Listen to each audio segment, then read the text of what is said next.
The Book of Exodus, Chapter 1. Now these are the names of the children of Israel, which came into Egypt. Every man in his household came with Jacob: Reuben, Simeon, Levi, and Judah, Issachar, Zebulun, and Benjamin, Dan and Naphtali, Gad and Asher. And all the souls that came out of the loins of Jacob were 70 souls, for Joseph was in Egypt already. And Joseph died, and all his brethren, and all that generation. And the children of Israel were fruitful, and increased abundantly, and multiplied, and waxed exceeding mighty, and the land was filled with them. Now there arose up a new king over Egypt, which knew not Joseph. And he said unto his people, Behold, the people of the children of Israel are more and mightier than we. Come on, let us deal wisely with them, lest they multiply. And it come to pass, that when there falleth out any war, they join also unto our enemies, and fight against us, and so get them up out of the land. Therefore they did set over them taskmasters, to afflict them with their burdens, and they built for Pharaoh treasure cities, Pithom and Ramses. But the more they afflicted them, the more they multiplied and grew, and they were grieved because of the children of Israel. And the Egyptians made the children of Israel to serve with rigor, and they made their lives bitter with hard bondage, in mortar, and in brick, and in all manner of service in the field. All their service wherein they made them serve was with rigor. And the king of Egypt spake to the Hebrew midwives, of which the name of the one was Shiphrah, and the name of the other Puah.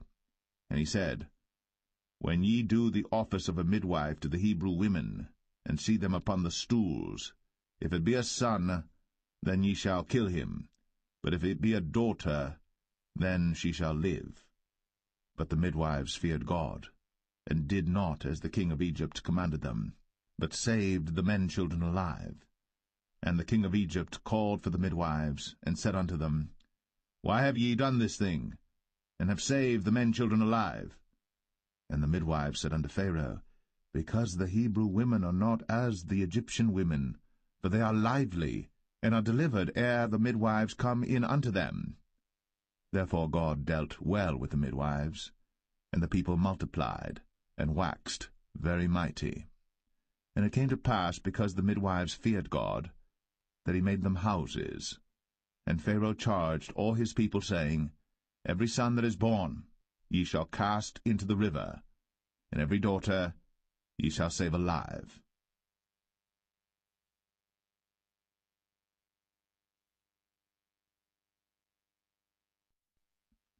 Exodus 2. And there went a man of the house of Levi, and took to wife a daughter of Levi. And the woman conceived, and bare a son. And when she saw him that he was a goodly child, she hid him 3 months. And when she could not longer hide him, she took for him an ark of bulrushes, and daubed it with slime, and with pitch, and put the child therein, and she laid it in the flags by the river's brink. And his sister stood afar off, to wit what would be done to him. And the daughter of Pharaoh came down to wash herself at the river, and her maidens walked along by the river's side. And when she saw the ark among the flags, she sent her maid to fetch it. And when she had opened it, she saw the child, and behold, the babe wept. And she had compassion on him, and said, This is one of the Hebrews' children. Then said his sister to Pharaoh's daughter, Shall I go and call to thee a nurse of the Hebrew women, that she may nurse the child for thee?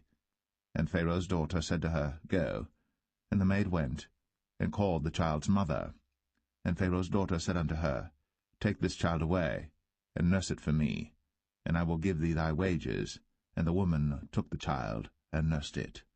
And the child grew, and she brought him unto Pharaoh's daughter, and he became her son.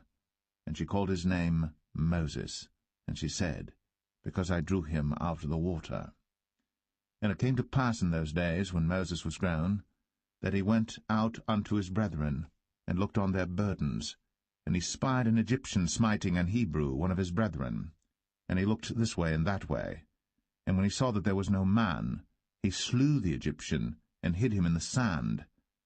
And when he went out the second day, behold, 2 men of the Hebrews strove together, And he said to him that did the wrong, Wherefore smitest thou thy fellow? And he said, Who made thee a prince and a judge over us?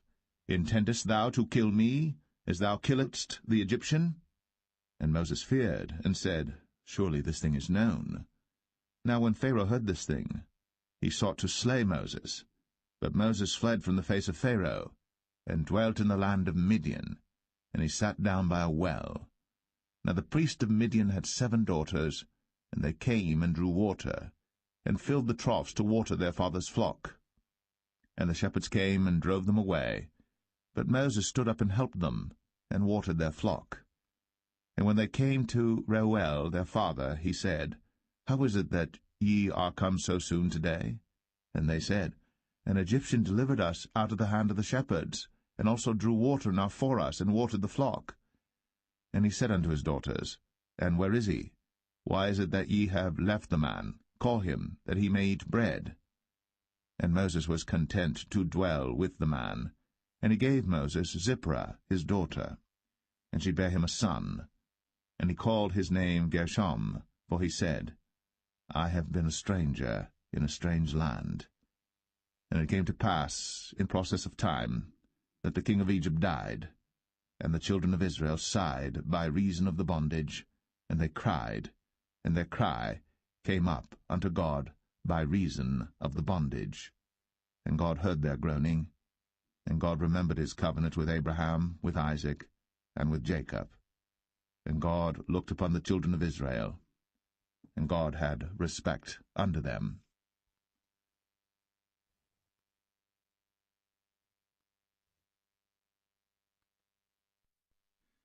Exodus 3. Now Moses kept the flock of Jethro, his father-in-law, the priest of Midian. And he led the flock to the backside of the desert, and came to the mountain of God, even to Horeb. And the angel of the Lord appeared unto him in a flame of fire out of the midst of a bush. And he looked, and behold, the bush burned with fire, and the bush was not consumed. And Moses said, I will now turn aside and see this great sight, why the bush is not burnt. And when the Lord saw that he turned aside to see, God called unto him out of the midst of the bush, and said, Moses, Moses. And he said, Here am I. And he said, Draw not nigh hither. Put off thy shoes from off thy feet, for the place whereon thou standest is holy ground. Moreover, he said, I am the God of thy father, the God of Abraham, the God of Isaac, and the God of Jacob. And Moses hid his face, for he was afraid to look upon God. And the Lord said, I have surely seen the affliction of my people which are in Egypt, and have heard their cry by reason of their taskmasters. For I know their sorrows, and I am come down to deliver them out of the hand of the Egyptians, and to bring them up out of that land unto a good land, and a large, unto a land flowing with milk and honey, unto the place of the Canaanites, and the Hittites, and the Amorites, and the Perizzites, and the Hivites, and the Jebusites. Now therefore, behold, the cry of the children of Israel is come unto me, and I have also seen the oppression wherewith the Egyptians oppress them. Come now therefore, and I will send thee unto Pharaoh, that thou mayest bring forth my people, the children of Israel, out of Egypt. And Moses said unto God, Who am I, that I should go unto Pharaoh, and that I should bring forth the children of Israel out of Egypt? And he said, Certainly I will be with thee, and this shall be a token unto thee, that I have sent thee. When thou hast brought forth the people out of Egypt, ye shall serve God upon this mountain. And Moses said unto God, Behold, when I come unto the children of Israel, and shall say unto them, The God of your fathers has sent me unto you, and they shall say to me, What is his name? What shall I say unto them? And God said unto Moses, I am that I am. And he said, Thus shalt thou say unto the children of Israel, I am hath sent me unto you. And God said moreover unto Moses, Thus shalt thou say unto the children of Israel, The Lord God of your fathers, the God of Abraham, the God of Isaac, and the God of Jacob, hath sent me unto you. This is my name for ever, and this is my memorial unto all generations. Go and gather the elders of Israel together, and say unto them, The Lord God of your fathers, the God of Abraham, of Isaac, and of Jacob, appeared unto me, saying, I have surely visited you, and seen that which is done to you in Egypt. And I have said, I will bring you up out of the affliction of Egypt, unto the land of the Canaanites, and the Hittites, and the Amorites, and the Perizzites, and the Hivites, and the Jebusites, unto a land flowing with milk and honey. And they shall hearken to thy voice, and thou shalt come, thou and the elders of Israel, unto the king of Egypt, and ye shall say unto him, The Lord God of the Hebrews hath met with us. And now let us go, we beseech thee, 3 days' journey into the wilderness, that we may sacrifice to the Lord our God. And I am sure that the king of Egypt will not let you go, no, not by a mighty hand. And I will stretch out my hand, and smite Egypt with all my wonders which I will do in the midst thereof, and after that he will let you go. And I will give this people favor in the sight of the Egyptians, and it shall come to pass that, when ye go, ye shall not go empty. But every woman shall borrow of her neighbor, and of her that sojourneth in her house, jewels of silver, and jewels of gold, and raiment, and ye shall put them upon your sons, and upon your daughters, and ye shall spoil the Egyptians.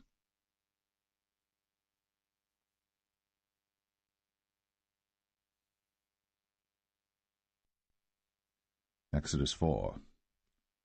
And Moses answered and said, But behold, they will not believe me, nor hearken unto my voice, for they will say, The Lord hath not appeared unto thee. And the Lord said unto him, What is that in thine hand? And he said, A rod. And he said, Cast it on the ground. And he cast it on the ground, and it became a serpent. And Moses fled from before it. And the Lord said unto Moses, Put forth thine hand, and take it by the tail. And he put forth his hand, and caught it. And it became a rod in his hand, that they may believe that the Lord God of their fathers, the God of Abraham, the God of Isaac, and the God of Jacob, hath appeared unto thee. And the Lord said furthermore unto him, Put now thine hand into thy bosom. And he put his hand into his bosom. And when he took it out, behold, his hand was leprous as snow.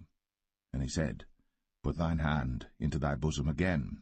And he put his hand into his bosom again, and plucked it out of his bosom. And behold, it was turned again as his other flesh. And it shall come to pass, if they will not believe thee, neither hearken to the voice of the first sign, that they will believe the voice of the latter sign. And it shall come to pass, if they will not believe also these 2 signs, neither hearken unto thy voice, that thou shalt take of the water of the river, and pour it upon the dry land, and the water which thou takest out of the river shall become blood upon the dry land.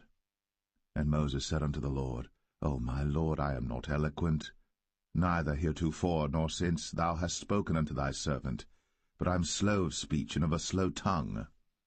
And the Lord said unto him, Who hath made man's mouth? Or who maketh the dumb, or deaf, or the seeing, or the blind? Have not I the Lord? Now therefore go, and I will be with thy mouth, and teach thee what thou shalt say. And he said, O my Lord, send, I pray thee, by the hand of him whom thou wilt send. And the anger of the Lord was kindled against Moses, and he said, Is not Aaron the Levite thy brother? I know that he can speak well, and also, behold, he cometh forth to meet thee. And when he seeth thee, he will be glad in his heart. And thou shalt speak unto him, and put words in his mouth. And I will be with thy mouth, and with his mouth, and will teach you what ye shall do. And he shall be thy spokesman unto the people, and he shall be, even he, shall be to thee instead of a mouth, and thou shalt be to him instead of God. And thou shalt take this rod in thine hand, wherewith thou shalt do signs. And Moses went, and returned to Jethro his father-in-law, and said unto him, Let me go, I pray thee, and return unto my brethren which are in Egypt, and see whether they be yet alive. And Jethro said to Moses, Go in peace. And the Lord said unto Moses in Midian, Go, return into Egypt, for all the men are dead which sought thy life. And Moses took his wife and his sons, and set them upon an ass, And he returned to the land of Egypt, and Moses took the rod of God in his hand. And the Lord said unto Moses, When thou goest to return into Egypt, see that thou do all those wonders before Pharaoh, which I have put in thine hand. But I will harden his heart, that he shall not let the people go. And thou shalt say unto Pharaoh, Thus saith the Lord, Israel is my son, even my firstborn. And I say unto thee, Let my son go, that he may serve me. And if thou refuse to let him go, behold, I will slay thy son, even thy firstborn. And it came to pass by the way in the inn, that the Lord met him, and sought to kill him. Then Zipporah took a sharp stone, and cut off the foreskin of her son, and cast it at his feet, and said, Surely a bloody husband art thou to me. So he let him go. Then she said, A bloody husband thou art, because of the circumcision. And the Lord said to Aaron, Go into the wilderness to meet Moses. And he went, and met him in the mount of God, and kissed him. And Moses told Aaron all the words of the Lord who had sent him, and all the signs which he had commanded him. And Moses and Aaron went and gathered together all the elders of the children of Israel. And Aaron spake all the words which the Lord had spoken unto Moses, and did the signs in the sight of the people. And the people believed. And when they heard that the Lord had visited the children of Israel, and that he had looked upon their affliction, then they bowed their heads and worshipped.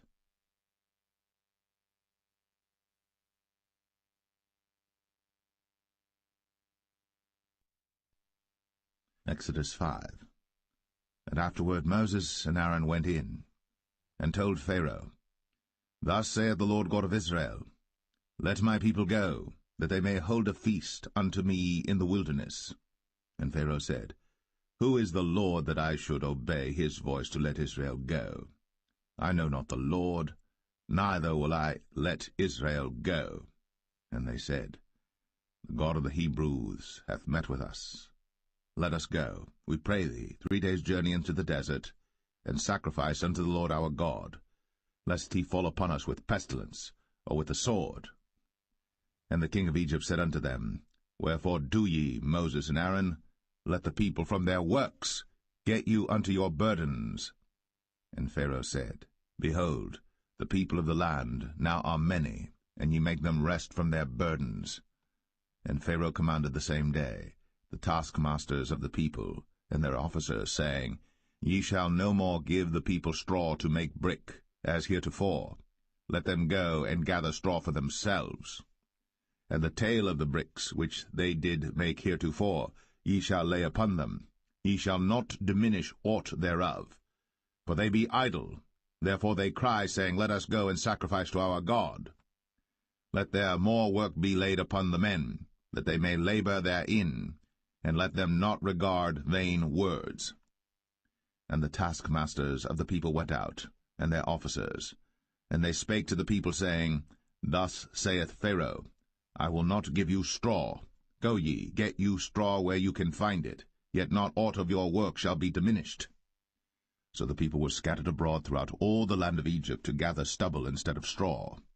And the taskmasters hasted them, saying, Fulfill your works, your daily tasks, as when there was straw. And the officers of the children of Israel, which Pharaoh's taskmasters had set over them, were beaten, and demanded, Wherefore have ye not fulfilled your task in making brick both yesterday and today, as heretofore? Then the officers of the children of Israel came and cried unto Pharaoh, saying, Wherefore dealest thou thus with thy servants? There is no straw given unto thy servants. And they say to us, Make brick.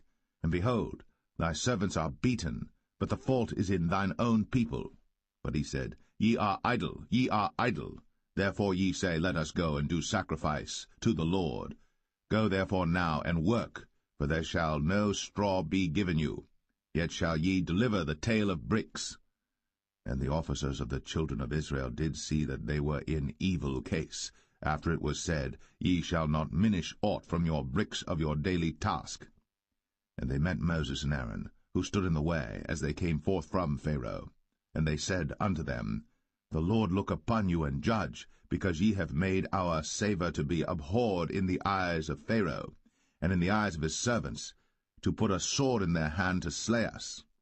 And Moses returned unto the Lord, and said, Lord, wherefore hast thou so evil entreated this people? Why is it that thou hast sent me? For since I came to Pharaoh to speak in thy name, he hath done evil to this people, neither hast thou delivered thy people at all.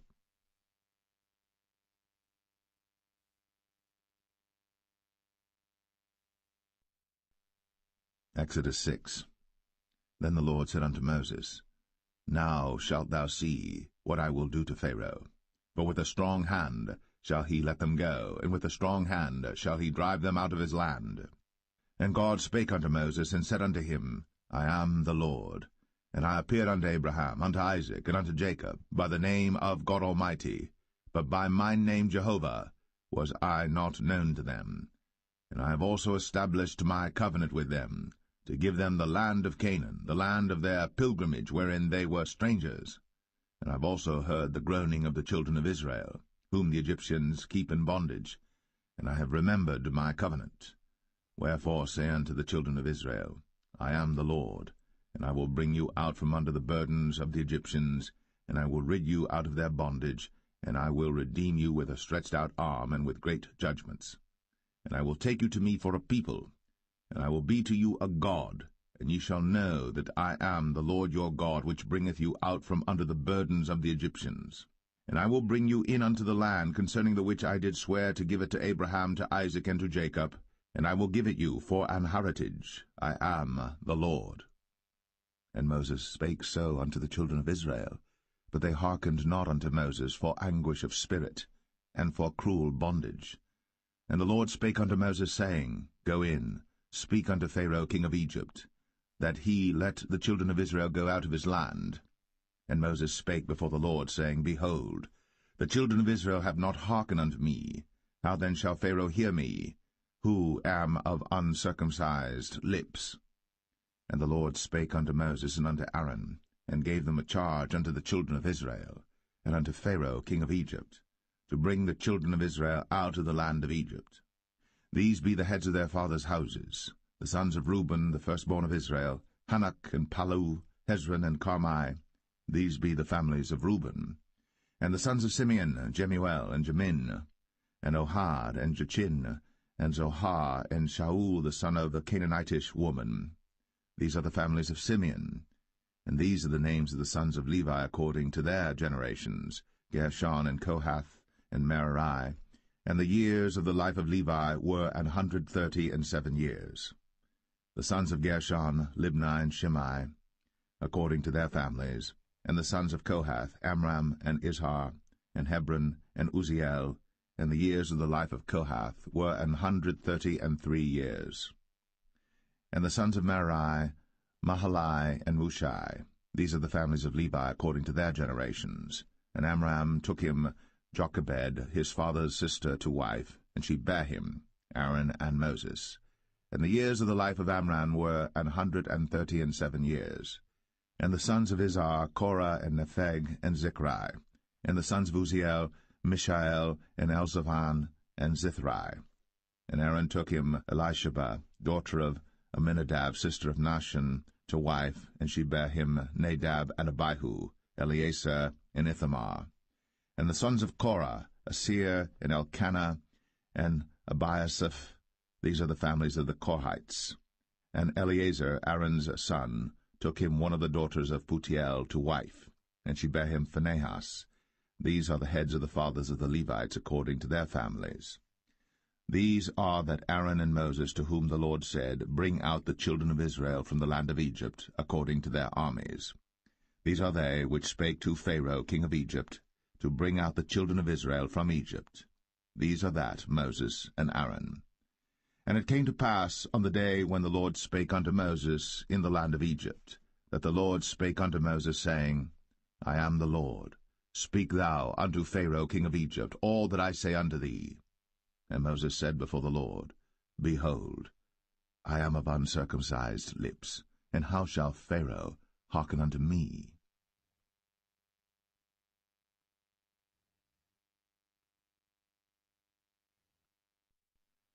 Exodus 7. And the Lord said unto Moses, See, I have made thee a god to Pharaoh, and Aaron thy brother shall be thy prophet. Thou shalt speak all that I command thee, and Aaron thy brother shall speak unto Pharaoh, that he send the children of Israel out of his land. And I will harden Pharaoh's heart, and multiply my signs and my wonders in the land of Egypt. But Pharaoh shall not hearken unto you, that I may lay my hand upon Egypt, and bring forth mine armies and my people the children of Israel out of the land of Egypt by great judgments. And the Egyptians shall know that I am the Lord, when I stretch forth mine hand upon Egypt, and bring out the children of Israel from among them. And Moses and Aaron did as the Lord commanded them, so did they. And Moses was 80 years old, and Aaron 83 years old, when they spake unto Pharaoh. And the Lord spake unto Moses and unto Aaron, saying, When Pharaoh shall speak unto you, saying, Show a miracle for you, then thou shalt say unto Aaron, Take thy rod, and cast it before Pharaoh, and it shall become a serpent. And Moses and Aaron went in unto Pharaoh, and they did so as the Lord had commanded. And Aaron cast down his rod before Pharaoh, and before his servants, and it became a serpent. Then Pharaoh also called the wise men and the sorcerers. Now the magicians of Egypt they also did in like manner with their enchantments. For they cast down every man his rod, and they became serpents. But Aaron's rod swallowed up their rods. And he hardened Pharaoh's heart, that he hearkened not unto them, as the Lord had said. And the Lord said unto Moses, Pharaoh's heart is hardened, he refuseth to let the people go. Get thee unto Pharaoh in the morning. Lo, he goeth out unto the water, and thou shalt stand by the river's brink against he come. And the rod which was turned to a serpent shalt thou take in thine hand. And thou shalt say unto him, The Lord God of the Hebrews hath sent me unto thee, saying, Let my people go, that they may serve me in the wilderness. And behold, hitherto thou wouldest not hear. Thus saith the Lord, In this thou shalt know that I am the Lord. Behold, I will smite with the rod that is in mine hand upon the waters which are in the river, and they shall be turned to blood. And the fish that is in the river shall die, and the river shall stink, and the Egyptians shall loathe to drink of the water of the river. And the Lord spake unto Moses, Say unto Aaron, Take thy rod, and stretch out thine hand upon the waters of Egypt, upon their streams, upon their rivers, and upon their ponds, and upon all their pools of water, that they may become blood, and that there may be blood throughout all the land of Egypt, both in vessels of wood and in vessels of stone. And Moses and Aaron did so, as the Lord commanded. And he lifted up the rod, and smote the waters that were in the river, in the sight of Pharaoh, and in the sight of his servants, and all the waters that were in the river were turned to blood. And the fish that was in the river died, and the river stank, and the Egyptians could not drink of the water of the river, and there was blood throughout all the land of Egypt. And the magicians of Egypt did so with their enchantments, and Pharaoh's heart was hardened, neither did he hearken unto them, as the Lord had said. And Pharaoh turned and went into his house, neither did he set his heart to this also. And all the Egyptians digged round about the river for water to drink, but they could not drink of the water of the river. And 7 days were fulfilled. After that the Lord had smitten the river.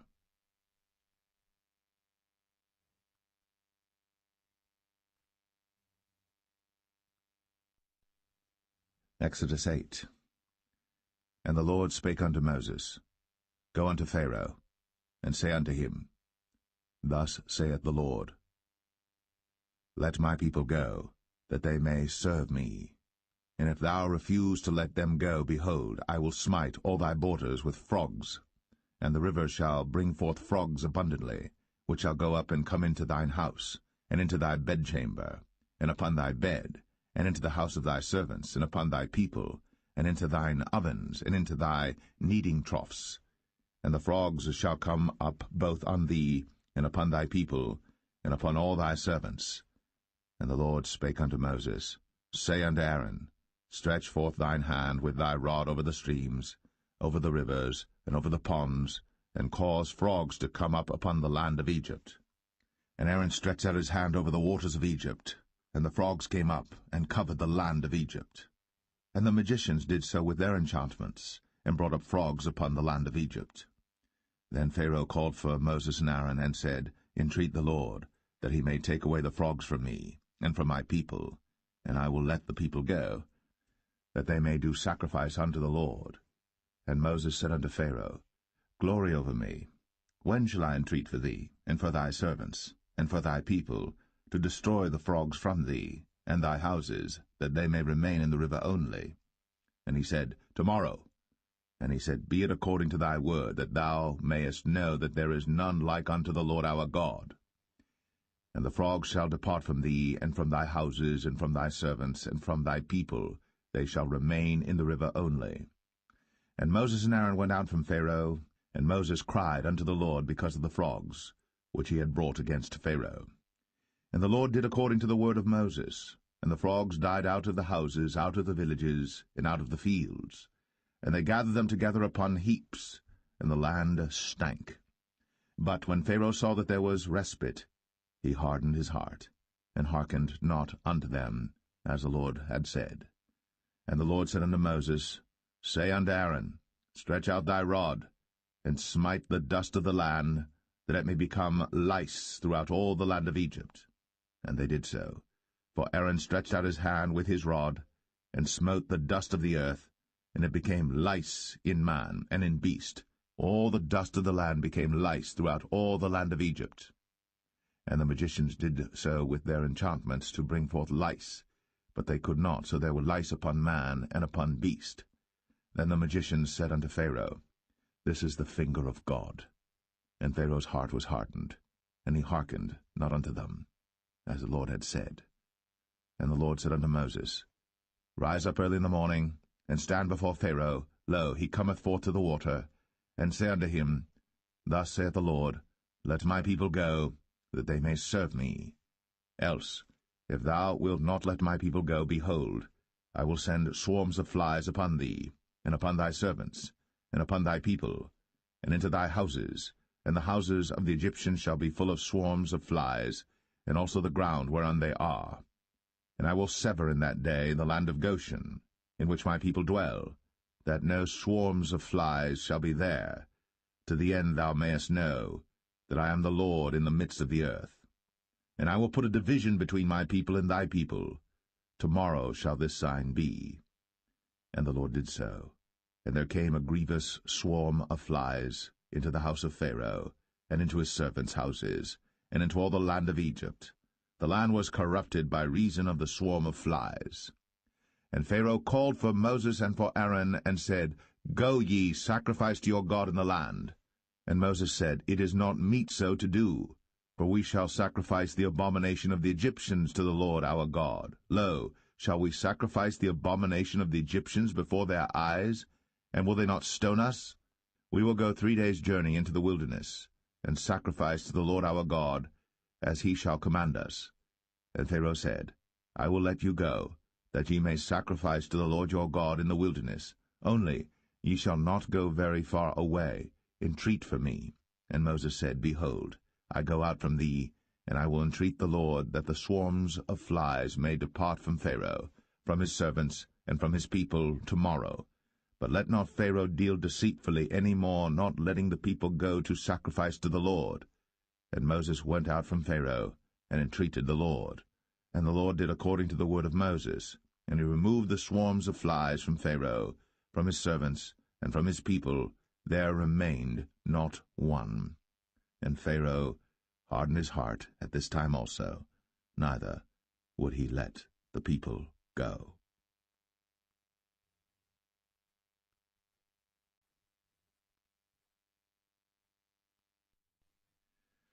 Exodus 9.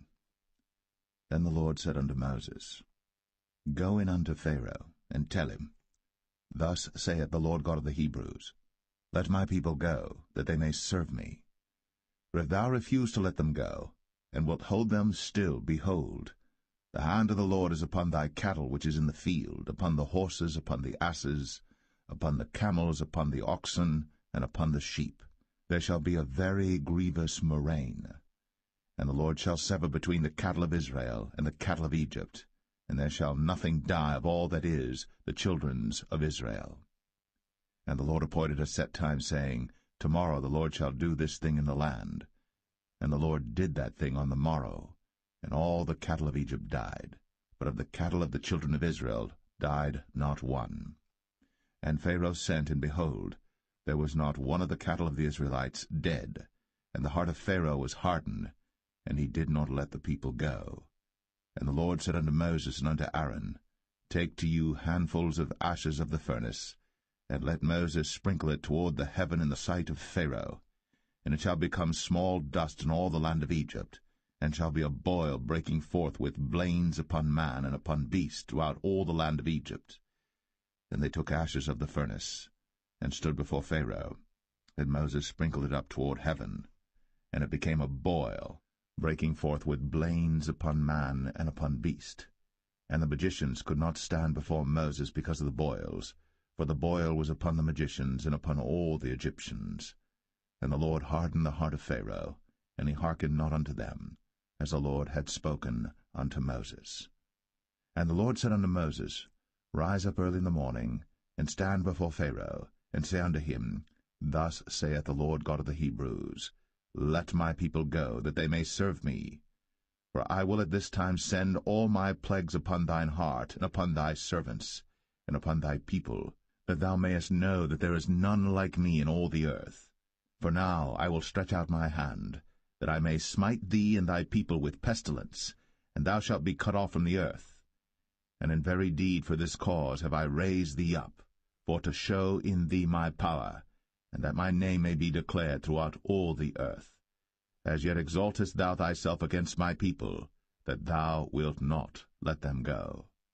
Behold, tomorrow about this time I will cause it to rain a very grievous hail, such as hath not been in Egypt since the foundation thereof even until now.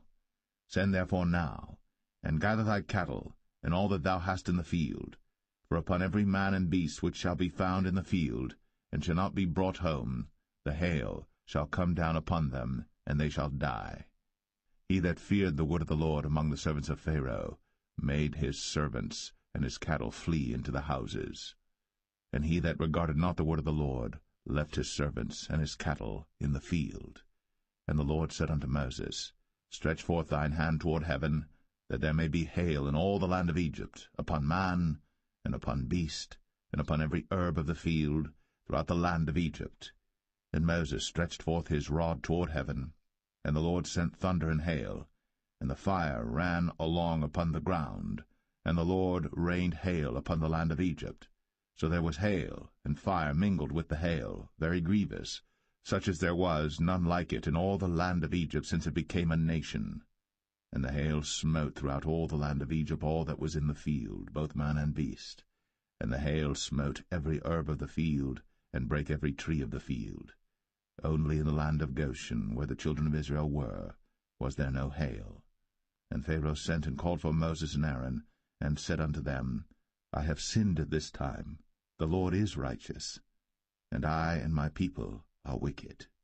Entreat the Lord, for it is enough that there be no more mighty thunderings and hail, and I will let you go, and ye shall stay no longer. And Moses said unto him, As soon as I am gone out of the city, I will spread abroad my hands unto the Lord, and the thunder shall cease, neither shall there be any more hail, that thou mayest know how that the earth is the Lord's. But as for thee and thy servants, I know that ye will not yet fear the Lord God. And the flax and the barley was smitten, for the barley was in the ear, and the flax was bold. But the wheat and the rye were not smitten, for they were not grown up. And Moses went out of the city from Pharaoh, and spread abroad his hands unto the Lord, and the thunders and hail ceased, and the rain was not poured upon the earth. And when Pharaoh saw that the rain and the hail and the thunders were ceased, he sinned yet more, and hardened his heart, he and his servants. And the heart of Pharaoh was hardened, neither would he let the children of Israel go, as the Lord had spoken by Moses.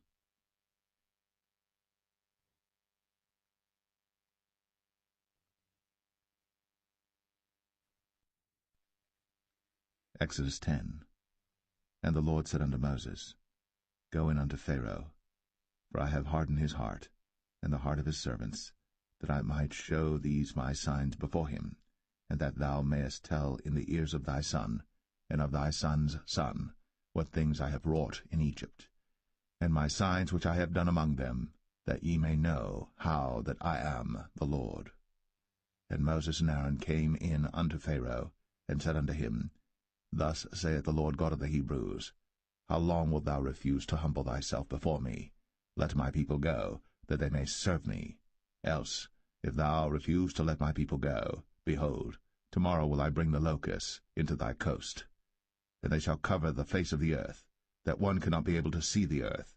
And they shall eat the residue of that which is escaped, which remaineth unto you from the hail, and shall eat every tree which groweth for you out of the field. And they shall fill thy houses, and the houses of all thy servants, and the houses of all the Egyptians, which neither thy fathers nor thy fathers' fathers have seen, since the day that they were upon the earth unto this day. And he turned himself, and went out from Pharaoh. And Pharaoh's servants said unto him, How long shall this man be a snare unto us? Let the men go, that they may serve the Lord their God. Knowest thou not yet that Egypt is destroyed? And Moses and Aaron were brought again unto Pharaoh, and he said unto them, Go, serve the Lord your God. But who are they that shall go? And Moses said, We will go with our young and with our old, with our sons and with our daughters, with our flocks and with our herds will we go, for we must hold a feast unto the Lord. And he said unto them, Let the Lord be so with you, as I will let you go, and your little ones. Look to it, for evil is before you. Not so. Go now, ye that are men, and serve the Lord, for that ye did desire. And they were driven out from Pharaoh's presence.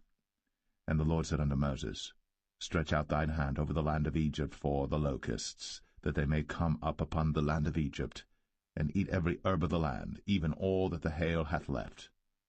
And Moses stretched forth his rod over the land of Egypt. And the Lord brought an east wind upon the land all that day, and all that night. And when it was morning, the east wind brought the locusts. And the locusts went up over all the land of Egypt, and rested in all the coasts of Egypt. Very grievous were they. Before them there were no such locusts as they, neither after them shall be such. For they covered the face of the whole earth, so that the land was darkened. And they did eat every herb of the land, and all the fruit of the trees which the hail had left. And there remained not any green thing in the trees, or in the herbs of the field, through all the land of Egypt. Then Pharaoh called for Moses and Aaron in haste, and he said, I have sinned against the Lord your God and against you. Now therefore forgive, I pray thee, my sin only this once, and entreat the Lord your God, that he may take away from me this death only. And he went out from Pharaoh, and entreated the Lord. And the Lord turned a mighty strong west wind, which took away the locusts, and cast them into the Red Sea. There remained not one locust in all the coasts of Egypt. But the Lord hardened Pharaoh's heart, so that he would not let the children of Israel go. And the Lord said unto Moses, Stretch out thine hand toward heaven, that there may be darkness over the land of Egypt, even darkness which may be felt. And Moses stretched forth his hand toward heaven, and there was a thick darkness in all the land of Egypt 3 days. They saw not one another, neither rose any from his place for 3 days. But all the children of Israel had light in their dwellings. And Pharaoh called unto Moses, and said, Go ye, serve the Lord. Only let your flocks and your herds be stayed. Let your little ones also go with you. And Moses said, Thou must give us also sacrifices and burnt offerings, that we may sacrifice unto the Lord our God. Our cattle also shall go with us. There shall not an hoof be left behind, for thereof must we take to serve the Lord our God, and we know not with what we must serve the Lord until we come thither. But the Lord hardened Pharaoh's heart, and he would not let them go. And Pharaoh said unto him, Get thee from me, take heed to thyself, see my face no more, for in that day thou seest my face, thou shalt die. And Moses said, Thou hast spoken well. I will see thy face again no more.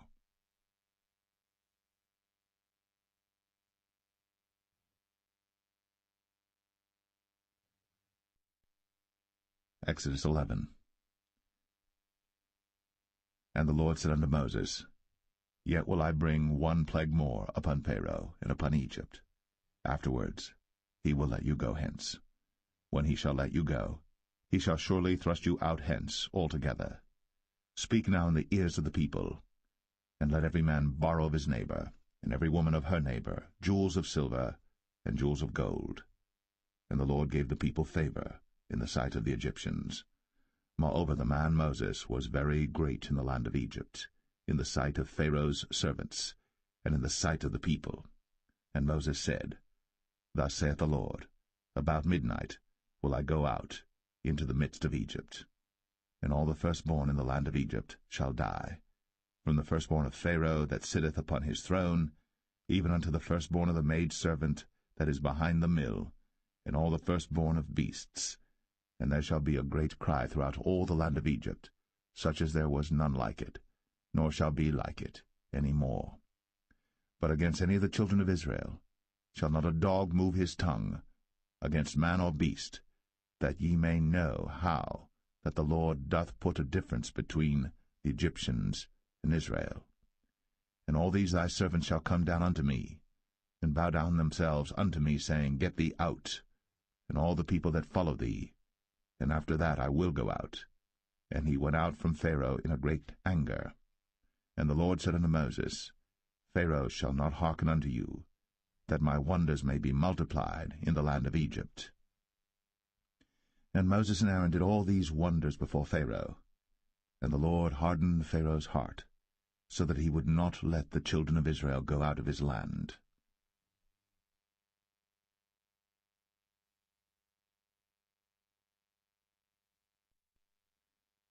Exodus 12. And the Lord spake unto Moses and Aaron in the land of Egypt, saying, This month shall be unto you the beginning of months. It shall be the first month of the year to you. Speak ye unto all the congregation of Israel, saying, In the 10th day of this month they shall take to them every man a lamb, according to the house of their fathers, a lamb for an house. And if the household be too little for the lamb, let him and his neighbor next unto his house take it according to the number of the souls. Every man according to his eating shall make your count for the lamb. Your lamb shall be without blemish, a male of the first year. Ye shall take it out from the sheep or from the goats. And ye shall keep it up until the 14th day of the same month. And the whole assembly of the congregation of Israel shall kill it in the evening. And they shall take of the blood, and strike it on the 2 side posts, and on the upper door post of the houses wherein they shall eat it. And they shall eat the flesh in that night, roast with fire, and unleavened bread, and with bitter herbs they shall eat it. Eat not of it raw, nor sodden it all with water, but roast with fire, his head with his legs, and with the purtenance thereof. And ye shall let nothing of it remain until the morning. And that which remaineth of it until the morning ye shall burn with fire. And thus shall ye eat it, with your loins girded, your shoes on your feet, and your staff in your hand, and ye shall eat it in haste. It is the Lord's Passover. For I will pass through the land of Egypt this night, and will smite all the firstborn in the land of Egypt, both man and beast, and against all the gods of Egypt I will execute judgment. I am the Lord. And the blood shall be to you for a token upon the houses where ye are. And when I see the blood, I will pass over you, and the plague shall not be upon you to destroy you, when I smite the land of Egypt. And this day shall be unto you for a memorial, and ye shall keep it a feast to the Lord throughout your generations. Ye shall keep it a feast by an ordinance for ever. 7 days shall ye eat unleavened bread. Even the first day ye shall put away leaven out of your houses. For whosoever eateth leavened bread from the first day until the 7th day, that soul shall be cut off from Israel. And in the first day there shall be an holy convocation, and in the 7th day there shall be an holy convocation to you. No manner of work shall be done in them, save that which every man must eat, that only may be done of you. And ye shall observe the feast of unleavened bread. For in this selfsame day have I brought your armies out of the land of Egypt. Therefore shall ye observe this day in your generations by an ordinance for ever. In the 1st month, on the 14th day of the month at even, ye shall eat unleavened bread, until the 21st day of the month at even. 7 days shall there be no leaven found in your houses. For whosoever eateth that which is leavened, even that soul shall be cut off from the congregation of Israel, whether he be a stranger or born in the land. Ye shall eat nothing leavened. In all your habitations shall ye eat unleavened bread. Then Moses called for all the elders of Israel, and said unto them, Draw out, and take you a lamb according to your families, and kill the Passover. And ye shall take a bunch of hyssop, and dip it in the blood that is in the basin, and strike the lintel and the 2 side posts with the blood that is in the basin, and none of you shall go out at the door of his house until the morning. For the Lord will pass through to smite the Egyptians. And when he seeth the blood upon the lintel, and on the 2 side posts, the Lord will pass over the door, and will not suffer the destroyer to come in unto your houses to smite you. And ye shall observe this thing for an ordinance to thee, and to thy sons, for ever. And it shall come to pass, when ye be come to the land which the Lord will give you, according as he hath promised, that ye shall keep this service. And it shall come to pass, when your children shall say unto you, What mean ye by this service?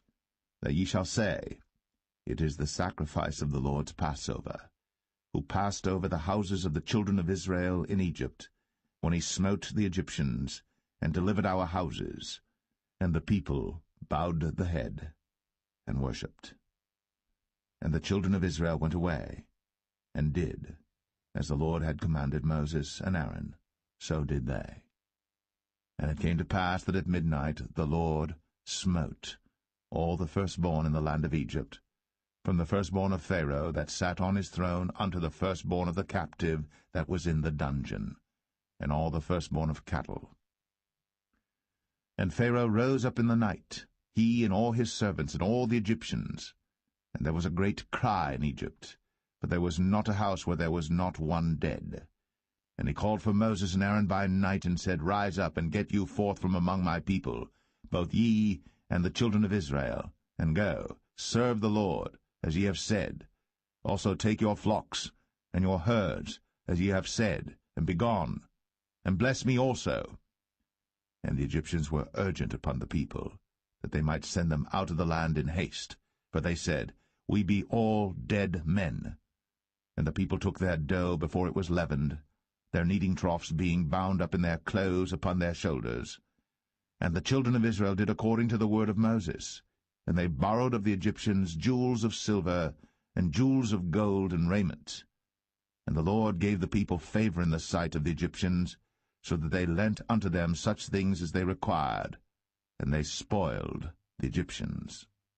And the children of Israel journeyed from Ramses to Succoth, about 600,000 on foot, that were men, beside children.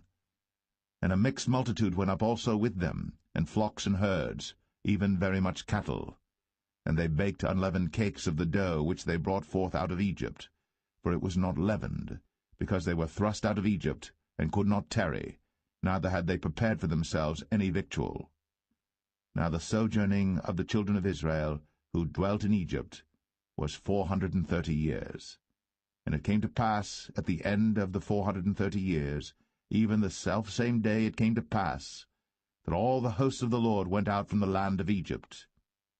It is a night to be much observed unto the Lord for bringing them out from the land of Egypt. This is that night of the Lord to be observed of all the children of Israel in their generations. And the Lord said unto Moses and Aaron, This is the ordinance of the Passover. There shall no stranger eat thereof. But every man's servant that is bought for money, when thou hast circumcised him, then shall he eat thereof. A foreigner and an hired servant shall not eat thereof. In one house shall it be eaten. Thou shalt not carry forth aught of the flesh abroad out of the house, neither shall ye break a bone thereof. All the congregation of Israel shall keep it. And when a stranger shall sojourn with thee, and will keep the Passover to the Lord, let all his males be circumcised, and then let him come near and keep it, and he shall be as one that is born in the land. For no uncircumcised person shall eat thereof. One law shall be to him that is homeborn, and unto the stranger that sojourneth among you. Thus did all the children of Israel. As the Lord commanded Moses and Aaron, so did they. And it came to pass the selfsame day, that the Lord did bring the children of Israel out of the land of Egypt by their armies.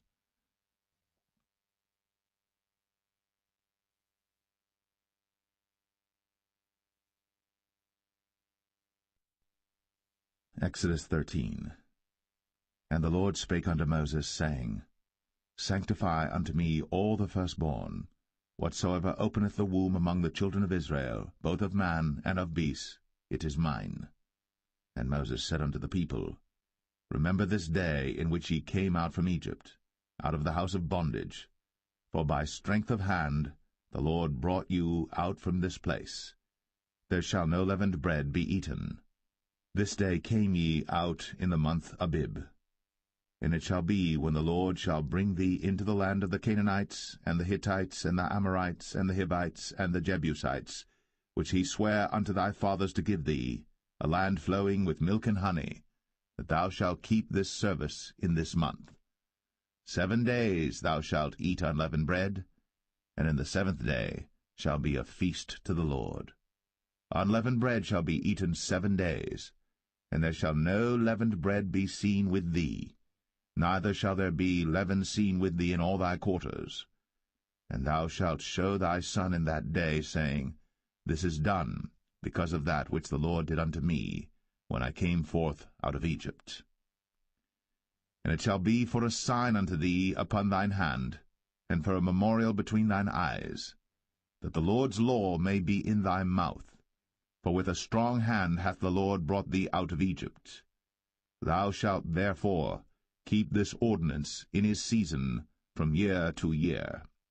And it shall be, when the Lord shall bring thee into the land of the Canaanites, as he sware unto thee, and to thy fathers, and shall give it thee, that thou shalt set apart unto the Lord all that openeth the matrix, and every firstling that cometh of a beast which thou hast, the males shall be the Lord's.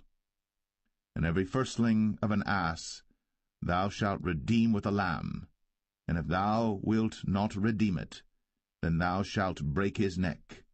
And all the firstborn of man among thy children shalt thou redeem. And it shall be, when thy son asketh thee in time to come, saying, What is this? That thou shalt say unto him, By strength of hand the Lord brought us out from Egypt, from the house of bondage. And it came to pass, when Pharaoh would hardly let us go, that the Lord slew all the firstborn in the land of Egypt, both the firstborn of man and the firstborn of beast. Therefore I sacrifice to the Lord all that openeth the matrix, being males, but all the firstborn of my children I redeem.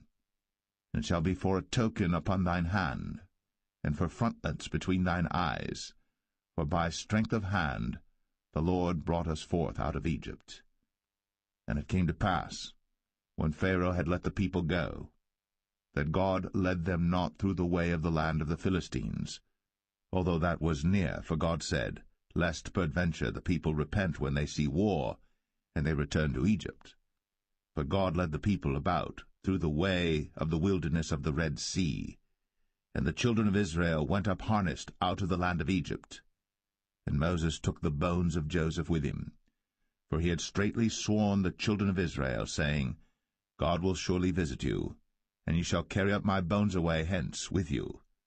And they took their journey from Succoth, and encamped in Etham, in the edge of the wilderness. And the Lord went before them by day in a pillar of a cloud, to lead them the way, and by night in a pillar of fire, to give them light, to go by day and night. He took not away the pillar of the cloud by day, nor the pillar of fire by night, from before the people.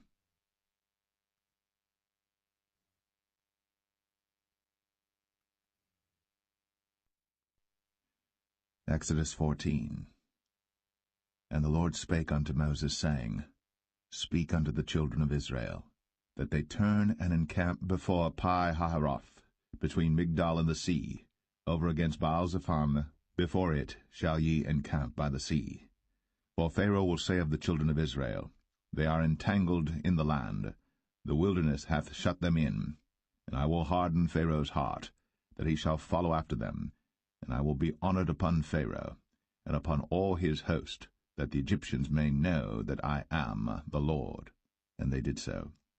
And it was told the king of Egypt that the people fled, and the heart of Pharaoh and of his servants was turned against the people, and they said, Why have we done this, that we have let Israel go from serving us? And he made ready his chariot, and took his people with him. And he took 600 chosen chariots, and all the chariots of Egypt, and captains over every one of them. And the Lord hardened the heart of Pharaoh king of Egypt, and he pursued after the children of Israel. And the children of Israel went out with an high hand. But the Egyptians pursued after them all the horses and chariots of Pharaoh, and his horsemen and his army, and overtook them encamping by the sea, beside Pi-hahiroth, before Baal-zephon. And when Pharaoh drew nigh, the children of Israel lifted up their eyes, and behold, the Egyptians marched after them, and they were sore afraid. And the children of Israel cried out unto the Lord, and they said unto Moses, Because there were no graves in Egypt, hast thou taken us away to die in the wilderness? Wherefore hast thou dealt thus with us, to carry us forth out of Egypt? Is not this the word that we did tell thee in Egypt, saying, Let us alone, that we may serve the Egyptians? For it had been better for us to serve the Egyptians, than that we should die in the wilderness. And Moses said unto the people, Fear ye not, stand still, and see the salvation of the Lord, which he will show to you today. For the Egyptians whom ye have seen today, ye shall see them again no more for ever.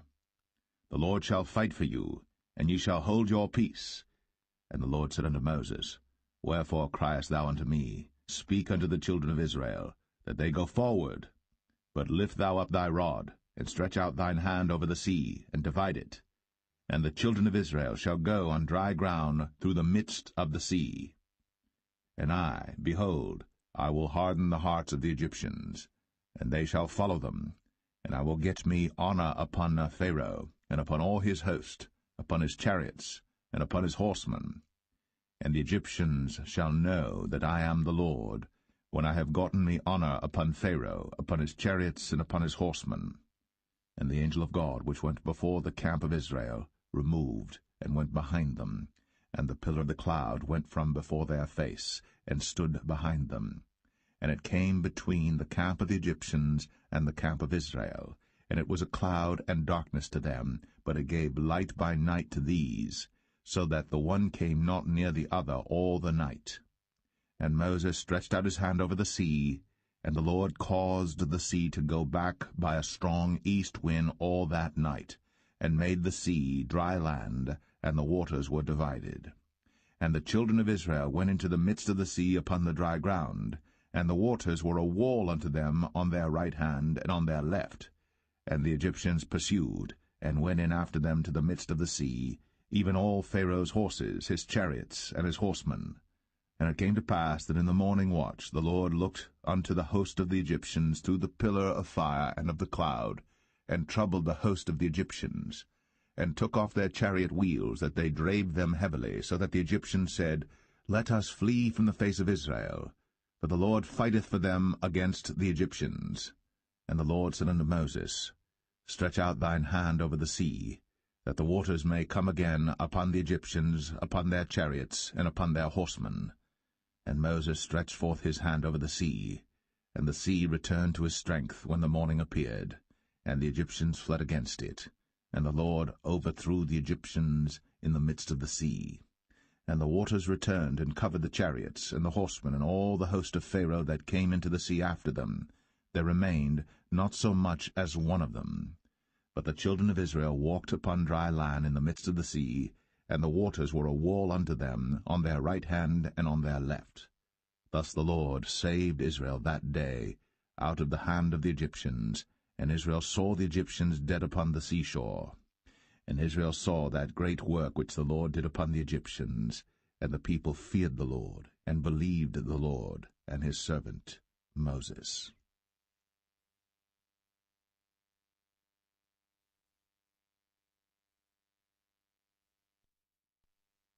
Exodus 15. Then sang Moses and the children of Israel this song unto the Lord, and spake, saying, I will sing unto the Lord, for he hath triumphed gloriously. The horse and his rider hath he thrown into the sea. The Lord is my strength and song, and he is become my salvation. He is my God, and I will prepare him an habitation, my father's God, and I will exalt him. The Lord is a man of war, the Lord is his name. Pharaoh's chariots and his host hath he cast into the sea. His chosen captains also are drowned in the Red Sea. The depths have covered them, they sank into the bottom as a stone. Thy right hand, O Lord, is become glorious in power. Thy right hand, O Lord, hath dashed in pieces the enemy. And in the greatness of thine excellency thou hast overthrown them that rose up against thee. Thou sentest forth thy wrath, which consumed them as stubble. And with the blast of thy nostrils the waters were gathered together. The floods stood upright as an heap, and the depths were congealed in the heart of the sea. The enemy said, I will pursue, I will overtake, I will divide the spoil. My lust shall be satisfied upon them. I will draw my sword, my hand shall destroy them. Thou didst blow with thy wind, the sea covered them. They sank as lead in the mighty waters. Who is like unto thee, O Lord, among the gods? Who is like thee, glorious in holiness, fearful in praises, doing wonders? Thou stretchest out thy right hand, the earth swallowed them. Thou in thy mercy hast led forth the people which thou hast redeemed. Thou hast guided them in thy strength unto thy holy habitation. The people shall hear and be afraid. Sorrow shall take hold on the inhabitants of Palestina. Then the dukes of Edom shall be amazed. The mighty men of Moab, trembling, shall take hold upon them. All the inhabitants of Canaan shall melt away. Fear and dread shall fall upon them. By the greatness of thine arm they shall be as still as a stone, till thy people pass over, O Lord, till the people pass over, which thou hast purchased. Thou shalt bring them in, and plant them in the mountain of thine inheritance, in the place, O Lord, which thou hast made for thee to dwell in the sanctuary, O Lord, which thy hands have established. The Lord shall reign for ever and ever. For the horse of Pharaoh went in with his chariots and with his horsemen into the sea, and the Lord brought again the waters of the sea upon them. But the children of Israel went on dry land in the midst of the sea. And Miriam the prophetess, the sister of Aaron, took a timbrel in her hand, and all the women went out after her with timbrels and with dances. And Miriam answered them, Sing ye to the Lord, for he hath triumphed gloriously. The horse and his rider hath he thrown into the sea. So Moses brought Israel from the Red Sea, and they went out into the wilderness of Shur. And they went 3 days in the wilderness, and found no water. And when they came to Marah, they could not drink of the waters of Marah, for they were bitter. Therefore the name of it was called Marah. And the people murmured against Moses, saying, What shall we drink? And he cried unto the Lord, and the Lord showed him a tree, which when he had cast into the waters were made sweet. There he made for them a statute and an ordinance, and there he proved them, and said, If thou wilt diligently hearken to the voice of the Lord thy God, and wilt do that which is right in his sight, and wilt give ear to his commandments, and keep all his statutes, I will put none of these diseases upon thee, which I have brought upon the Egyptians, for I am the Lord that healeth thee. And they came to Elim, where were 12 wells of water, and 70 palm trees, and they encamped there by the waters.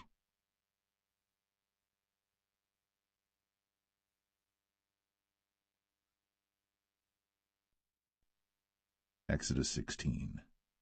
And they took their journey from Elim, and all the congregation of the children of Israel came unto the wilderness of Sin, which is between Elim and Sinai, on the 15th day of the 2nd month, after their departing out of the land of Egypt. And the whole congregation of the children of Israel murmured against Moses and Aaron in the wilderness. And the children of Israel said unto them, Would to God we had died by the hand of the Lord in the land of Egypt, when we sat by the flesh pots, and when we did eat bread to the full. For ye have brought us forth into this wilderness to kill this whole assembly with hunger. Then said the Lord unto Moses, Behold, I will rain bread from heaven for you, And the people shall go out and gather a certain rate every day, that I may prove them, whether they will walk in my law or no. And it shall come to pass that on the 6th day they shall prepare that which they bring in, and it shall be twice as much as they gather daily. And Moses and Aaron said unto all the children of Israel, At even then you shall know that the Lord hath brought you out from the land of Egypt. And in the morning then ye shall see the glory of the Lord, for that he heareth your murmurings against the Lord. And what are we, that ye murmur against us? And Moses said, This shall be when the Lord shall give you in the evening flesh to eat, and in the morning bread to the full, for that the Lord heareth your murmurings, which ye murmur against him. And what are we? Your murmurings are not against us, but against the Lord. And Moses spake unto Aaron, Say unto all the congregation of the children of Israel, Come near before the Lord, for he hath heard your murmurings. And it came to pass, as Aaron spake unto the whole congregation of the children of Israel, that they looked toward the wilderness, and behold, the glory of the Lord appeared in the cloud. And the Lord spake unto Moses, saying, I have heard the murmurings of the children of Israel. Speak unto them, saying, At even ye shall eat flesh, and in the morning ye shall be filled with bread, and ye shall know that I am the Lord your God. And it came to pass that at even the quails came up and covered the camp, and in the morning the dew lay round about the host. And when the dew that lay was gone up, behold, upon the face of the wilderness there lay a small round thing, as small as the hoarfrost on the ground. And when the children of Israel saw it, they said one to another, It is manna, for they wist not what it was. And Moses said unto them, This is the bread which the Lord hath given you to eat. This is the thing which the Lord hath commanded. Gather of it every man according to his eating, an omer for every man according to the number of your persons. Take ye every man for them which are in his tents. And the children of Israel did so, and gathered some more, some less. And when they did meet it with an omer, he that gathered much had nothing over, and he that gathered little had no lack. They gathered every man according to his eating. And Moses said, Let no man leave of it till the morning. Notwithstanding they hearkened not unto Moses, but some of them left of it until the morning. And it bred worms, and stank. And Moses was wroth with them. And they gathered it every morning, every man according to his eating. And when the sun waxed hot, it melted. And it came to pass that on the 6th day they gathered twice as much bread, 2 omers for one man. And all the rulers of the congregation came and told Moses. And he said unto them, This is that which the Lord hath said. Tomorrow is the rest of the holy Sabbath unto the Lord. Bake that which ye shall bake today, and seethe that ye will seethe, and that which remaineth over lay up for you to be kept until the morning. And they laid it up till the morning, as Moses bade, and it did not stink, neither was there any worm therein. And Moses said, Eat that today, for today is a Sabbath unto the Lord. Today ye shall not find it in the field. 6 days ye shall gather it, but on the 7th day, which is the Sabbath, in it there shall be none. And it came to pass that there went out some of the people on the 7th day for to gather, and they found none. And the Lord said unto Moses, How long refuse ye to keep my commandments and my laws?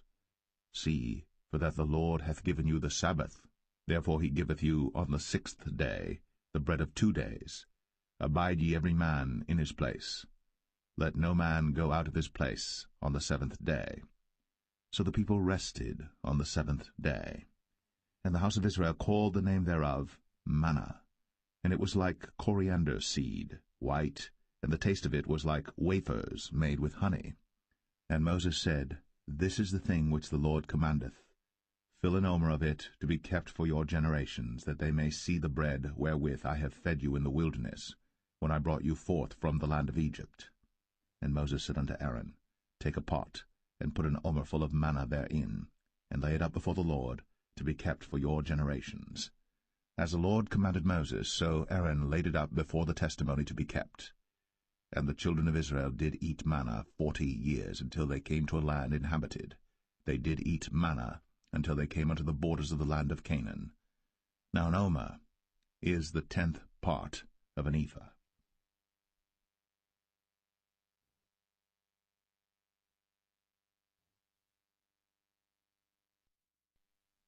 Exodus 17. And all the congregation of the children of Israel journeyed from the wilderness of Sin after their journeys, according to the commandment of the Lord, and pitched in Rephidim. And there was no water for the people to drink. Wherefore the people did chide with Moses, and said, Give us water that we may drink. And Moses said unto them, Why chide ye with me? Wherefore do ye tempt the Lord? And the people thirsted there for water. And the people murmured against Moses, and said, Wherefore is this that thou hast brought us up out of Egypt, to kill us, and our children, and our cattle with thirst? And Moses cried unto the Lord, saying, What shall I do unto this people? They be almost ready to stone me. And the Lord said unto Moses, Go on before the people, and take with thee of the elders of Israel, and thy rod wherewith thou smotest the river, take in thine hand, and go. Behold, I will stand before thee there upon the rock in Horeb, and thou shalt smite the rock. And there shall come water out of it, that the people may drink. And Moses did so in the sight of the elders of Israel. And he called the name of the place Massah and Meribah, because of the chiding of the children of Israel, and because they tempted the Lord, saying, Is the Lord among us or not? Then came Amalek and fought with Israel in Rephidim. And Moses said unto Joshua, Choose us out men, and go out, fight with Amalek. Tomorrow I will stand on the top of the hill with the rod of God in mine hand. So Joshua did as Moses had said to him, and fought with Amalek. And Moses, Aaron, and Hur went up to the top of the hill. And it came to pass, when Moses held up his hand, that Israel prevailed. And when he let down his hand, Amalek prevailed. But Moses' hands were heavy, and they took a stone and put it under him, and he sat thereon, and Aaron and Hur stayed up his hands, the one on the one side, and the other on the other side, and his hands were steady until the going down of the sun. And Joshua discomfited Amalek and his people with the edge of the sword. And the Lord said unto Moses, Write this for a memorial in a book, and rehearse it in the ears of Joshua, for I will utterly put out the remembrance of Amalek from under heaven. And Moses built an altar, and called the name of it Jehovah Nissi. For he said, Because the Lord has sworn that the Lord will have war with Amalek from generation to generation.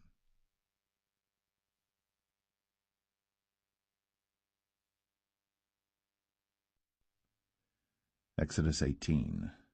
When Jethro, the priest of Midian, Moses' father-in-law, heard of all that God had done for Moses, and for Israel his people, and that the Lord had brought Israel out of Egypt, then Jethro, Moses' father-in-law, took Zipporah, Moses' wife, after he had sent her back, and her 2 sons, of which the name of the one was Gershom, for he said, I have been an alien in a strange land. And the name of the other was Eleazar, for the God of my father, said he, was mine help, and delivered me from the sword of Pharaoh. And Jethro, Moses' father-in-law, came with his sons and his wife unto Moses into the wilderness, where he encamped at the mount of God. And he said unto Moses, I thy father-in-law Jethro am come unto thee, and thy wife and her 2 sons with her. And Moses went out to meet his father-in-law, and did obeisance, and kissed him. And they asked each other of their welfare, and they came into the tent. And Moses told his father-in-law all that the Lord had done unto Pharaoh and to the Egyptians for Israel's sake, and all the travail that had come upon them by the way, and how the Lord delivered them. And Jethro rejoiced for all the goodness which the Lord had done to Israel, whom he had delivered out of the hand of the Egyptians. And Jethro said, Blessed be the Lord, who hath delivered you out of the hand of the Egyptians, and out of the hand of Pharaoh, who hath delivered the people from under the hand of the Egyptians. Now I know that the Lord is greater than all gods, for in the thing wherein they dealt proudly he was above them. And Jethro, Moses' father-in-law, took a burnt offering and sacrifices for God. And Aaron came, and all the elders of Israel, to eat bread with Moses' father-in-law before God. And it came to pass on the morrow that Moses sat to judge the people, and the people stood by Moses from the morning unto the evening. And when Moses' father-in-law saw all that he did to the people, he said, What is this thing that thou doest to the people? Why sittest thou thyself alone, and all the people stand by thee from morning unto even? And Moses said unto his father-in-law, Because the people come unto me to inquire of God. When they have a matter they come unto me, and I judge between one and another, and I do make them know the statutes of God and his laws. And Moses' father-in-law said unto him, The thing that thou doest is not good. Thou wilt surely wear away, both thou and this people that is with thee. For this thing is too heavy for thee. Thou art not able to perform it thyself alone. Hearken now unto my voice. I will give thee counsel, and God shall be with thee. Be thou for the people too Godward, that thou mayest bring the causes unto God. And thou shalt teach them ordinances and laws, and shalt show them the way wherein they must walk, and the work that they must do. Moreover, thou shalt provide out of all the people able men, such as fear God, men of truth, hating covetousness, and place such over them to be rulers of thousands, and rulers of hundreds, rulers of 50s, and rulers of 10s. And let them judge the people at all seasons. And it shall be, that every great matter they shall bring unto thee, but every small matter they shall judge. So shall it be easier for thyself, and they shall bear the burden with thee. If thou shalt do this thing, and God command thee so, then thou shalt be able to endure, and all this people shall also go to their place in peace. So Moses hearkened to the voice of his father-in-law, and did all that he had said. And Moses chose able men out of all Israel, and made them heads over the people, rulers of thousands, rulers of hundreds, rulers of 50s, and rulers of 10s. And they judged the people at all seasons. The hard causes they brought unto Moses, but every small matter they judged themselves. And Moses let his father-in-law depart, and he went his way into his own land.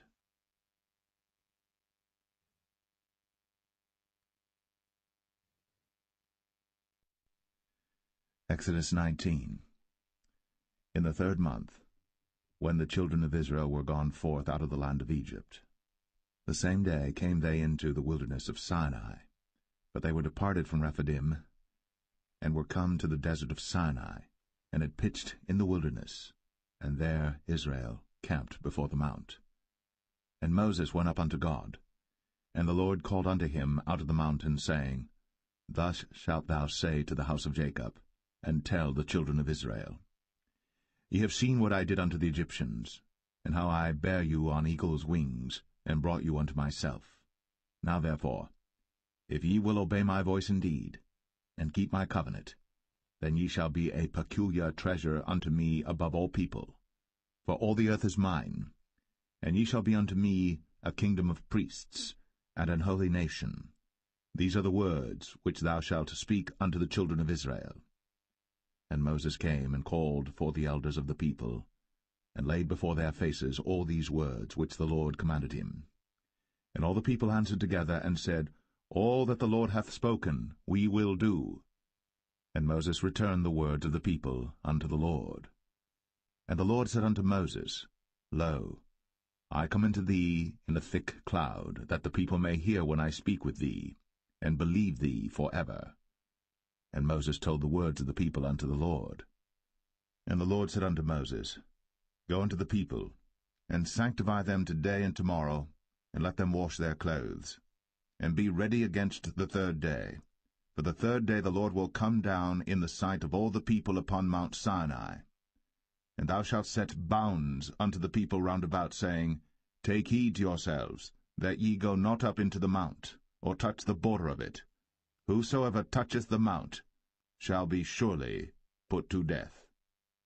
There shall not an hand touch it, but he shall surely be stoned, or shot through, whether it be beast or man. It shall not live. When the trumpet soundeth long, they shall come up to the mount. And Moses went down from the mount unto the people, and sanctified the people, and they washed their clothes. And he said unto the people, Be ready against the 3rd day. Come not at your wives. And it came to pass on the 3rd day in the morning, that there were thunders and lightnings, and a thick cloud upon the mount. and the voice of the trumpet exceeding loud, so that all the people that was in the camp trembled. And Moses brought forth the people out of the camp to meet with God. And they stood at the nether part of the mount. And Mount Sinai was altogether on a smoke, because the Lord descended upon it in fire, and the smoke thereof ascended as the smoke of a furnace, and the whole mount quaked greatly. And when the voice of the trumpet sounded long, and waxed louder and louder, Moses spake, and God answered him by a voice. And the Lord came down upon Mount Sinai, on the top of the mount, and the Lord called Moses up to the top of the mount, and Moses went up. And the Lord said unto Moses, Go down, charge the people, lest they break through unto the Lord to gaze, and many of them perish. And let the priests also, which come near to the Lord, sanctify themselves, lest the Lord break forth upon them. And Moses said unto the Lord, The people cannot come up to Mount Sinai, for thou chargest us, saying, Set bounds about the mount, and sanctify it. And the Lord said unto him, Away, get thee down, and thou shalt come up, thou and Aaron with thee. But let not the priests and the people break through to come up unto the Lord, lest he break forth upon them. So Moses went down unto the people, and spake unto them.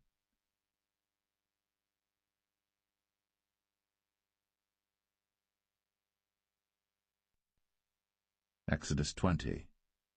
And God spake all these words, saying, I am the Lord thy God, which have brought thee out of the land of Egypt, out of the house of bondage. Thou shalt have no other gods before me. Thou shalt not make unto thee any graven image, or any likeness of any thing that is in heaven above, or that is in the earth beneath, or that is in the water under the earth. Thou shalt not bow down thyself to them, nor serve them. For I, the Lord thy God, am a jealous God, visiting the iniquity of the fathers upon the children unto the third and fourth generation of them that hate me, and showing mercy unto thousands of them that love me, and keep my commandments. Thou shalt not take the name of the Lord thy God in vain, for the Lord will not hold him guiltless that taketh his name in vain. Remember the Sabbath day, to keep it holy. 6 days shalt thou labor, and do all thy work. But the seventh day is the Sabbath of the Lord thy God. In it thou shalt not do any work, thou, nor thy son, nor thy daughter, thy manservant, nor thy maidservant, nor thy cattle, nor thy stranger that is within thy gates. For in 6 days the Lord made heaven and earth, the sea, and all that in them is, and rested the seventh day. Wherefore the Lord blessed the Sabbath day, and hallowed it. Honor thy father and thy mother, that thy days may be long upon the land which the Lord thy God giveth thee. Thou shalt not kill. Thou shalt not commit adultery. Thou shalt not steal. Thou shalt not bear false witness against thy neighbor. Thou shalt not covet thy neighbor's house. Thou shalt not covet thy neighbor's wife, nor his manservant, nor his maidservant, nor his ox, nor his ass, nor anything that is thy neighbor's. And all the people saw the thunderings, and the lightnings, and the noise of the trumpet, and the mountain smoking. And when the people saw it, they removed, and stood afar off. And they said unto Moses, Speak thou with us, and we will hear, but let not God speak with us, lest we die. And Moses said unto the people, Fear not, for God is come to prove you, and that his fear may be before your faces, that ye sin not. And the people stood afar off. And Moses drew near unto the thick darkness where God was. And the Lord said unto Moses, Thus thou shalt say unto the children of Israel, Ye have seen that I have talked with you from heaven. Ye shall not make with me gods of silver, neither shall ye make unto you gods of gold. An altar of earth thou shalt make unto me, and shalt sacrifice thereon thy burnt offerings, and thy peace offerings, thy sheep and thine oxen. In all places where I record my name I will come unto thee, and I will bless thee. And if thou wilt make me an altar of stone, thou shalt not build it of hewn stone, for if thou lift up thy tool upon it, thou hast polluted it. Neither shalt thou go up by steps unto mine altar, that thy nakedness be not discovered thereon.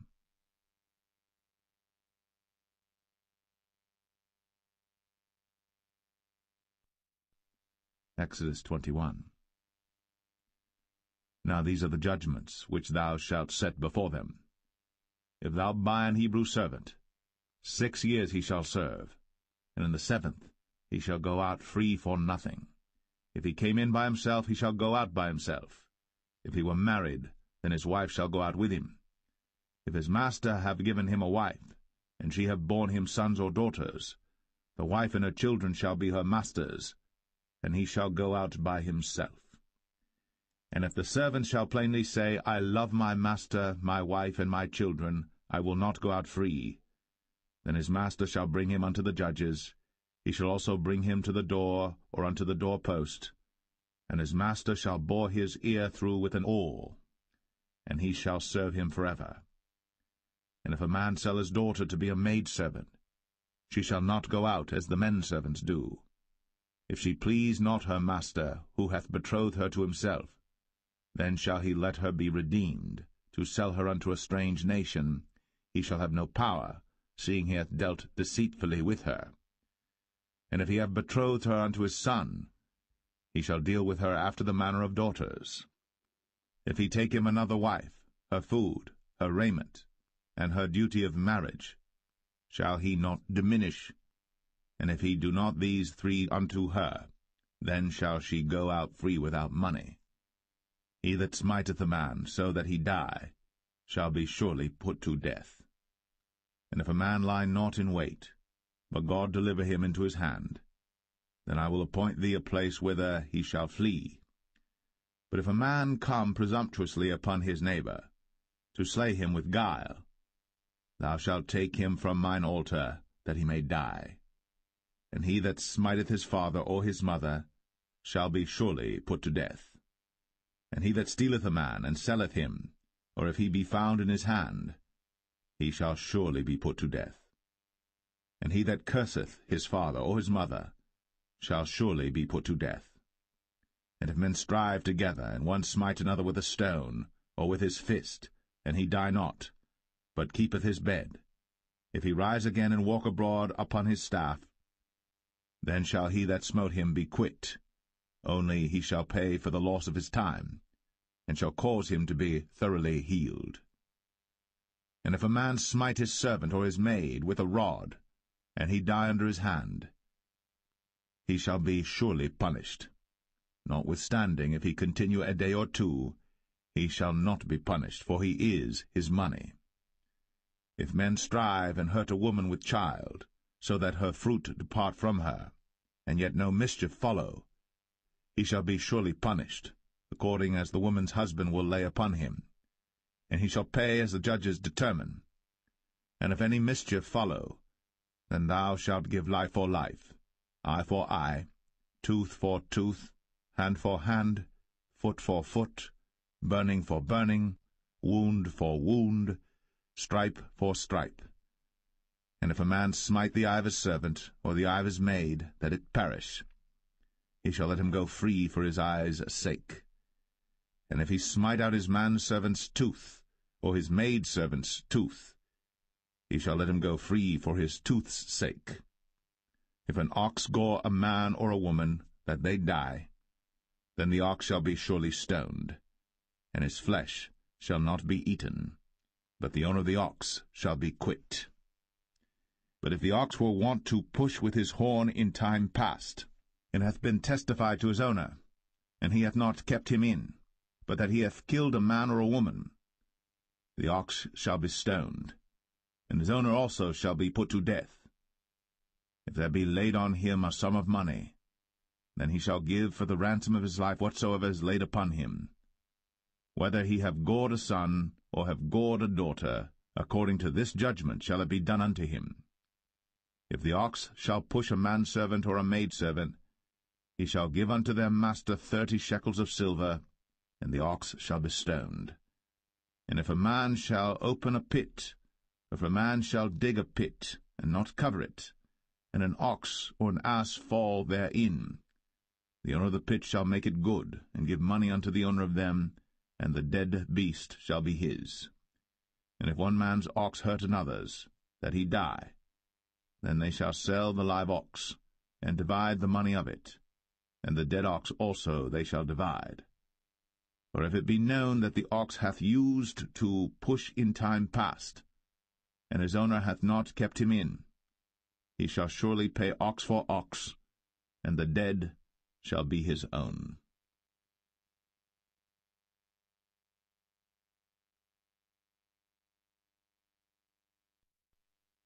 Exodus 22. If a man shall steal an ox or a sheep and kill it or sell it, he shall restore 5 oxen for an ox and 4 sheep for a sheep. If a thief be found breaking up, and be smitten that he die, there shall no blood be shed for him. If the sun be risen upon him, there shall be blood shed for him, for he should make full restitution. If he have nothing, then he shall be sold for his theft. If the theft be certainly found in his hand alive, whether it be ox or ass or sheep, he shall restore double. If a man shall cause a field or vineyard to be eaten, and shall put in his beast, and shall feed in another man's field, of the best of his own field and of the best of his own vineyard, shall he make restitution. If fire break out and catch in thorns, so that stacks of corn or the standing corn of the field be consumed therewith, he that kindled the fire shall surely make restitution. If a man shall deliver unto his neighbor money or stuff to keep, and it be stolen out of the man's house, if the thief be found, let him pay double. If the thief be not found, then the master of the house shall be brought unto the judges to see whether he have put his hand unto his neighbor's goods. For all manner of trespass, whether it be for ox, for ass, for sheep, for raiment, or for any manner of lost thing, which another challengeth to be his, the cause of both parties shall come before the judges, and whom the judges shall condemn, he shall pay double unto his neighbor. If a man deliver unto his neighbor an ass, or an ox, or a sheep, or any beast to keep, and it die, or be hurt, or driven away, no man seeing it, then shall an oath of the Lord be between them both, that he hath not put his hand unto his neighbor's goods, and the owner of it shall accept thereof, and he shall not make it good. And if it be stolen from him, he shall make restitution unto the owner thereof. If it be torn in pieces, then let him bring it for witness, and he shall not make good that which was torn. And if a man borrow aught of his neighbor, and it be hurt or die, the owner thereof being not with it, he shall surely make it good. But if the owner thereof be with it, he shall not make it good. If it be an hired thing, it came for his hire. And if a man entice a maid that is not betrothed, and lie with her, he shall surely endow her to be his wife. If her father utterly refuse to give her unto him, he shall pay money according to the dowry of virgins. Thou shalt not suffer a witch to live. Whosoever lieth with a beast shall surely be put to death. He that sacrificeth unto any god, save unto the Lord only, he shall be utterly destroyed. Thou shalt neither vex a stranger nor oppress him, for ye were strangers in the land of Egypt. Ye shall not afflict any widow or fatherless child. If thou afflict them in any wise, and they cry at all unto me, I will surely hear their cry, and my wrath shall wax hot, and I will kill you with the sword, and your wives shall be widows, and your children fatherless. If thou lend money to any of my people that is poor by thee, thou shalt not be to him as an usurer, neither shalt thou lay upon him usury. If thou at all take thy neighbor's raiment to pledge, thou shalt deliver it unto him by that the sun goeth down. For that is his covering only, it is his raiment for his skin, wherein shall he sleep. And it shall come to pass, when he crieth unto me, that I will hear, for I am gracious. Thou shalt not revile the gods, nor curse the ruler of thy people. Thou shalt not delay to offer the first of thy ripe fruits, and of thy liquors, The firstborn of thy sons shalt thou give unto me. Likewise shalt thou do with thine oxen, and with thy sheep. 7 days it shall be with his dam. On the 8th day thou shalt give it me. And ye shall be holy men unto me. Neither shall ye eat any flesh that is torn of beasts in the field. Ye shall cast it to the dogs.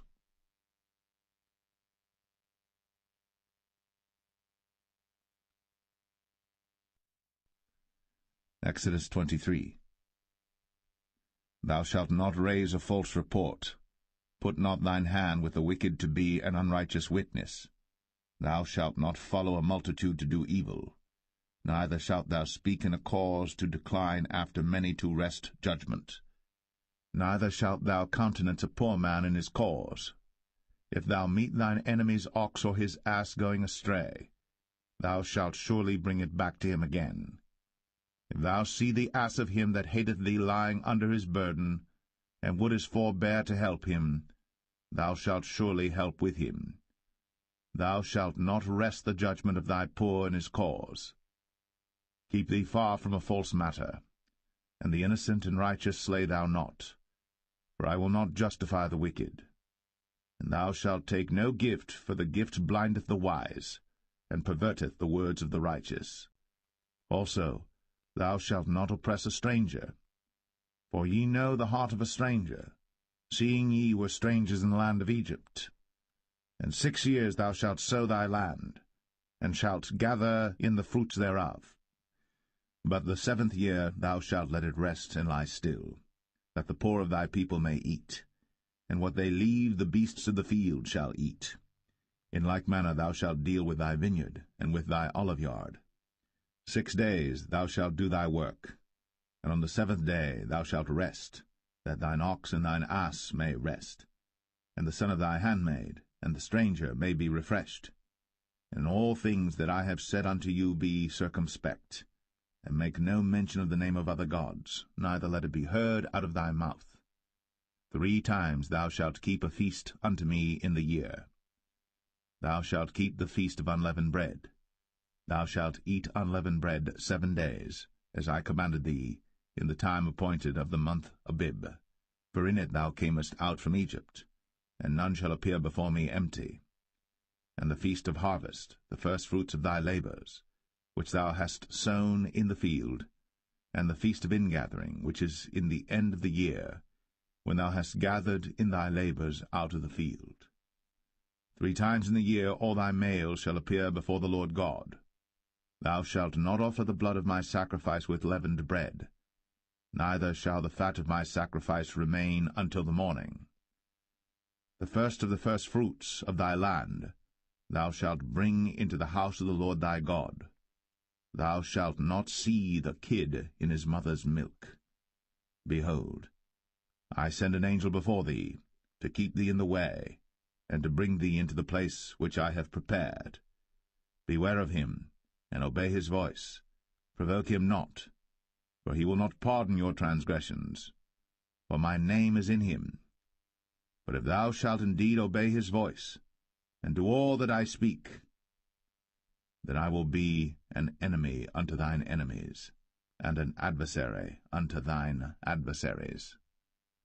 For mine angel shall go before thee, and bring thee in unto the Amorites, and the Hittites, and the Perizzites, and the Canaanites, the Hivites, and the Jebusites, and I will cut them off. Thou shalt not bow down to their gods, nor serve them, nor do after their works, but thou shalt utterly overthrow them, and quite break down their images. And ye shall serve the Lord your God, and he shall bless thy bread and thy water, and I will take sickness away from the midst of thee. There shall nothing cast their young, nor be barren in thy land. The number of thy days I will fulfill. I will send my fear before thee, and will destroy all the people to whom thou shalt come, and I will make all thine enemies turn their backs unto thee. And I will send hornets before thee, which shall drive out the Hivite, the Canaanite, and the Hittite from before thee. I will not drive them out from before thee in 1 year, lest the land become desolate, and the beasts of the field multiply against thee. By little and little I will drive them out from before thee, until thou be increased and inherit the land. And I will set thy bounds from the Red Sea even unto the sea of the Philistines, and from the desert unto the river. For I will deliver the inhabitants of the land into your hand, and thou shalt drive them out before thee. Thou shalt make no covenant with them, nor with their gods. They shall not dwell in thy land, lest they make thee sin against me. For if thou serve their gods, it will surely be a snare unto thee.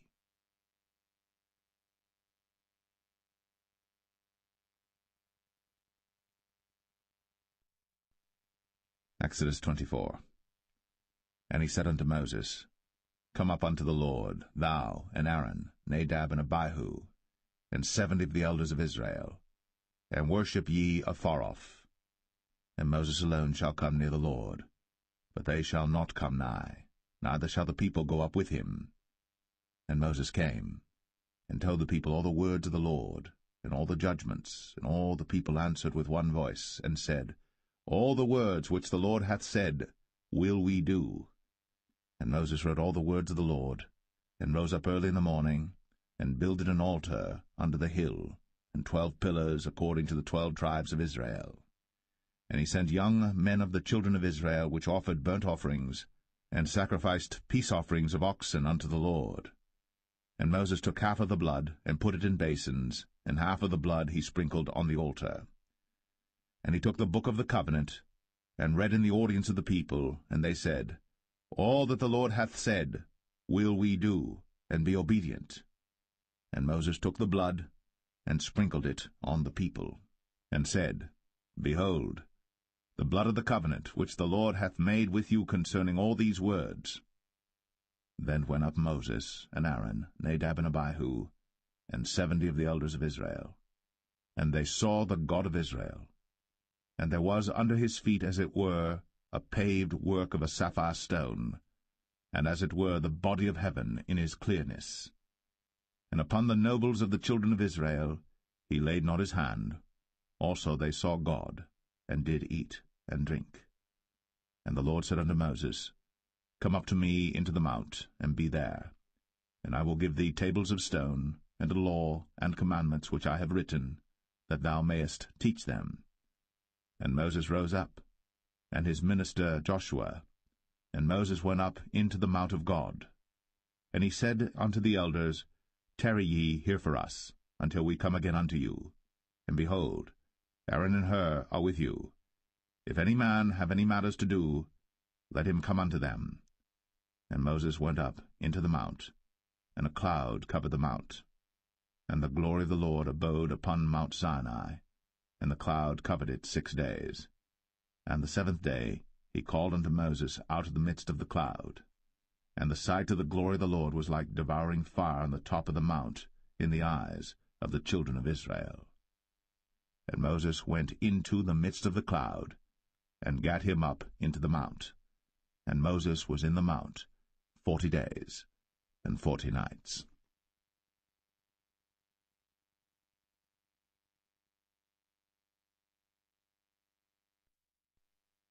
Exodus 25.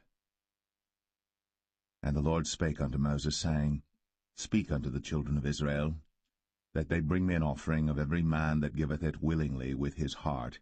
Ye shall take my offering. And this is the offering which ye shall take of them, gold, and silver, and brass, and blue, and purple, and scarlet, and fine linen, and goat's hair, and rams' skins dyed red, and badgers' skins, and shittim wood, oil for the light, spices for anointing oil, and for sweet incense, onyx stones, and stones to be set in the ephod, and in the breastplate. And let them make me a sanctuary, that I may dwell among them, according to all that I show thee, after the pattern of the tabernacle, and the pattern of all the instruments thereof, even so shall ye make it. And they shall make an ark of shittim wood. 2 cubits and a half shall be the length thereof, and a cubit and a half the breadth thereof, and a cubit and a half the height thereof. And thou shalt overlay it with pure gold, within and without shalt thou overlay it, and shalt make upon it a crown of gold round about. And thou shalt cast 4 rings of gold for it, and put them in the 4 corners thereof. and 2 rings shall be in the one side of it, and 2 rings in the other side of it. And thou shalt make staves of shittim wood, and overlay them with gold. And thou shalt put the staves into the rings by the sides of the ark, that the ark may be borne with them. The staves shall be in the rings of the ark, they shall not be taken from it. And thou shalt put into the ark the testimony which I shall give thee. And thou shalt make a mercy seat of pure gold. 2 cubits and a half shall be the length thereof, and 1 cubit and a half the breadth thereof. And thou shalt make 2 cherubims of gold. Of beaten work shalt thou make them, in the 2 ends of the mercy seat. And make 1 cherub on the one end, and the other cherub on the other end. Even of the mercy seat shall ye make the cherubims on the 2 ends thereof. And the cherubims shall stretch forth their wings on high, covering the mercy seat with their wings, and their faces shall look one to another. Toward the mercy seat shall the faces of the cherubims be. And thou shalt put the mercy seat above upon the ark, and in the ark thou shalt put the testimony that I shall give thee. And there I will meet with thee, and I will commune with thee from above the mercy seat, from between the 2 cherubims which are upon the ark of the testimony, of all things which I will give thee in commandment unto the children of Israel. Thou shalt also make a table of shittim wood. 2 cubits shall be the length thereof, and 1 cubit the breadth thereof, and 1 cubit and a half the height thereof. And thou shalt overlay it with pure gold, and make thereto a crown of gold round about. And thou shalt make unto it a border of an handbreadth round about, and thou shalt make a golden crown to the border thereof round about. And thou shalt make for it 4 rings of gold, and put the rings in the 4 corners that are on the 4 feet thereof. Over against the border shall the rings be for places of the staves to bear the table. And thou shalt make the staves of shittim wood, and overlay them with gold, that the table may be borne with them. And thou shalt make the dishes thereof, and spoons thereof, and covers thereof, and bowls thereof, to cover withal. Of pure gold shalt thou make them. And thou shalt set upon the table showbread before me always. And thou shalt make a candlestick of pure gold. Of beaten work shall the candlestick be made. His shaft, and his branches, his bowls, his knobs and his flowers shall be of the same. And 6 branches shall come out of the sides of it, 3 branches of the candlestick out of the one side, and 3 branches of the candlestick out of the other side. 3 bowls made like unto almonds, with a knob and a flower in one branch, and 3 bowls made like almonds in the other branch, with a knob and a flower. So in the 6 branches that come out of the candlestick. And in the candlestick shall be 4 bowls made like unto almonds, with their knobs and their flowers. And there shall be a knob under 2 branches of the same, and a knob under 2 branches of the same, and a knob under 2 branches of the same, according to the 6 branches that proceed out of the candlestick. Their knobs and their branches shall be of the same. All it shall be one beaten work of pure gold. And thou shalt make the 7 lamps thereof, and they shall light the lamps thereof, that they may give light over against it. And the tongs thereof, and the snuff dishes thereof, shall be of pure gold. Of a talent of pure gold shall he make it with all these vessels. And look that thou make them after their pattern, which was shown thee in the mount.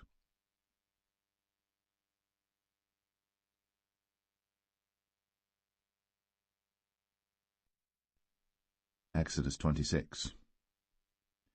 Moreover, thou shalt make the tabernacle with 10 curtains of fine twined linen, and blue, and purple, and scarlet. With cherubims of cunning work shalt thou make them. The length of 1 curtain shall be 28 cubits, and the breadth of 1 curtain 4 cubits, and every one of the curtains shall have 1 measure. The 5 curtains shall be coupled together one to another, and other 5 curtains shall be coupled one to another. And thou shalt make loops of blue upon the edge of the 1 curtain, from the selvage in the coupling. And likewise shalt thou make in the uttermost edge of another curtain, in the coupling of the 2nd. 50 loops shalt thou make in the 1 curtain, and 50 loops shalt thou make in the edge of the curtain that is in the coupling of the 2nd, that the loops may take hold one of another. And thou shalt make 50 taches of gold, and couple the curtains together with the taches, and it shall be 1 tabernacle. And thou shalt make curtains of goat's hair to be a covering upon the tabernacle. 11 curtains shalt thou make. The length of 1 curtain shall be 30 cubits, and the breadth of 1 curtain 4 cubits. and the 11 curtains shall be all of one measure. And thou shalt couple 5 curtains by themselves, and 6 curtains by themselves, and shalt double the 6 curtains in the forefront of the tabernacle. And thou shalt make 50 loops on the edge of the one curtain that is outmost in the coupling, and 50 loops in the edge of the curtain which coupleth the second. And thou shalt make 50 taches of brass, and put the taches into the loops, and couple the tent together, that it may be one. And the remnant that remaineth of the curtains of the tent, the half curtain that remaineth, shall hang over the backside of the tabernacle, and a cubit on the one side, and a cubit on the other side of that which remaineth in the length of the curtains of the tent. It shall hang over the sides of the tabernacle on this side, and on that side to cover it. And thou shalt make a covering for the tent of rams' skins dyed red, and a covering above of badgers' skins. And thou shalt make boards for the tabernacle of shittim wood standing up. 10 cubits shall be the length of a board, and a cubit and a half shall be the breadth of one board. 2 tenons shall there be in one board, set in order, one against another. Thus shalt thou make for all the boards of the tabernacle. And thou shalt make the boards for the tabernacle 20 boards on the south side southward. And thou shalt make 40 sockets of silver under the 20 boards, 2 sockets under one board for his 2 tenons, and 2 sockets under another board for his 2 tenons. And for the second side of the tabernacle on the north side there shall be 20 boards, and there 40 sockets of silver, 2 sockets under one board, and 2 sockets under another board. And for the sides of the tabernacle westward thou shalt make 6 boards. And 2 boards shalt thou make for the corners of the tabernacle in the 2 sides. And they shall be coupled together beneath, and they shall be coupled together above the head of it unto one ring. Thus shall it be for them both. They shall be for the 2 corners. And they shall be 8 boards, and their sockets of silver 16 sockets, 2 sockets under one board, and 2 sockets under another board. And thou shalt make bars of shittim wood, 5 for the boards of the one side of the tabernacle, and 5 bars for the boards of the other side of the tabernacle, and 5 bars for the boards of the side of the tabernacle for the 2 sides westward. And the middle bar in the midst of the boards shall reach from end to end. And thou shalt overlay the boards with gold, and make their rings of gold, for places for the bars, and thou shalt overlay the bars with gold. And thou shalt rear up the tabernacle according to the fashion thereof which was shown thee in the mount. And thou shalt make a veil of blue, and purple, and scarlet, and fine twined linen of cunning work. With cherubims shall it be made. And thou shalt hang it upon 4 pillars of shittim wood overlaid with gold. Their hooks shall be of gold, upon the 4 sockets of silver. And thou shalt hang up the veil under the taches, that thou mayest bring in thither within the veil the ark of the testimony. And the veil shall divide unto you between the holy place and the most holy. And thou shalt put the mercy seat upon the ark of the testimony in the most holy place. And thou shalt set the table without the veil, and the candlestick over against the table on the side of the tabernacle toward the south. And thou shalt put the table on the north side. And thou shalt make an hanging for the door of the tent of blue and purple and scarlet, and fine twined linen wrought with needlework. And thou shalt make for the hanging 5 pillars of shittim wood, and overlay them with gold, and their hooks shall be of gold, and thou shalt cast 5 sockets of brass for them.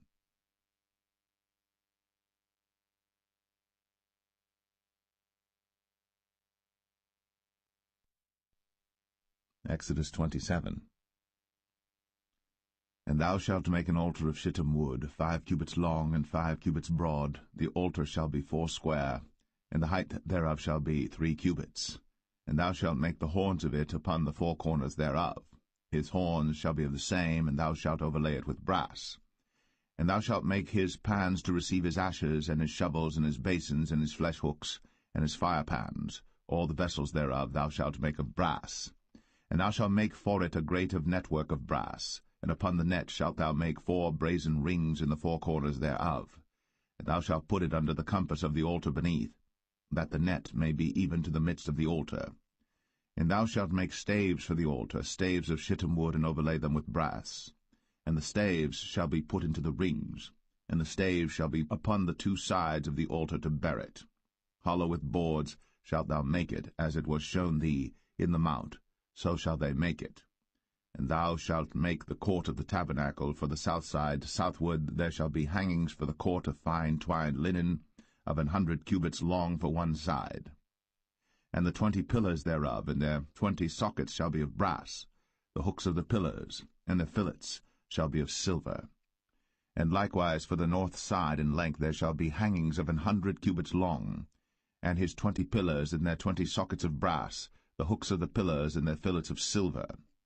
And for the breadth of the court on the west side shall be hangings of 50 cubits, their pillars 10, and their sockets 10. And the breadth of the court on the east side eastward shall be 50 cubits. The hangings of one side of the gate shall be 15 cubits, their pillars 3, and their sockets 3. And on the other side shall be hangings 15 cubits, their pillars 3, and their sockets 3. And for the gate of the court shall be an hanging of 20 cubits of blue, and purple, and scarlet, and fine twined linen, wrought with needlework, and their pillars shall be 4, and their sockets 4. All the pillars round about the court shall be filleted with silver. Their hooks shall be of silver, and their sockets of brass. The length of the court shall be 100 cubits, and the breadth 50 everywhere, and the height 5 cubits of fine twined linen, and their sockets of brass. All the vessels of the tabernacle, and all the service thereof, and all the pins thereof, and all the pins of the court shall be of brass. And thou shalt command the children of Israel that they bring thee pure oil, olive beaten for the light, to cause the lamp to burn always. In the tabernacle of the congregation without the veil, which is before the testimony, Aaron and his sons shall order it from evening to morning before the Lord. It shall be a statute for ever, unto their generations, on the behalf of the children of Israel.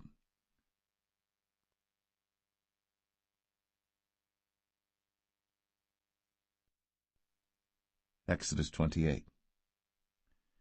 And take thou unto thee Aaron thy brother, and his sons with him, from among the children of Israel, that he may minister unto me in the priest's office, even Aaron, Nadab, and Abihu, Eleazar, and Ithamar, Aaron's sons. And thou shalt make holy garments for Aaron thy brother, for glory and for beauty. And thou shalt speak unto all that are wise-hearted, whom I have filled with the spirit of wisdom, that they may make Aaron's garments to consecrate him, that he may minister unto me in the priest's office. And these are the garments which they shall make: a breastplate, and an ephod, and a robe, and a broidered coat, a mitre, and a girdle. And they shall make holy garments for Aaron thy brother, and his sons, that he may minister unto me in the priest's office. And they shall take gold, and blue, and purple, and scarlet, and fine linen. And they shall make the ephod of gold, of blue, and of purple, of scarlet, and fine twined linen with cunning work. It shall have the 2 shoulder pieces thereof joined at the 2 edges thereof, and so it shall be joined together. And the curious girdle of the ephod which is upon it shall be of the same, according to the work thereof, even of gold, of blue, and purple, and scarlet, and fine twined linen. And thou shalt take 2 onyx stones, and grave on them the names of the children of Israel, 6 of their names on one stone, and the other 6 names of the rest on the other stone, according to their birth. With the work of an engraver in stone, like the engravings of a signet, shalt thou engrave the 2 stones with the names of the children of Israel. Thou shalt make them to be set in ouches of gold. And thou shalt put the 2 stones upon the shoulders of the ephod for stones of memorial unto the children of Israel. And Aaron shall bear their names before the Lord upon his 2 shoulders for a memorial. And thou shalt make ouches of gold, and 2 chains of pure gold at the ends. Of wreathen work shalt thou make them, and fasten the wreathen chains to the ouches. And thou shalt make the breastplate of judgment with cunning work. After the work of the ephod thou shalt make it, of gold, of blue, and of purple, and of scarlet, and of fine twined linen shalt thou make it. 4 square it shall be, being doubled. A span shall be the length thereof, and a span shall be the breadth thereof. And thou shalt set in it settings of stones, even 4 rows of stones. The first row shall be a sardius, a topaz, and a carbuncle. This shall be the first row. And the second row shall be an emerald, a sapphire, and a diamond. And the third row a ligure, an agate, and an amethyst. and the fourth row a beryl, and an onyx, and a jasper. They shall be set in gold in their enclosings. And the stone shall be with the names of the children of Israel, 12 according to their names, like the engravings of a signet. Every one with his name shall they be according to the 12 tribes. And thou shalt make upon the breastplate chains at the ends of wreathen work of pure gold. And thou shalt make upon the breastplate 2 rings of gold, and shalt put the 2 rings on the 2 ends of the breastplate. And thou shalt put the 2 wreathen chains of gold in the 2 rings which are on the ends of the breastplate. And the other 2 ends of the 2 wreathen chains thou shalt fasten in the 2 ouches, and put them on the shoulder pieces of the ephod before it. And thou shalt make 2 rings of gold, and thou shalt put them upon the 2 ends of the breastplate, in the border thereof, which is in the side of the ephod inward. And 2 other rings of gold thou shalt make, and shalt put them on the 2 sides of the ephod underneath, toward the forepart thereof, over against the other coupling thereof, above the curious girdle of the ephod. And they shall bind the breastplate by the rings thereof unto the rings of the ephod with a lace of blue, that it may be above the curious girdle of the ephod, and that the breastplate be not loosed from the ephod. And Aaron shall bear the names of the children of Israel in the breastplate of judgment upon his heart, when he goeth in unto the holy place for a memorial before the Lord continually. And thou shalt put in the breastplate of judgment the Urim and the Thummim, and they shall be upon Aaron's heart, when he goeth in before the Lord. And Aaron shall bear the judgment of the children of Israel upon his heart before the Lord continually. And thou shalt make the robe of the ephod all of blue. And there shall be an hole in the top of it, in the midst thereof. It shall have a binding of woven work round about the whole of it, as it were the whole of an habergeon, that it be not rent. And beneath upon the hem of it thou shalt make pomegranates of blue, and of purple, and of scarlet round about the hem thereof, and bells of gold between them round about, a golden bell and a pomegranate, a golden bell and a pomegranate, upon the hem of the robe round about. And it shall be upon Aaron to minister, and his sound shall be heard when he goeth in unto the holy place before the Lord, and when he cometh out, that he die not. And thou shalt make a plate of pure gold, and grave upon it, like the engravings of a signet, holiness to the Lord. And thou shalt put it on a blue lace, that it may be upon the mitre, upon the forefront of the mitre it shall be. And it shall be upon Aaron's forehead, that Aaron may bear the iniquity of the holy things, which the children of Israel shall hallow in all their holy gifts. And it shall be always upon his forehead, that they may be accepted before the Lord. And thou shalt embroider the coat of fine linen, and thou shalt make the mitre of fine linen, and thou shalt make the girdle of needlework. And for Aaron's sons thou shalt make coats, and thou shalt make for them girdles, and bonnets shalt thou make for them for glory and for beauty. And thou shalt put them upon Aaron thy brother, and his sons with him, and shalt anoint them, and consecrate them, and sanctify them, that they may minister unto me in the priest's office. And thou shalt make them linen breeches to cover their nakedness, from the loins even unto the thighs they shall reach. And they shall be upon Aaron and upon his sons when they come in unto the tabernacle of the congregation, or when they come near unto the altar to minister in the holy place, that they bear not iniquity, and die. It shall be a statute for ever unto him, and his seed after him.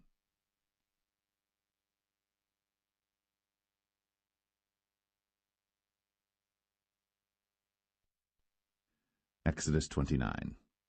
And this is the thing that thou shalt do unto them to hallow them, to minister unto me in the priest's office. Take 1 young bullock, and 2 rams without blemish, and unleavened bread and cakes unleavened tempered with oil, and wafers unleavened anointed with oil, of wheaten flour shalt thou make them. And thou shalt put them into 1 basket, and bring them in the basket, with the bullock and the 2 rams. And Aaron and his sons thou shalt bring unto the door of the tabernacle of the congregation, and shalt wash them with water. And thou shalt take the garments, and put upon Aaron the coat, and the robe of the ephod, and the breastplate, and gird him with the curious girdle of the ephod. And thou shalt put the mitre upon his head, and put the holy crown upon the mitre. Then shalt thou take the anointing oil, and pour it upon his head, and anoint him. And thou shalt bring his sons, and put coats upon them. And thou shalt gird them with girdles, Aaron and his sons, and put the bonnets on them, and the priest's office shall be theirs for a perpetual statute. And thou shalt consecrate Aaron and his sons. And thou shalt cause a bullock to be brought before the tabernacle of the congregation, and Aaron and his sons shall put their hands upon the head of the bullock. And thou shalt kill the bullock before the Lord, by the door of the tabernacle of the congregation. And thou shalt take of the blood of the bullock, and put it upon the horns of the altar with thy finger, and pour all the blood beside the bottom of the altar. And thou shalt take all the fat that covereth the inwards, and the caul that is above the liver, and the 2 kidneys, and the fat that is upon them, and burn them upon the altar. But the flesh of the bullock, and his skin, and his dung, shalt thou burn with fire without the camp. It is a sin offering. Thou shalt also take 1 ram, and Aaron and his sons shall put their hands upon the head of the ram. And thou shalt slay the ram, and thou shalt take his blood, and sprinkle it round about upon the altar. And thou shalt cut the ram in pieces, and wash the inwards of him and his legs, and put them unto his pieces and unto his head. And thou shalt burn the whole ram upon the altar. It is a burnt offering unto the Lord. It is a sweet savour, an offering made by fire unto the Lord. And thou shalt take the other ram, and Aaron and his sons shall put their hands upon the head of the ram.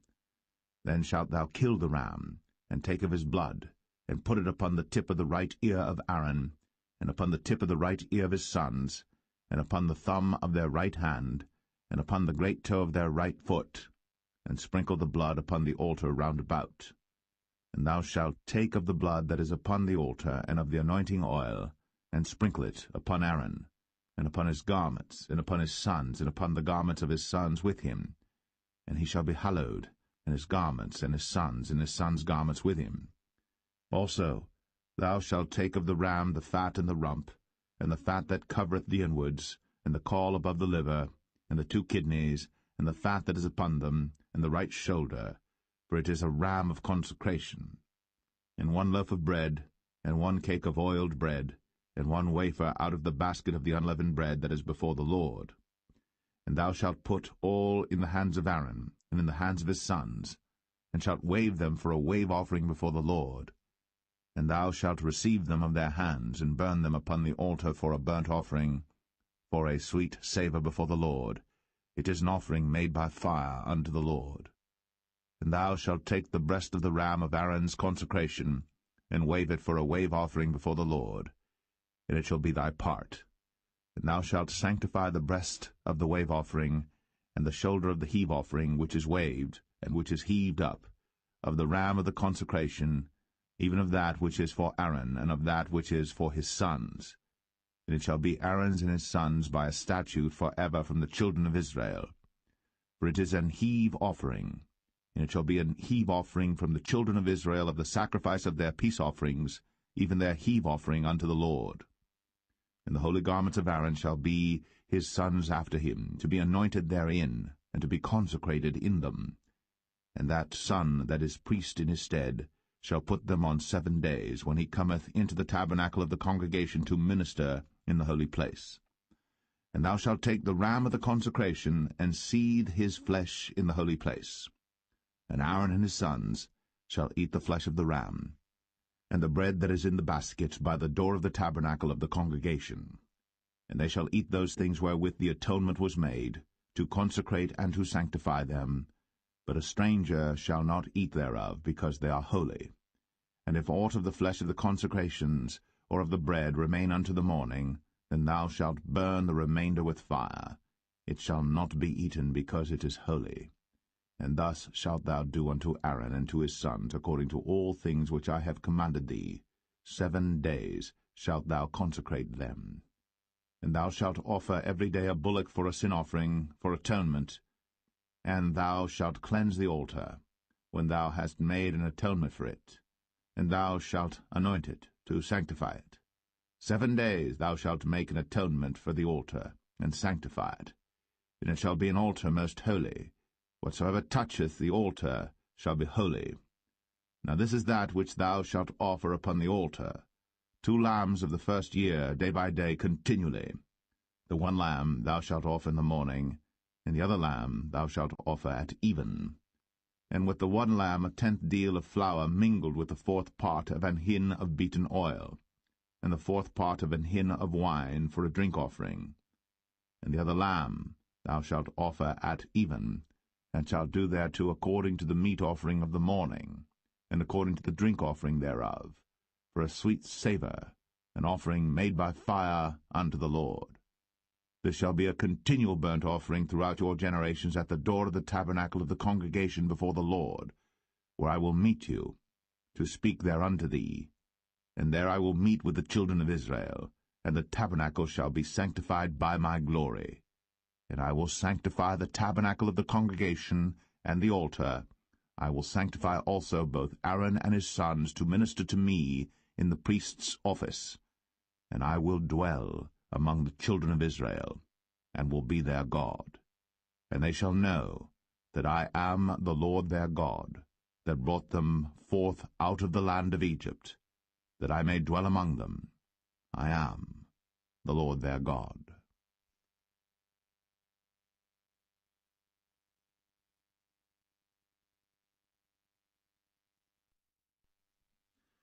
Exodus 30. And thou shalt make an altar to burn incense upon. Of shittim wood shalt thou make it. A cubit shall be the length thereof, and a cubit the breadth thereof. 4 square shall it be. And 2 cubits shall be the height thereof. The horns thereof shall be of the same. And thou shalt overlay it with pure gold, the top thereof and the sides thereof round about, and the horns thereof. And thou shalt make unto it a crown of gold round about. And 2 golden rings shalt thou make to it under the crown of it. By the 2 corners thereof upon the 2 sides of it shalt thou make it. And they shall be for places for the staves to bear it withal. And thou shalt make the staves of shittim wood, and overlay them with gold.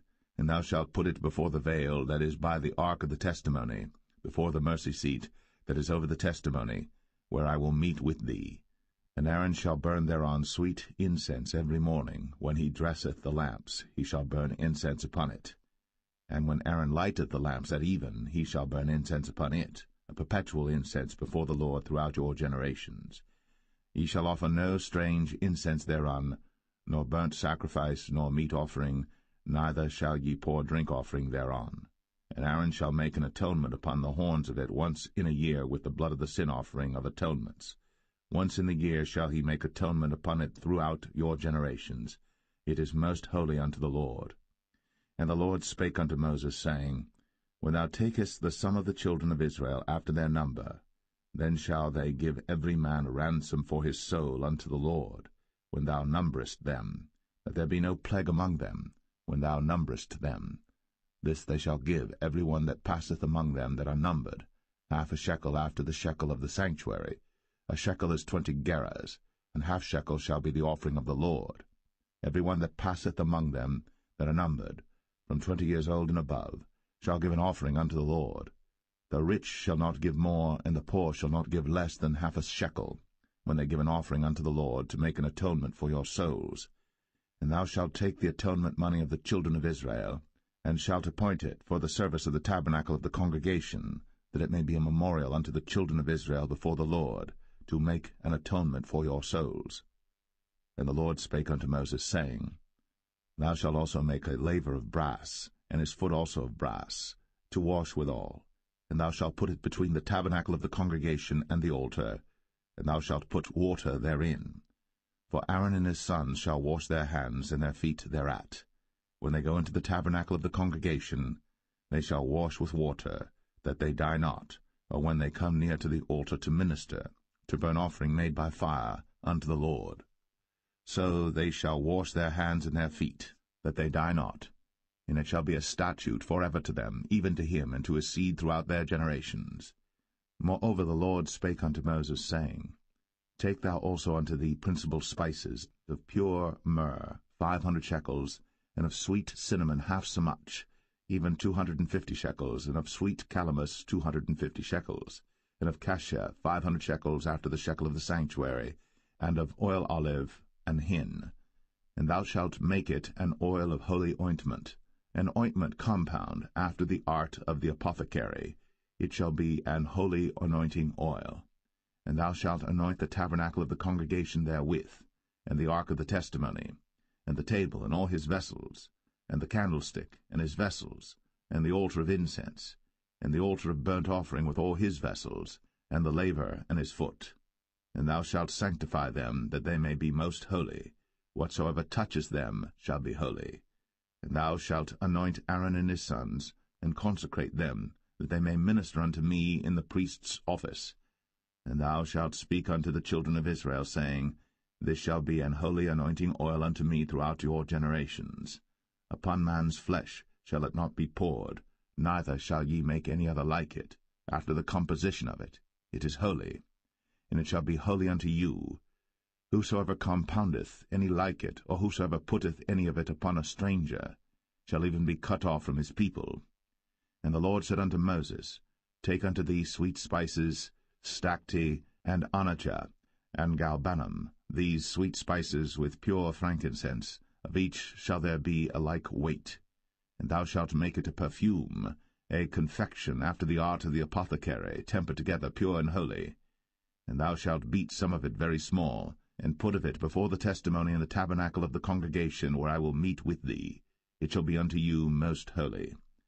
And as for the perfume which thou shalt make, ye shall not make to yourselves according to the composition thereof. It shall be unto thee holy for the Lord. Whosoever shall make like unto that, to smell thereto, shall even be cut off from his people.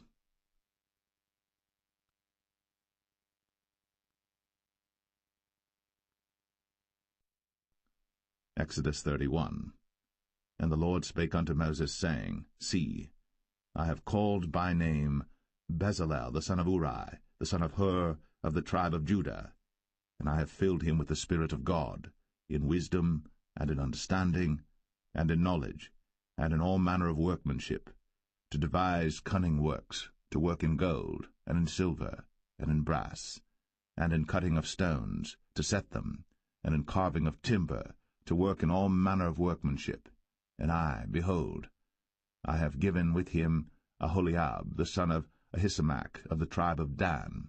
And in the hearts of all that are wise-hearted I have put wisdom, that they may make all that I have commanded thee: the tabernacle of the congregation, and the ark of the testimony, and the mercy seat that is thereupon, and all the furniture of the tabernacle, and the table, and his furniture, and the pure candlestick with all his furniture, and the altar of incense, and the altar of burnt offering with all his furniture, and the laver and his foot, and the cloths of service, and the holy garments for Aaron the priest, and the garments of his sons to minister in the priest's office, and the anointing oil, and sweet incense for the holy place, according to all that I have commanded thee shall they do.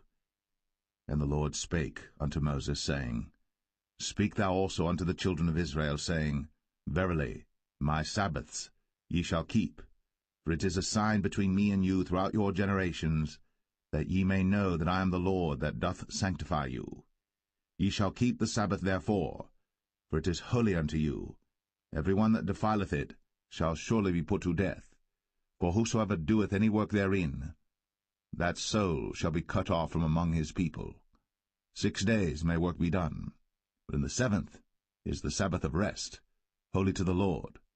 Whosoever doeth any work in the Sabbath day, he shall surely be put to death. Wherefore the children of Israel shall keep the Sabbath, to observe the Sabbath throughout their generations, for a perpetual covenant. It is a sign between me and the children of Israel forever. For in 6 days the Lord made heaven and earth, and on the 7th day he rested and was refreshed. And he gave unto Moses, when he had made an end of communing with him upon Mount Sinai, 2 tables of testimony, tables of stone, written with the finger of God.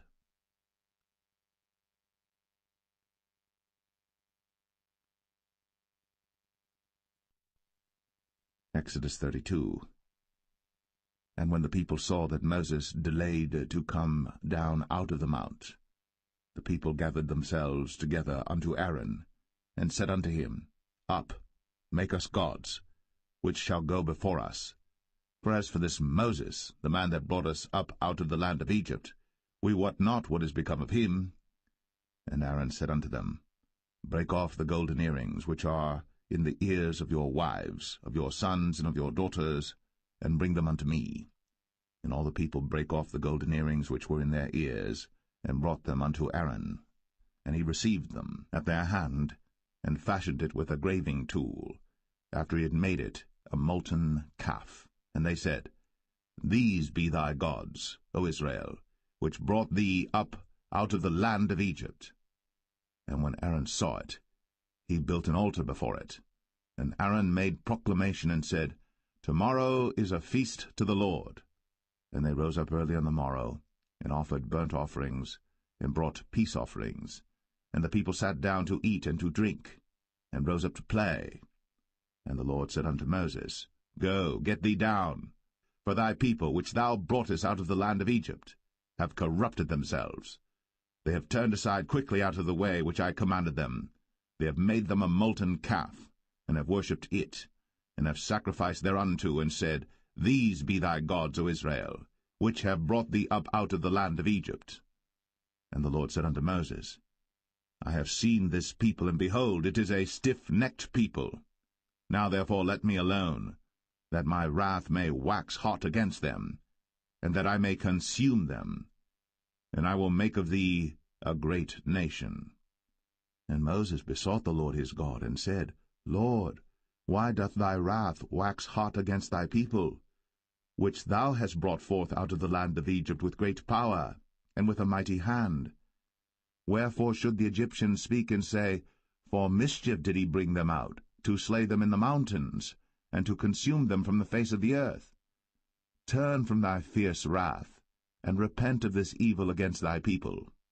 Remember Abraham, Isaac, and Israel, thy servants, to whom thou swarest by thine own self, and saidst unto them, I will multiply your seed as the stars of heaven, and all this land that I have spoken of will I give unto your seed, and they shall inherit it for ever. And the Lord repented of the evil which he thought to do unto his people. And Moses turned, and went down from the mount, and the 2 tables of the testimony were in his hand. The tables were written on both their sides. On the one side and on the other were they written. And the tables were the work of God, and the writing was the writing of God, graven upon the tables. And when Joshua heard the noise of the people as they shouted, he said unto Moses, There is a noise of war in the camp. And he said, It is not the voice of them that shout for mastery, neither is it the voice of them that cry for being overcome, but the noise of them that sing do I hear. And it came to pass, as soon as he came nigh unto the camp, that he saw the calf and the dancing. And Moses' anger waxed hot, and he cast the tables out of his hands, and brake them beneath the mount. And he took the calf which they had made, and burnt it in the fire, and ground it to powder, and strawed it upon the water, and made the children of Israel drink of it. And Moses said unto Aaron, What did this people unto thee, that thou hast brought so great a sin upon them? And Aaron said, Let not the anger of my Lord wax hot. Thou knowest the people, that they are set on mischief. For they said unto me, Make us gods, which shall go before us. For as for this Moses, the man that brought us up out of the land of Egypt, we wot not what is become of him. And I said unto them, Whosoever hath any gold, let them break it off. So they gave it to me. Then I cast it into the fire, and there came out this calf.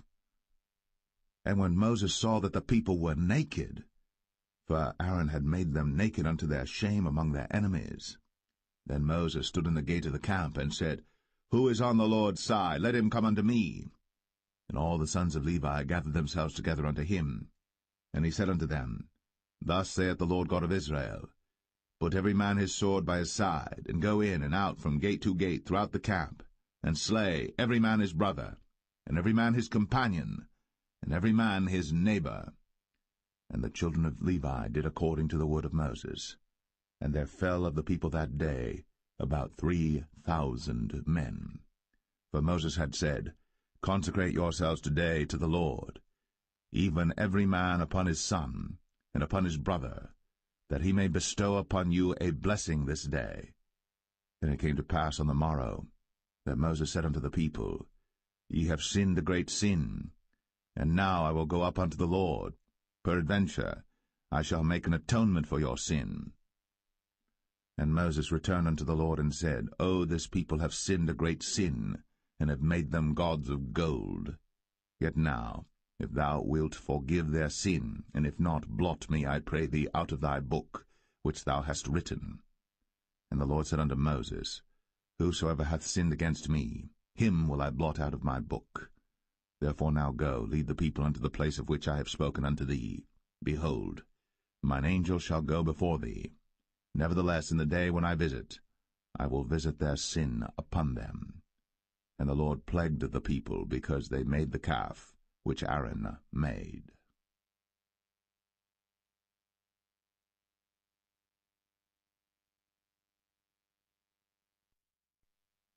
Exodus 33.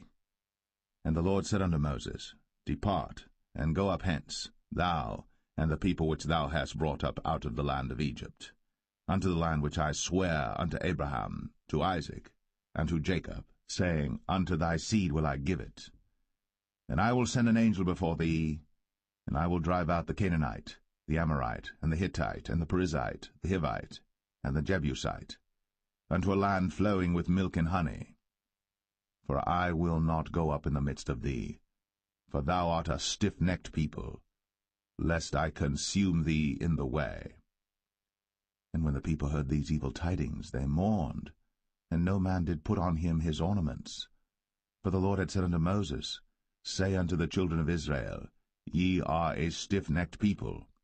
I will come up into the midst of thee in a moment, and consume thee. Therefore now put off thy ornaments from thee, that I may know what to do unto thee. And the children of Israel stripped themselves of their ornaments by the mount Horeb. And Moses took the tabernacle, and pitched it without the camp, afar off from the camp, and called it the tabernacle of the congregation. And it came to pass that every one which sought the Lord went out unto the tabernacle of the congregation, which was without the camp.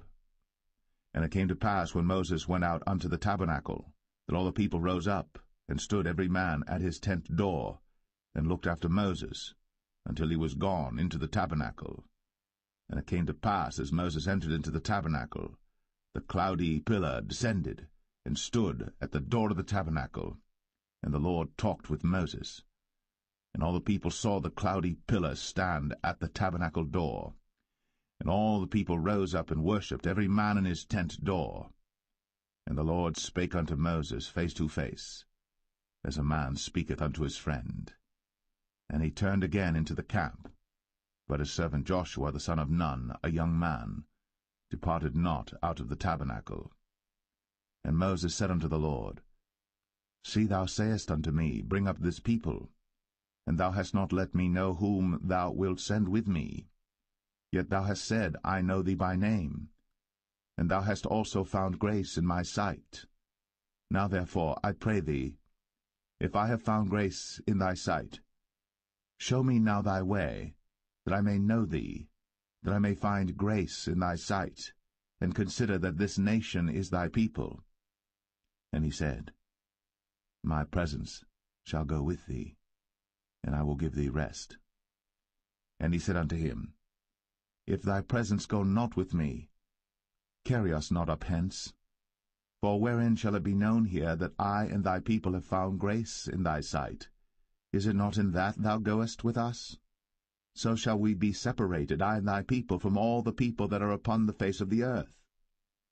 And the Lord said unto Moses, I will do this thing also that thou hast spoken, for thou hast found grace in my sight, and I know thee by name. And he said, I beseech thee, show me thy glory. And he said, I will make all my goodness pass before thee, and I will proclaim the name of the Lord before thee, and will be gracious to whom I will be gracious, and will show mercy on whom I will show mercy. And he said, Thou canst not see my face, for there shall no man see me and live. And the Lord said, Behold, there is a place by me, and thou shalt stand upon a rock. And it shall come to pass, while my glory passeth by, that I will put thee in a cleft of the rock, and will cover thee with my hand while I pass by. And I will take away mine hand, and thou shalt see my back parts, but my face shall not be seen.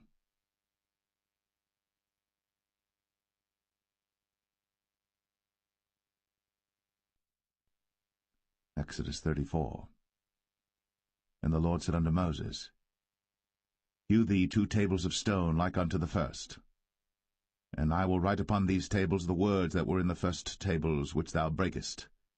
And be ready in the morning, and come up in the morning unto Mount Sinai, and present thyself there to me in the top of the mount. And no man shall come up with thee, neither let any man be seen throughout all the mount, neither let the flocks nor herds feed before that mount. And he hewed 2 tables of stone like unto the first. And Moses rose up early in the morning, and went up unto Mount Sinai, as the Lord had commanded him, and took in his hand the 2 tables of stone. And the Lord descended in the cloud, and stood with him there, and proclaimed the name of the Lord. And the Lord passed by before him, and proclaimed, the Lord God, merciful and gracious, long-suffering, and abundant in goodness and truth, keeping mercy for thousands, forgiving iniquity, and transgression and sin, and that will by no means clear the guilty, visiting the iniquity of the fathers upon the children, and upon the children's children, unto the 3rd and to the 4th generation. And Moses made haste, and bowed his head toward the earth, and worshipped, and he said, If now I have found grace in thy sight, O Lord, let my Lord, I pray thee, go among us. For it is a stiff-necked people, and pardon our iniquity and our sin, and take us for thine inheritance. And he said, Behold, I make a covenant. Before all thy people I will do marvels, such as have not been done in all the earth, nor in any nation. And all the people among which thou art shall see the work of the Lord, for it is a terrible thing that I will do with thee. Observe thou that which I command thee this day. Behold, I drive out before thee the Amorite, and the Canaanite, and the Hittite, and the Perizzite, and the Hivite, and the Jebusite. Take heed to thyself, lest thou make a covenant with the inhabitants of the land whither thou goest, lest it be for a snare in the midst of thee. But ye shall destroy their altars, break their images, and cut down their groves. For thou shalt worship no other god, for the Lord whose name is a jealous God.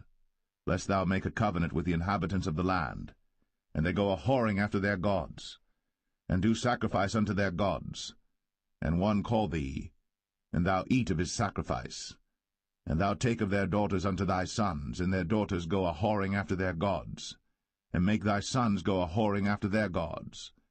Thou shalt make thee no molten gods. The feast of unleavened bread shalt thou keep. 7 days thou shalt eat unleavened bread, as I commanded thee, in the time of the month Abib. For in the month Abib thou camest out from Egypt. All that openeth the matrix is mine, and every firstling among thy cattle, whether ox or sheep that is male. But the firstling of an ass thou shalt redeem with a lamb.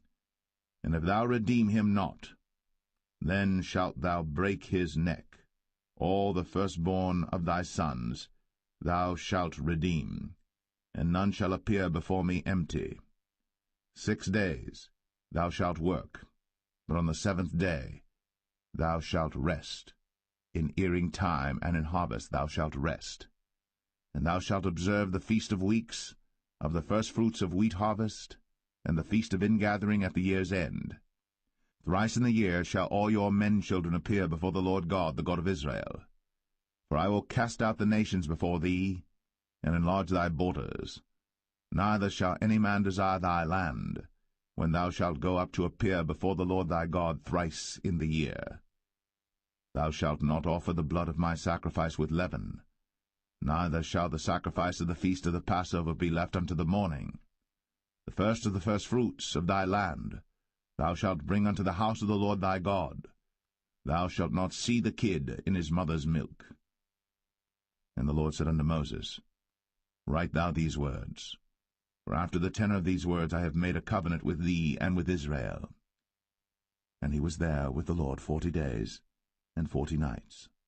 He did neither eat bread nor drink water. And he wrote upon the tables the words of the covenant, the 10 commandments. And it came to pass, when Moses came down from Mount Sinai, with the 2 tables of testimony in Moses' hand, when he came down from the mount, that Moses wist not that the skin of his face shone, while he talked with them. And when Aaron and all the children of Israel saw Moses, behold, the skin of his face shone, and they were afraid to come nigh him. And Moses called unto them, and Aaron and all the rulers of the congregation returned unto him. And Moses talked with them, and afterward all the children of Israel came nigh, and he gave them in commandment all that the Lord had spoken with him in Mount Sinai. Until Moses had done speaking with them, he put a veil on his face. But when Moses went in before the Lord to speak with him, he took the veil off until he came out. And he came out, and spake unto the children of Israel that which he was commanded. And the children of Israel saw the face of Moses, that the skin of Moses' face shone. And Moses put the veil upon his face again, until he went in to speak with him.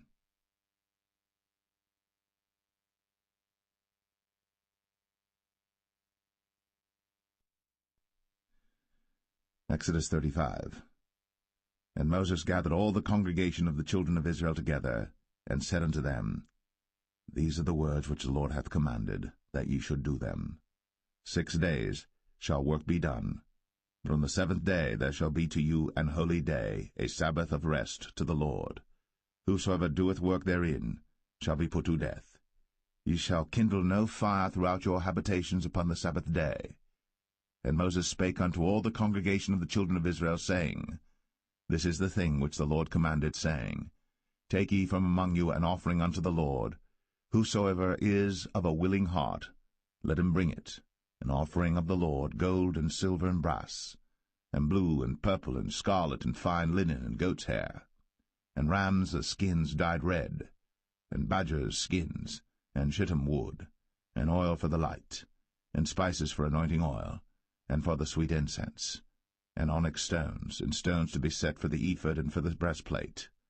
And every wise-hearted among you shall come, and make all that the Lord hath commanded, the tabernacle, his tent, and his covering, his taches, and his boards, his bars, his pillars, and his sockets, the ark and the staves thereof, with the mercy seat and the veil of the covering, the table and his staves, and all his vessels, and the showbread, the candlestick also for the light, and his furniture, and his lamps, with the oil for the light, and the incense altar, and his staves, and the anointing oil, and the sweet incense, and the hanging for the door at the entering in of the tabernacle, the altar of burnt offering, with his brazen grate, his staves, and all his vessels, the laver and his foot, the hangings of the court, his pillars, and their sockets, and the hanging for the door of the court, the pins of the tabernacle, and the pins of the court, and their cords, the cloths of service, to do service in the holy place, the holy garments for Aaron the priest, and the garments of his sons to minister in the priest's office.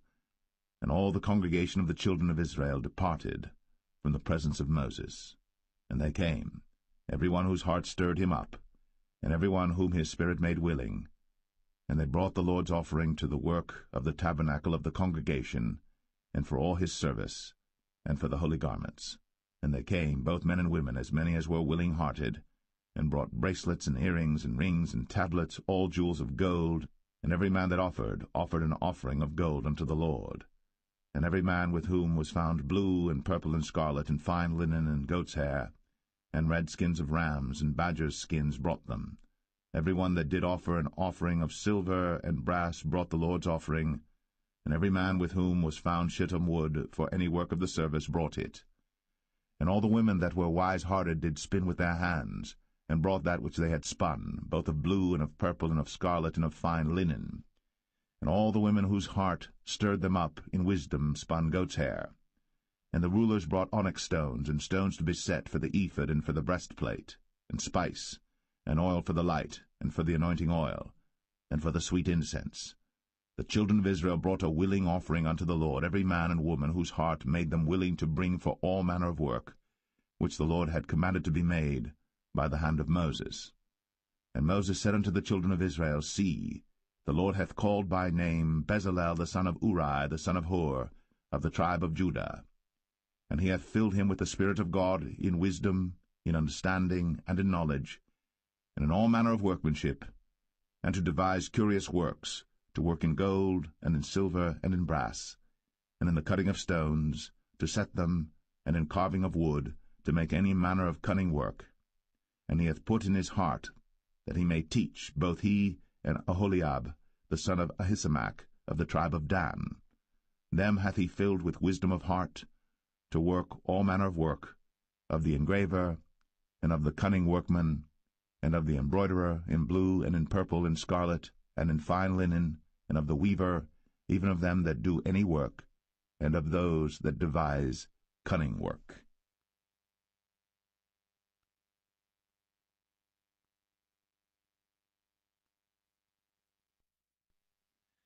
Exodus 36.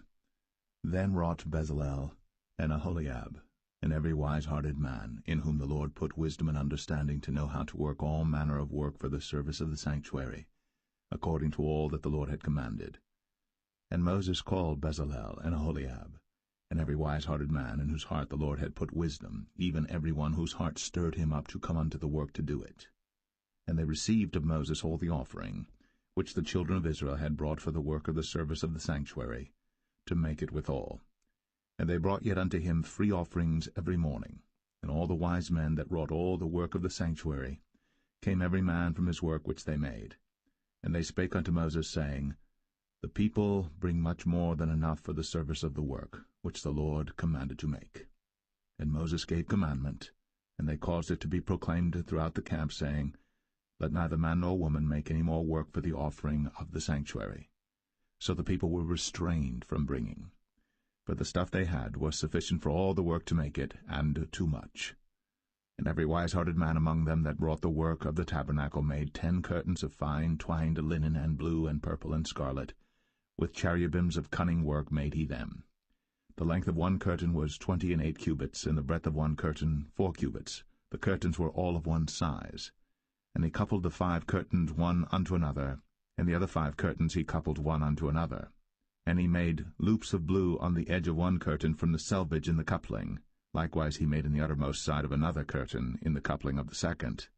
50 loops made he in one curtain, and 50 loops made he in the edge of the curtain which was in the coupling of the second. The loops held one curtain to another. And he made 50 taches of gold, and coupled the curtains one unto another with the taches. So it became one tabernacle. And he made curtains of goat's hair for the tent over the tabernacle. 11 curtains he made them. The length of one curtain was 30 cubits, and 4 cubits was the breadth of one curtain. The 11 curtains were of one size. And he coupled 5 curtains by themselves, and 6 curtains by themselves. And he made 50 loops upon the uttermost edge of the curtain in the coupling, and 50 loops made he upon the edge of the curtain which coupleth the second. And he made 50 taches of brass to couple the tent together, that it might be one. And he made a covering for the tent of ram skins dyed red, and a covering of badger skins above that. And he made boards for the tabernacle of shittim wood standing up. The length of a board was 10 cubits, and the breadth of a board 1 cubit and a half. One board had 2 tenons, equally distant one from another. Thus did he make for all the boards of the tabernacle. And he made boards for the tabernacle, 20 boards for the south side southward. And 40 sockets of silver he made under the 20 boards, 2 sockets under one board for his 2 tenons, and 2 sockets under another board for his 2 tenons.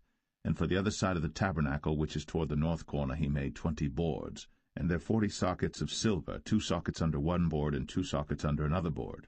And for the sides of the tabernacle westward he made 6 boards, and 2 boards made he for the corners of the tabernacle in the 2 sides, and they were coupled beneath, and coupled together at the head thereof to one ring.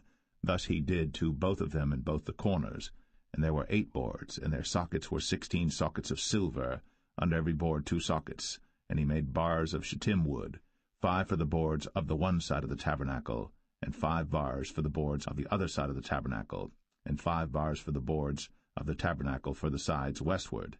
And he made the middle bar to shoot through the boards from the one end to the other, and he overlaid the boards with gold, and made their rings of gold to be places for the bars, and overlaid the bars with gold. And he made a veil of blue and purple and scarlet, and fine twined linen, with cherubims made he it of cunning work. And he made thereunto 4 pillars of shittim wood, and overlaid them with gold. Their hooks were of gold, and he cast for them 4 sockets of silver. And he made an hanging for the tabernacle door of blue and purple and scarlet and fine twined linen of needlework. And the 5 pillars of it with their hooks, and he overlaid their chapiters and their fillets with gold, but their 5 sockets were of brass.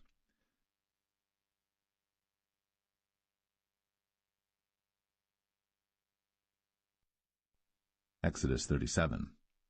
And Bezalel made the ark of shittim wood. 2 cubits and a half was the length of it, and 1 cubit and a half the breadth of it, and 1 cubit and a half the height of it. And he overlaid it with pure gold within and without, and made a crown of gold to it round about. And he cast for it 4 rings of gold, to be set by the 4 corners of it, even 2 rings upon the one side of it, and 2 rings upon the other side of it. And he made staves of shittim wood, and overlaid them with gold. And he put the staves into the rings by the sides of the ark to bear the ark. And he made the mercy seat of pure gold. 2 cubits and a half was the length thereof, and 1 cubit and a half the breadth thereof. And he made 2 cherubims of gold, beaten out of one piece made he them, on the 2 ends of the mercy seat, 1 cherub on the end on this side, and another cherub on the other end on that side. Out of the mercy seat made he the cherubims on the 2 ends thereof. And the cherubims spread out their wings on high, and covered with their wings over the mercy seat, with their faces one to another. Even to the mercy seatward were the faces of the cherubims. And he made the table of shittim wood. 2 cubits was the length thereof, and 1 cubit the breadth thereof, and 1 cubit and a half the height thereof. And he overlaid it with pure gold, and made thereunto a crown of gold round about. Also he made thereunto a border of an handbreadth round about, and made a crown of gold for the border thereof round about. And he cast for it 4 rings of gold, and put the rings upon the 4 corners that were in the 4 feet thereof. Over against the border were the rings, the places for the staves to bear the table. And he made the staves of shittim wood, and overlaid them with gold to bear the table. And he made the vessels which were upon the table, his dishes, and his spoons, and his bowls, and his covers, to cover withal of pure gold. And he made the candlestick of pure gold. Of beaten work made he the candlestick. His shaft and his branch, his bowls, his knobs, and his flowers were of the same. And 6 branches going out of the sides thereof, 3 branches of the candlestick out of the one side thereof, and 3 branches of the candlestick out of the other side thereof. 3 bowls made after the fashion of almonds in one branch, a knob and a flower, and 3 bowls made like almonds in another branch, a knob and a flower. So throughout the 6 branches, going out of the candlestick. And in the candlestick were 4 bowls made like almonds, his knobs and his flowers, and a knob under 2 branches of the same, and a knob under 2 branches of the same, and a knob under 2 branches of the same, according to the 6 branches going out of it. Their knobs and their branches were of the same. All of it was one beaten work of pure gold. And he made his 7 lamps, and his snuffers, and his snuff dishes of pure gold. Of a talent of pure gold made he it, and all the vessels thereof. And he made the incense altar of shittim wood. The length of it was 1 cubit, the breadth of it 1 cubit. It was 4 square, and 2 cubits was the height of it. The horns thereof were of the same. And he overlaid it with pure gold, both the top of it and the sides thereof round about, and the horns of it. Also he made unto it a crown of gold round about. And he made 2 rings of gold for it under the crown thereof, by the 2 corners of it upon the 2 sides thereof, to be places for the staves to bear it withal. And he made the staves of shittim wood, and overlaid them with gold. And he made the holy anointing oil, and the pure incense of sweet spices, according to the work of the apothecary.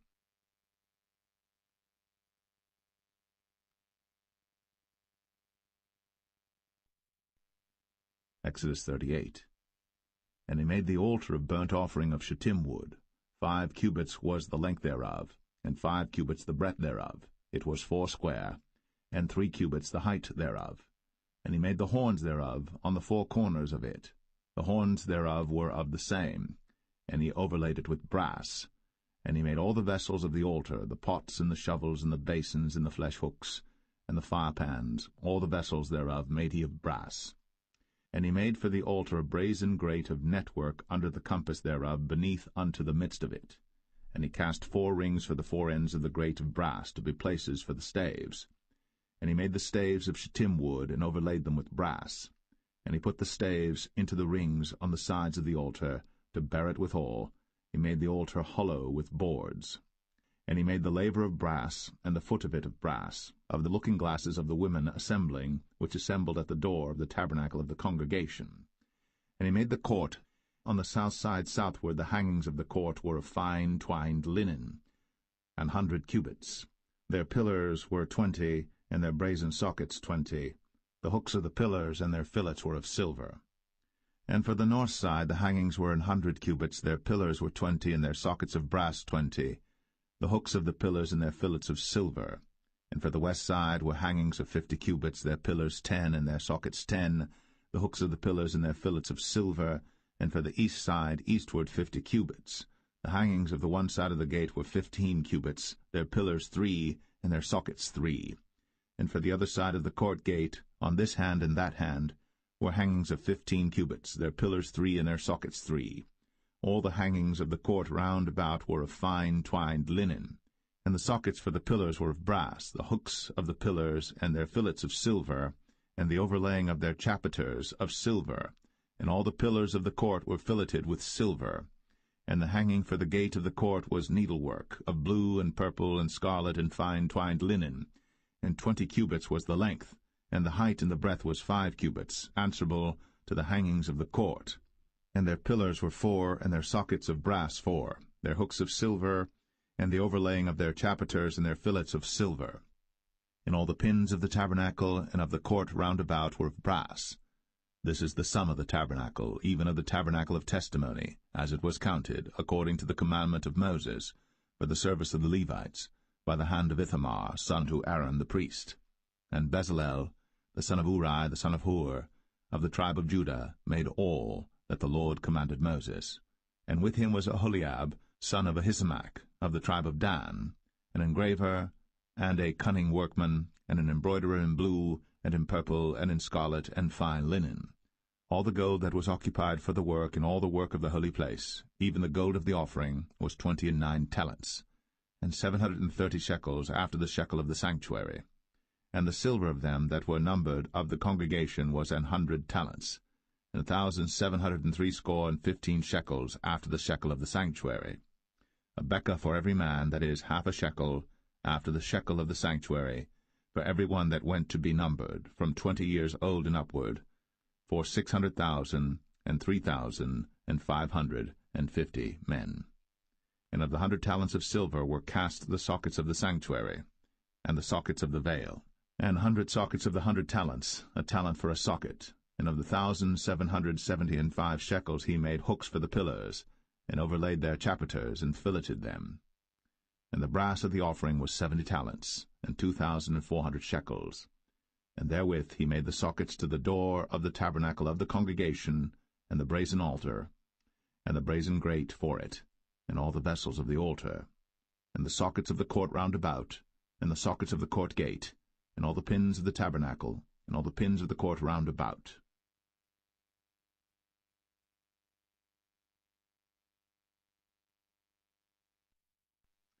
Exodus 39.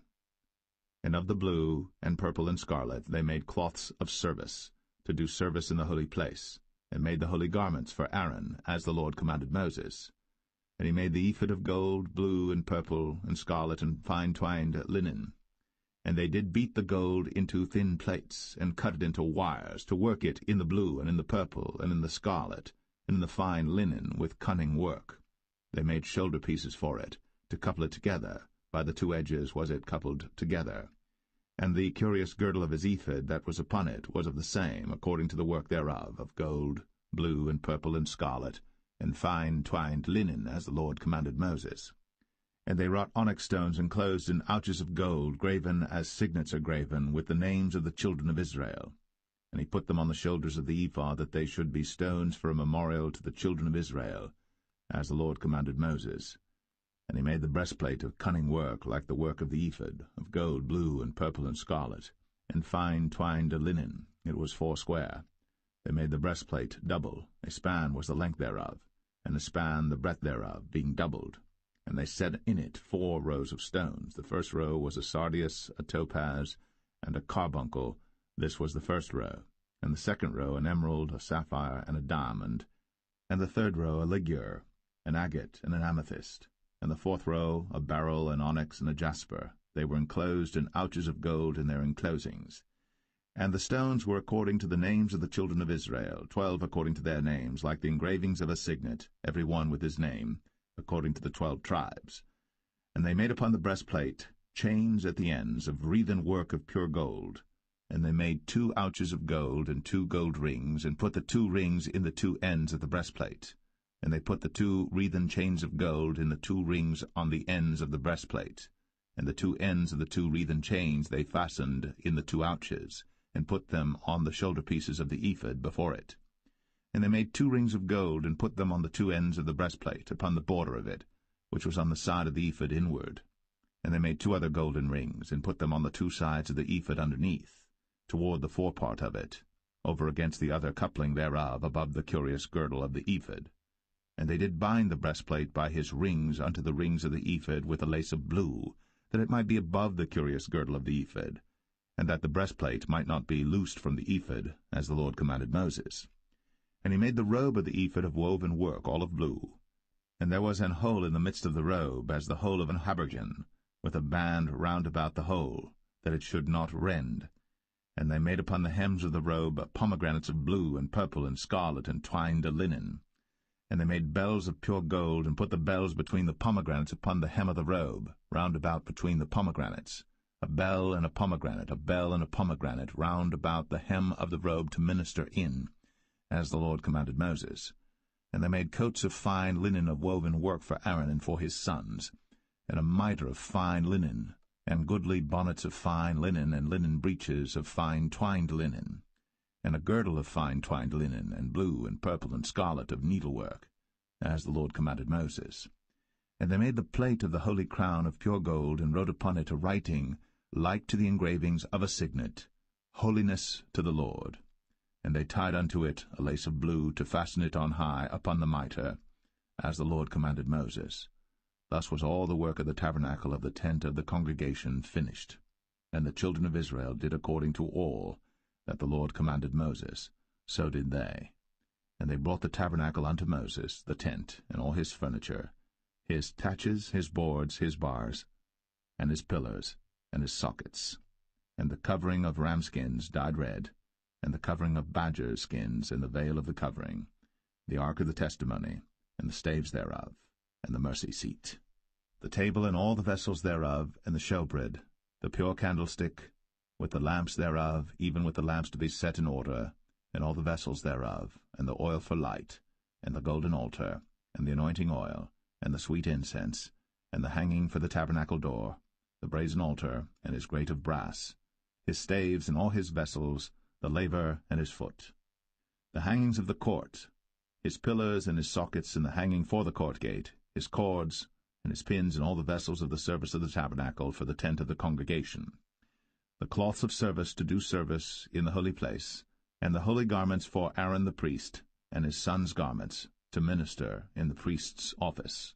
According to all that the Lord commanded Moses, so the children of Israel made all the work. And Moses did look upon all the work, and behold, they had done it, as the Lord had commanded, even so had they done it. And Moses blessed them.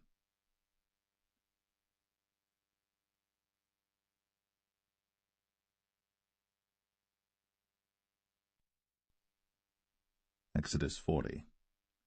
And the Lord spake unto Moses, saying, On the first day of the first month shalt thou set up the tabernacle of the tent of the congregation, and thou shalt put therein the ark of the testimony, and cover the ark with the veil. And thou shalt bring in the table, and set in order the things that are to be set in order upon it. And thou shalt bring in the candlestick, and light the lamps thereof. And thou shalt set the altar of gold for the incense before the ark of the testimony, and put the hanging of the door to the tabernacle. And thou shalt set the altar of the burnt offering before the door of the tabernacle of the tent of the congregation. And thou shalt set the laver between the tent of the congregation and the altar, and shalt put water therein. And thou shalt set up the court round about, and hang up the hanging at the court gate. And thou shalt take the anointing oil, and anoint the tabernacle, and all that is therein, and shalt hallow it, and all the vessels thereof, and it shall be holy. And thou shalt anoint the altar of the burnt offering, and all his vessels, and sanctify the altar, and it shall be an altar most holy. And thou shalt anoint the laver and his foot, and sanctify it. And thou shalt bring Aaron and his sons unto the door of the tabernacle of the congregation, and wash them with water. And thou shalt put upon Aaron the holy garments, and anoint him, and sanctify him, that he may minister unto me in the priest's office. And thou shalt bring his sons, and clothe them with coats. And thou shalt anoint them, as thou didst anoint their father, that they may minister unto me in the priest's office, for their anointing shall surely be an everlasting priesthood throughout their generations. Thus did Moses. According to all that the Lord commanded him, so did he. And it came to pass in the 1st month, in the 2nd year, on the 1st day of the month, that the tabernacle was reared up. And Moses reared up the tabernacle, and fastened his sockets, and set up the boards thereof, and put in the bars thereof, and reared up his pillars. And he spread abroad the tent over the tabernacle, and put the covering of the tent above upon it, as the Lord commanded Moses. And he took and put the testimony into the ark, and set the staves on the ark, and put the mercy seat above upon the ark. And he brought the ark into the tabernacle, and set up the veil of the covering, and covered the ark of the testimony, as the Lord commanded Moses. And he put the table in the tent of the congregation upon the side of the tabernacle northward without the veil. And he set the bread in order upon it before the Lord, as the Lord had commanded Moses. And he put the candlestick in the tent of the congregation over against the table on the side of the tabernacle southward. And he lighted the lamps before the Lord, as the Lord commanded Moses. And he put the golden altar in the tent of the congregation before the veil. And he burnt sweet incense thereon, as the Lord commanded Moses. And he set up the hanging at the door of the tabernacle. And he put the altar of burnt offering by the door of the tabernacle of the tent of the congregation, and offered upon it the burnt offering and the meat offering, as the Lord commanded Moses. And he set the laver between the tent of the congregation and the altar, and put water there to wash withal. And Moses and Aaron and his sons washed their hands, and their feet thereat, when they went into the tent of the congregation, and when they came near unto the altar, they washed, as the Lord commanded Moses. And he reared up the court round about the tabernacle and the altar, and set up the hanging of the court gate. So Moses finished the work. Then a cloud covered the tent of the congregation, and the glory of the Lord filled the tabernacle. And Moses was not able to enter into the tent of the congregation, because the cloud abode thereon, and the glory of the Lord filled the tabernacle. And when the cloud was taken up from over the tabernacle, the children of Israel went onward in all their journeys. But if the cloud were not taken up, then they journeyed not till the day that it was taken up. For the cloud of the Lord was upon the tabernacle by day, and fire was on it by night, in the sight of all the house of Israel, throughout all their journeys.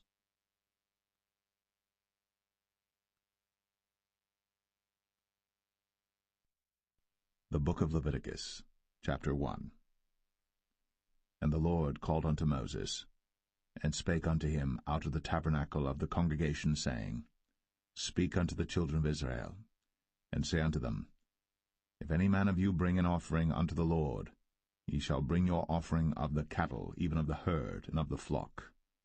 If his offering be a burnt sacrifice of the herd, let him offer a male without blemish. He shall offer it of his own voluntary will at the door of the tabernacle of the congregation before the Lord.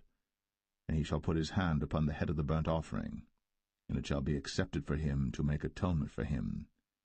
And he shall kill the bullock before the Lord, and the priests, Aaron's sons, shall bring the blood, and sprinkle the blood round about upon the altar that is by the door of the tabernacle of the congregation.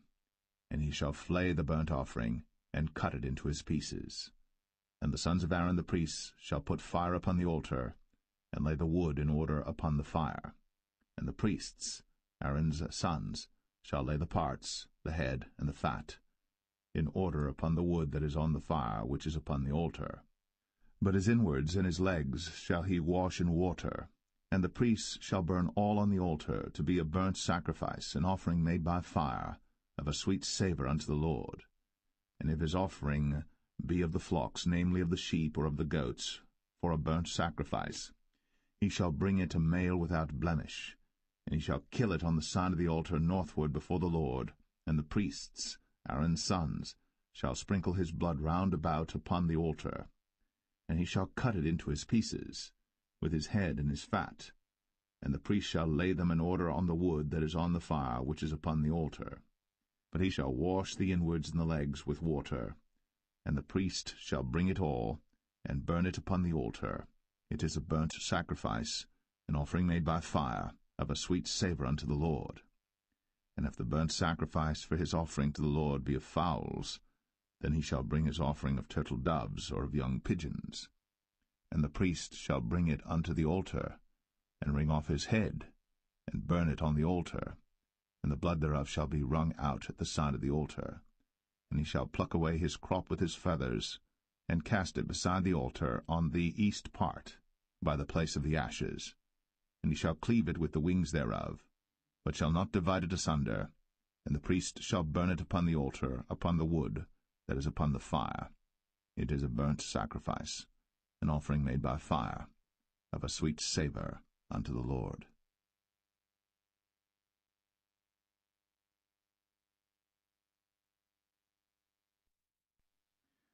Leviticus 2. And when any will offer a meat offering unto the Lord, his offering shall be of fine flour, and he shall pour oil upon it, and put frankincense thereon, and he shall bring it to Aaron's sons the priests. And he shall take thereout his handful of the flour thereof, and of the oil thereof, with all the frankincense thereof. And the priests shall burn the memorial of it upon the altar, to be an offering made by fire, of a sweet savour unto the Lord. And the remnant of the meat offering shall be Aaron's and his sons. It is a thing most holy of the offerings of the Lord made by fire. And if thou bring an oblation of a meat offering baked in the oven, it shall be unleavened cakes of fine flour mingled with oil, or unleavened wafers anointed with oil. And if thy oblation be a meat offering baked in a pan, it shall be of fine flour, unleavened, mingled with oil. Thou shalt part it in pieces, and pour oil thereon. It is a meat offering. And if thy oblation be a meat offering baked in the frying pan, it shall be made of fine flour with oil. And thou shalt bring the meat offering that is made of these things unto the Lord, and when it is presented unto the priest, he shall bring it unto the altar. And the priest shall take from the meat offering a memorial thereof, and shall burn it upon the altar. It is an offering made by fire, of a sweet savour unto the Lord. And that which is left of the meat offering shall be Aaron's and his sons. It is a thing most holy of the offerings of the Lord made by fire. No meat offering which ye shall bring unto the Lord shall be made with leaven, for ye shall burn no leaven, nor any honey, in any offering of the Lord made by fire. As for the oblation of the firstfruits, ye shall offer them unto the Lord, but they shall not be burnt on the altar for a sweet savour. And every oblation of thy meat offering shalt thou season with salt, neither shalt thou suffer the salt of the covenant of thy God to be lacking from thy meat offering. With all thine offerings thou shalt offer salt. And if thou offer a meat offering of thy firstfruits unto the Lord, thou shalt offer for the meat offering of thy firstfruits green ears of corn dried by the fire, even corn beaten out of full ears. And thou shalt put oil upon it, and lay frankincense thereon. It is a meat offering. And the priest shall burn the memorial of it, part of the beaten corn thereof, and part of the oil thereof, with all the frankincense thereof. It is an offering made by fire unto the Lord.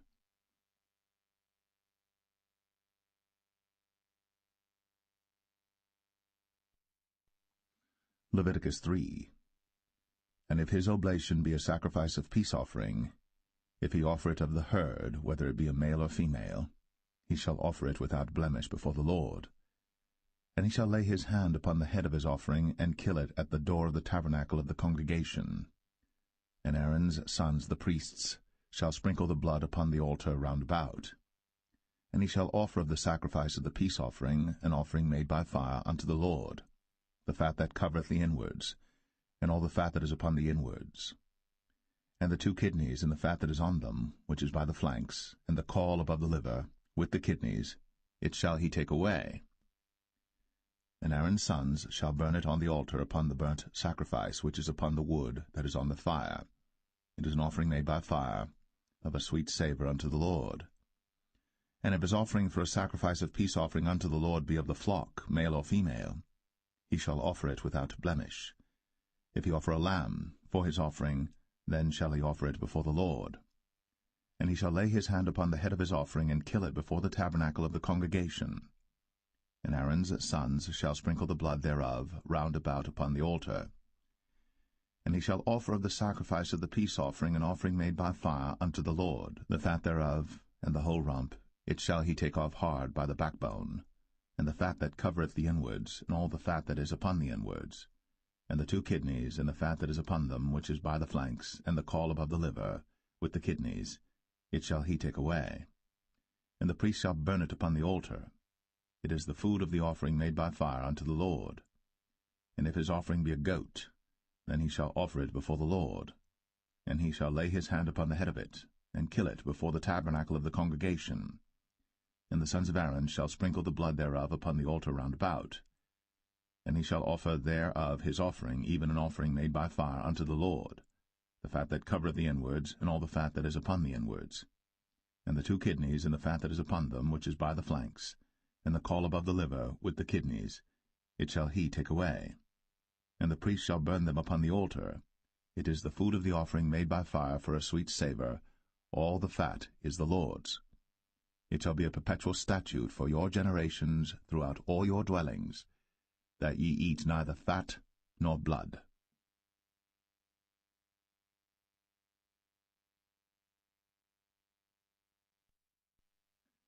Leviticus 4. And the Lord spake unto Moses, saying, Speak unto the children of Israel, saying, If a soul shall sin through ignorance against any of the commandments of the Lord, concerning things which ought not to be done, and shall do against any of them, if the priest that is anointed do sin according to the sin of the people, then let him bring for his sin which he hath sinned a young bullock without blemish unto the Lord for a sin offering. And he shall bring the bullock unto the door of the tabernacle of the congregation before the Lord, and shall lay his hand upon the bullock's head, and kill the bullock before the Lord. And the priest that is anointed shall take of the bullock's blood, and bring it to the tabernacle of the congregation. And the priest shall dip his finger in the blood, and sprinkle of the blood 7 times before the Lord, before the veil of the sanctuary. And the priest shall put some of the blood upon the horns of the altar of sweet incense before the Lord, which is in the tabernacle of the congregation, and shall pour all the blood of the bullock at the bottom of the altar of the burnt offering, which is at the door of the tabernacle of the congregation. And he shall take off from it all the fat of the bullock for the sin offering, the fat that covereth the inwards, and all the fat that is upon the inwards, and the 2 kidneys, and the fat that is upon them, which is by the flanks, and the caul above the liver, with the kidneys, it shall he take away, as it was taken off from the bullock of the sacrifice of peace offerings. And the priest shall burn them upon the altar of the burnt offering. And the skin of the bullock, and all his flesh, with his head, and with his legs, and his inwards, and his dung, even the whole bullock shall he carry forth without the camp unto a clean place, where the ashes are poured out, and burn him on the wood with fire. Where the ashes are poured out shall he be burnt. And if the whole congregation of Israel sin through ignorance, and the thing be hid from the eyes of the assembly, and they have done somewhat against any of the commandments of the Lord concerning things which should not be done, and are guilty, when the sin which they have sinned against it is known, then the congregation shall offer a young bullock for the sin, and bring him before the tabernacle of the congregation. And the elders of the congregation shall lay their hands upon the head of the bullock before the Lord, and the bullock shall be killed before the Lord. And the priest that is anointed shall bring of the bullock's blood to the tabernacle of the congregation.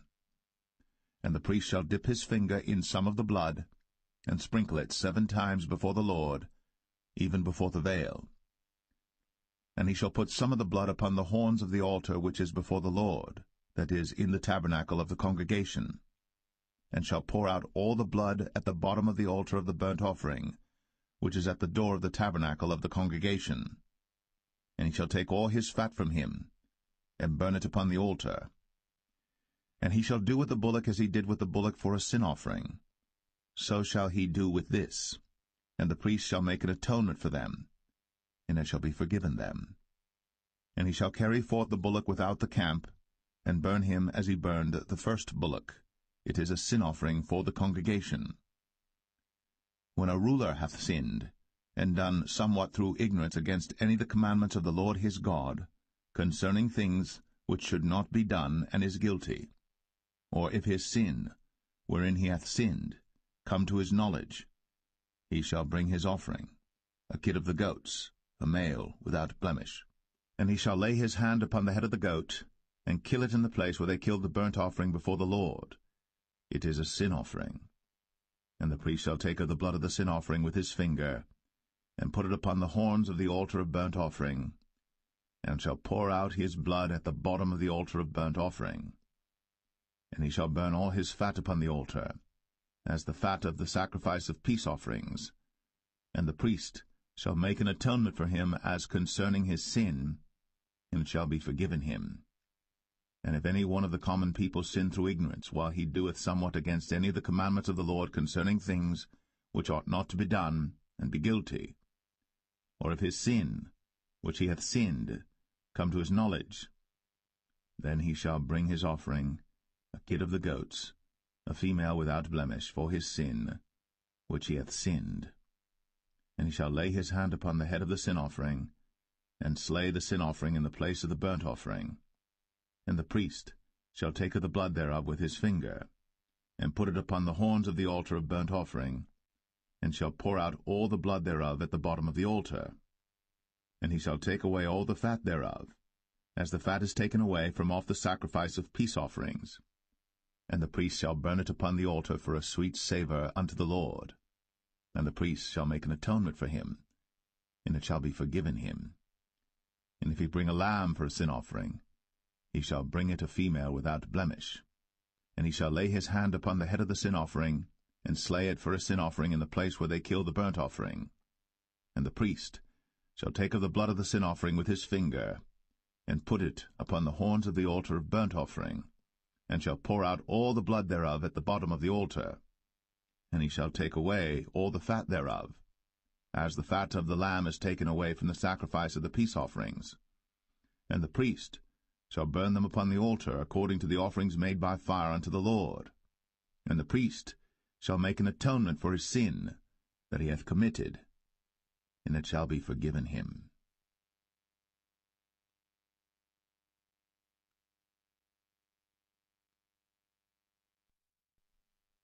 Leviticus 5. And if a soul sin, and hear the voice of swearing, and is a witness, whether he hath seen or known of it, if he do not utter it, then he shall bear his iniquity. Or if a soul touch any unclean thing, whether it be a carcass of an unclean beast, or a carcass of unclean cattle, or the carcass of unclean creeping things, and if it be hidden from him, he also shall be unclean and guilty. Or if he touch the uncleanness of man, whatsoever uncleanness it be that a man shall be defiled withal, and it be hid from him, when he knoweth of it, then he shall be guilty. Or if a soul swear, pronouncing with his lips to do evil, or to do good, whatsoever it be that a man shall pronounce with an oath, and it be hid from him, when he knoweth of it, then he shall be guilty in one of these.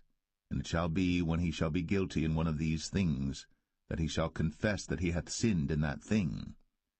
And he shall bring his trespass offering unto the Lord for his sin which he hath sinned, a female from the flock, a lamb or a kid of the goats, for a sin offering, and the priest shall make an atonement for him concerning his sin. And if he be not able to bring a lamb, then he shall bring for his trespass which he hath committed 2 turtle doves, or 2 young pigeons unto the Lord, one for a sin offering, and the other for a burnt offering. And he shall bring them unto the priest, who shall offer that which is for the sin offering first, and wring off his head from his neck, but shall not divide it asunder. And he shall sprinkle of the blood of the sin offering upon the side of the altar, and the rest of the blood shall be wrung out at the bottom of the altar. It is a sin offering. And he shall offer the second for a burnt offering according to the manner, and the priest shall make an atonement for him for his sin which he hath sinned, and it shall be forgiven him. But if he be not able to bring 2 turtle doves or 2 young pigeons, then he that sinned shall bring for his offering the 10th part of an ephah of fine flour for a sin offering. He shall put no oil upon it, neither shall he put any frankincense thereon, for it is a sin offering. Then shall he bring it to the priest, and the priest shall take his handful of it, even a memorial thereof, and burn it on the altar, according to the offerings made by fire unto the Lord. It is a sin offering. And the priest shall make an atonement for him as touching his sin that he hath sinned in one of these, and it shall be forgiven him. And the remnant shall be the priest's, as a meat offering. And the Lord spake unto Moses, saying, If a soul commit a trespass, and sin through ignorance in the holy things of the Lord, then he shall bring for his trespass unto the Lord a ram without blemish out of the flocks, with thy estimation by shekels of silver, after the shekel of the sanctuary, for a trespass offering. And he shall make amends for the harm that he hath done in the holy thing, and shall add the 5th part thereto, and give it unto the priest. And the priest shall make an atonement for him with the ram of the trespass offering, and it shall be forgiven him. And if a soul sin, and commit any of these things which are forbidden to be done by the commandments of the Lord, though he wist it not, yet is he guilty, and shall bear his iniquity. And he shall bring a ram without blemish out of the flock, with thy estimation, for a trespass offering unto the priest. And the priest shall make an atonement for him concerning his ignorance, wherein he erred and wist it not, and it shall be forgiven him. It is a trespass offering. He hath certainly trespassed against the Lord.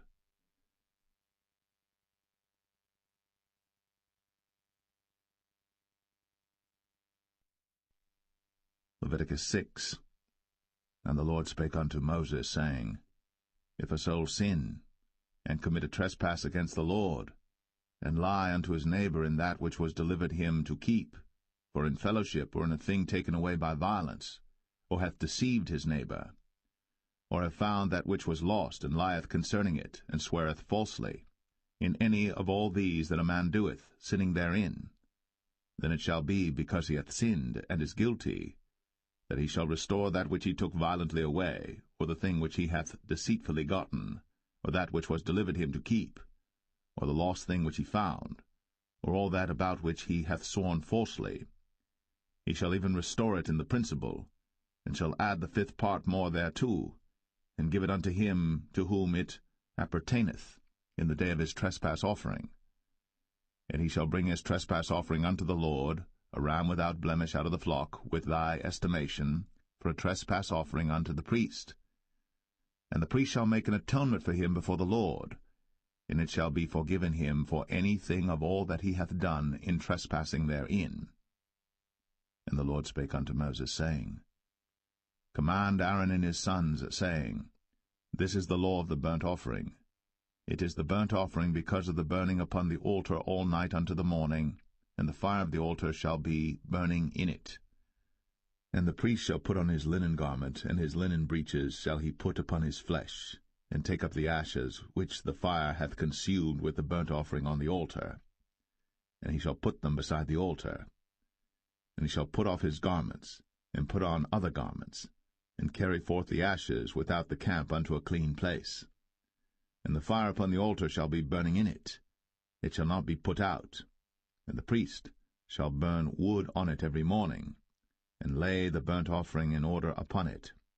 And he shall burn thereon the fat of the peace offerings. The fire shall ever be burning upon the altar. It shall never go out. And this is the law of the meat offering. The sons of Aaron shall offer it before the Lord, before the altar. And he shall take of it his handful of the flour of the meat offering, and of the oil thereof, and all the frankincense which is upon the meat offering, and shall burn it upon the altar for a sweet savour, even the memorial of it, unto the Lord. And the remainder thereof shall Aaron and his sons eat. With unleavened bread shall it be eaten in the holy place. In the court of the tabernacle of the congregation they shall eat it. It shall not be baked with leaven. I have given it unto them for their portion of my offerings made by fire. It is most holy, as is the sin offering, and as the trespass offering. All the males among the children of Aaron shall eat of it. It shall be a statute for ever in your generations concerning the offerings of the Lord made by fire. Every one that toucheth them shall be holy. And the Lord spake unto Moses, saying, This is the offering of Aaron and of his sons, which they shall offer unto the Lord in the day when he is anointed. The 10th part of an ephah of fine flour for a meat offering perpetual, half of it in the morning, and half thereof at night. In a pan it shall be made with oil, and when it is baked, thou shalt bring it in. And the baked pieces of the meat offering shalt thou offer for a sweet savour unto the Lord. And the priest of his sons that is anointed in his stead shall offer it. It is a statute for ever unto the Lord. It shall be wholly burnt.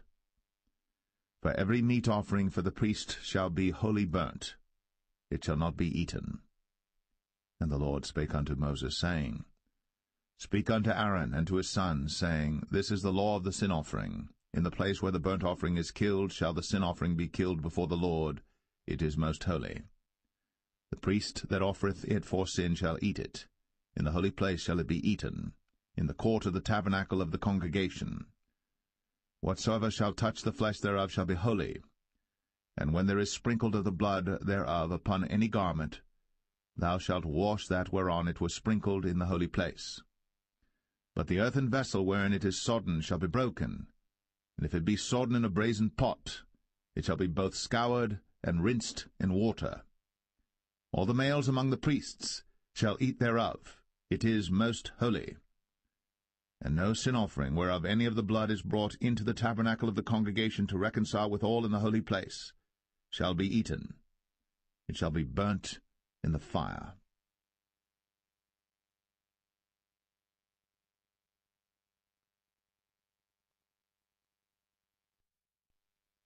Leviticus 7. Likewise, this is the law of the trespass offering. It is most holy.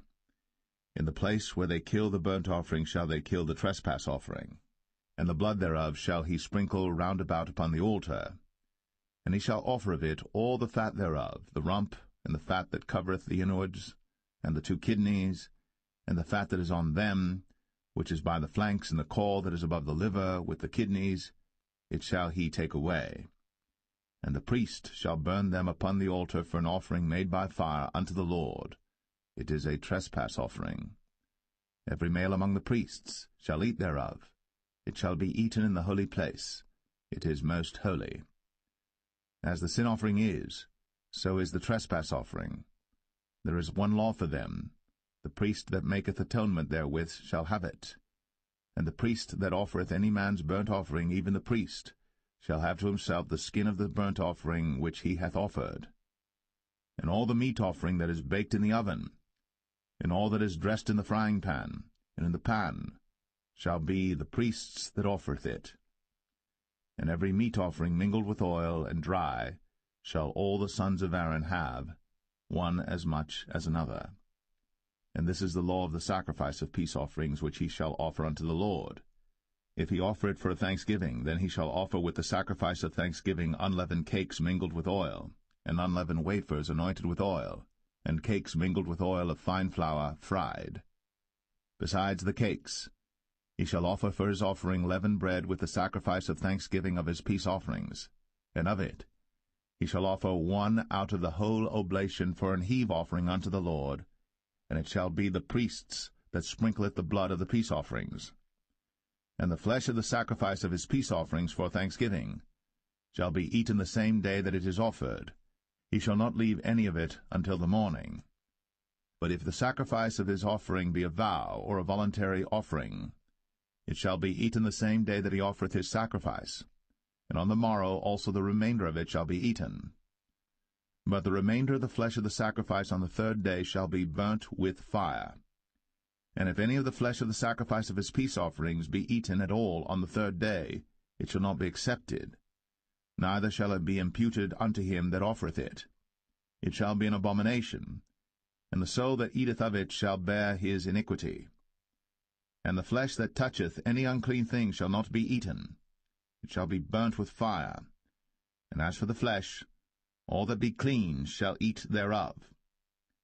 But the soul that eateth of the flesh of the sacrifice of peace offerings that pertain unto the Lord, having his uncleanness upon him, even that soul shall be cut off from his people. Moreover, the soul that shall touch any unclean thing, as the uncleanness of man, or any unclean beast, or any abominable unclean thing, and eat of the flesh of the sacrifice of peace offerings, which pertain unto the Lord, even that soul shall be cut off from his people.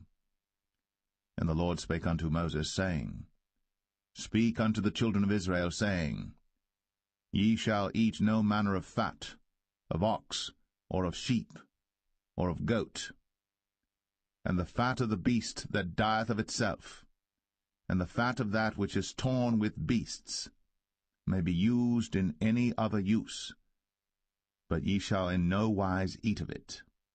For whosoever eateth the fat of the beast, of which men offer an offering made by fire unto the Lord, even the soul that eateth it shall be cut off from his people.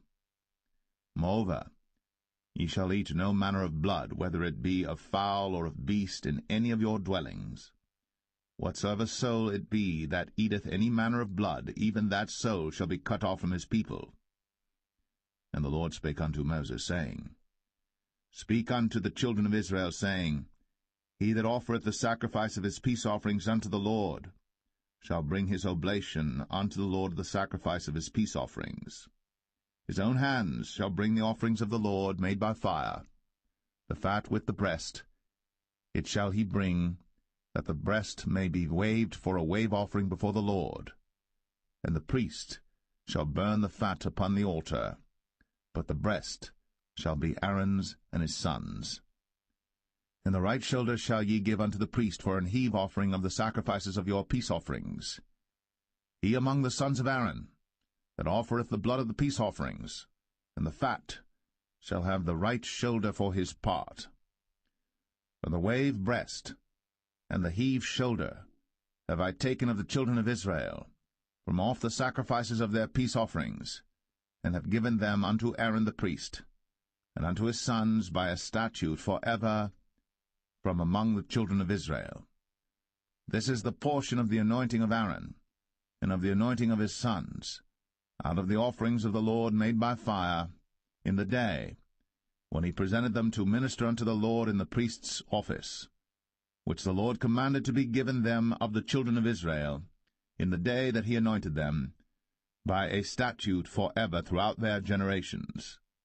This is the law of the burnt offering, of the meat offering, and of the sin offering, and of the trespass offering, and of the consecrations, and of the sacrifice of the peace offerings, which the Lord commanded Moses in Mount Sinai, in the day that he commanded the children of Israel to offer their oblations unto the Lord, in the wilderness of Sinai.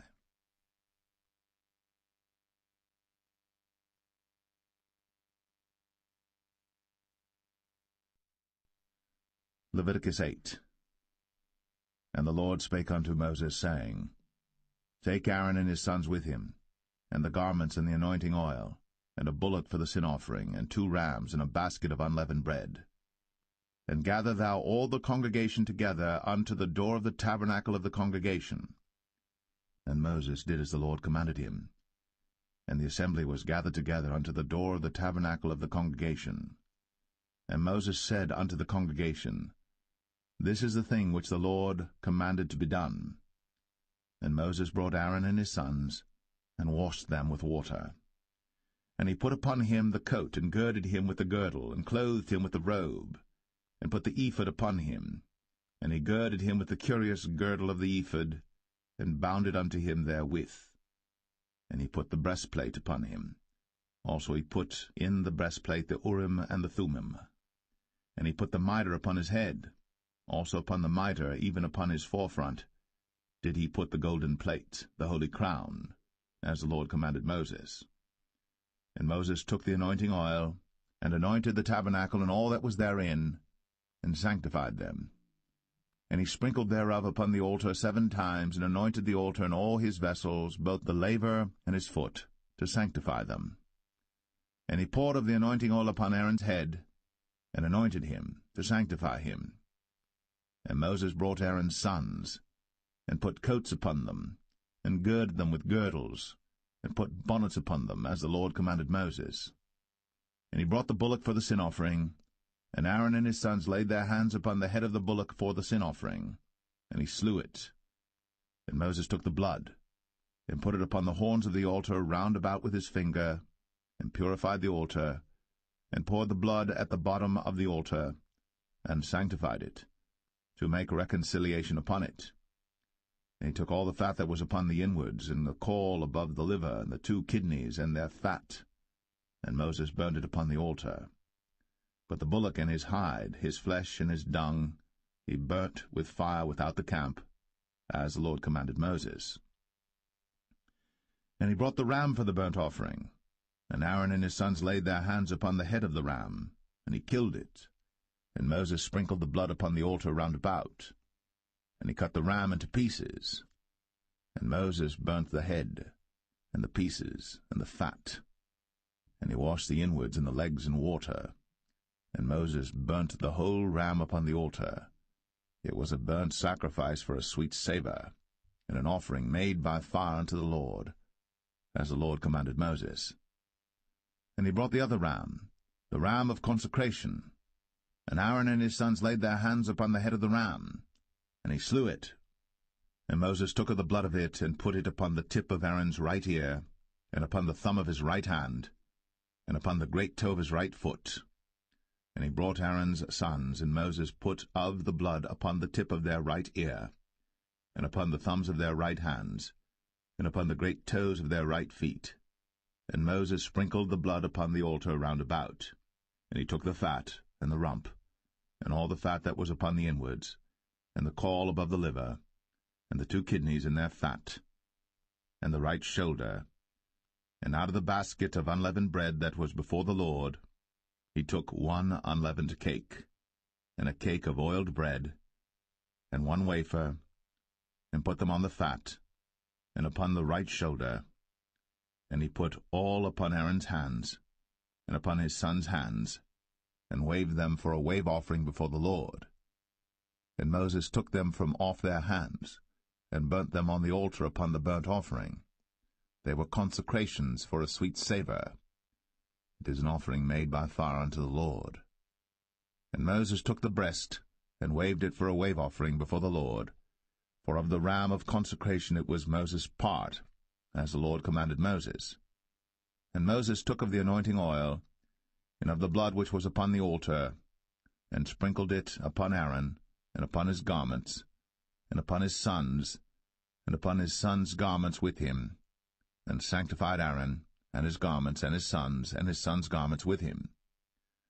And Moses said unto Aaron and to his sons, Boil the flesh at the door of the tabernacle of the congregation, and there eat it with the bread that is in the basket of consecrations, as I commanded, saying, Aaron and his sons shall eat it.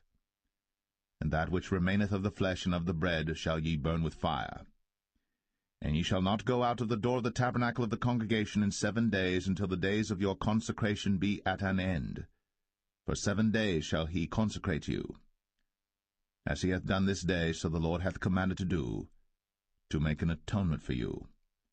Therefore shall ye abide at the door of the tabernacle of the congregation day and night, 7 days, and keep the charge of the Lord, that ye die not, for so I am commanded.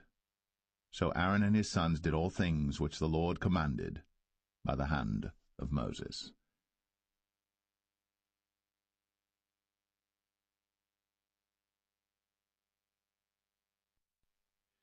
Leviticus 9. And it came to pass on the 8th day that Moses called Aaron and his sons and the elders of Israel. And he said unto Aaron, Take thee a young calf for a sin offering, and a ram for a burnt offering without blemish, and offer them before the Lord. And unto the children of Israel thou shalt speak, saying, Take ye a kid of the goats for a sin offering, and a calf and a lamb, both of the first year, without blemish, for a burnt offering. Also a bullock and a ram for peace offerings to sacrifice before the Lord, and a meat offering mingled with oil. For today the Lord will appear unto you. And they brought that which Moses commanded before the tabernacle of the congregation, and all the congregation drew near, and stood before the Lord.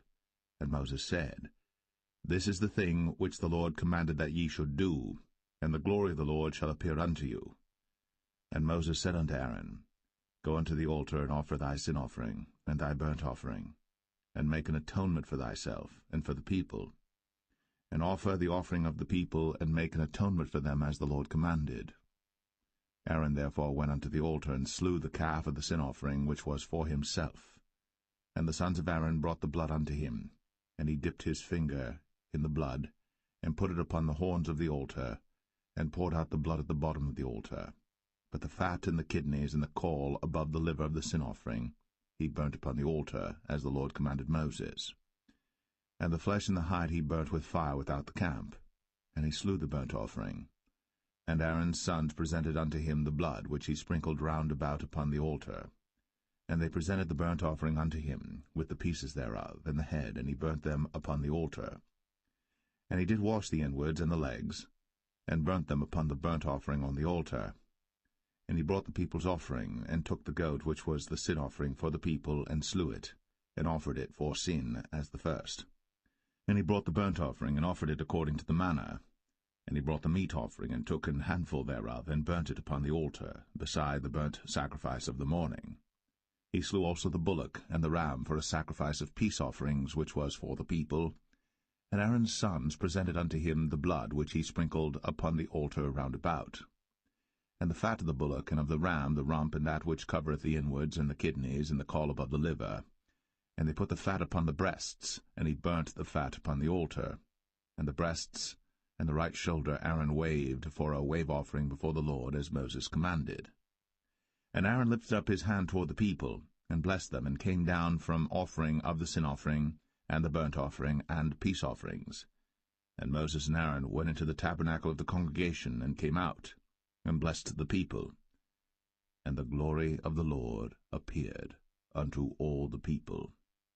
And there came a fire out from before the Lord, and consumed upon the altar the burnt offering and the fat, which when all the people saw, they shouted, and fell on their faces.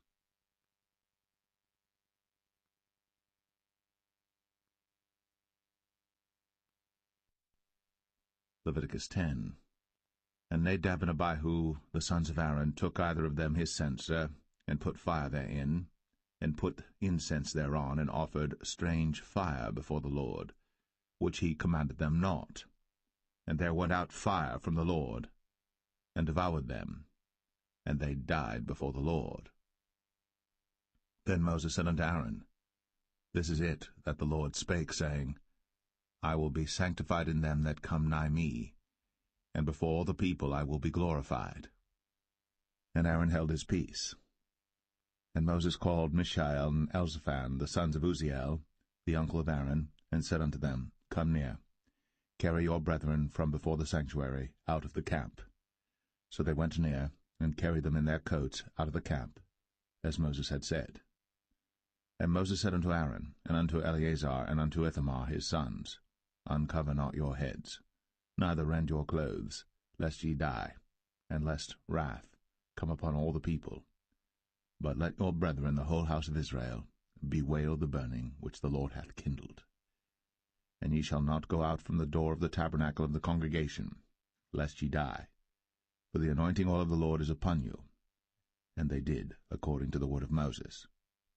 And the Lord spake unto Aaron, saying, Do not drink wine nor strong drink, thou nor thy sons with thee, when ye go into the tabernacle of the congregation, lest ye die. It shall be a statute for ever throughout your generations.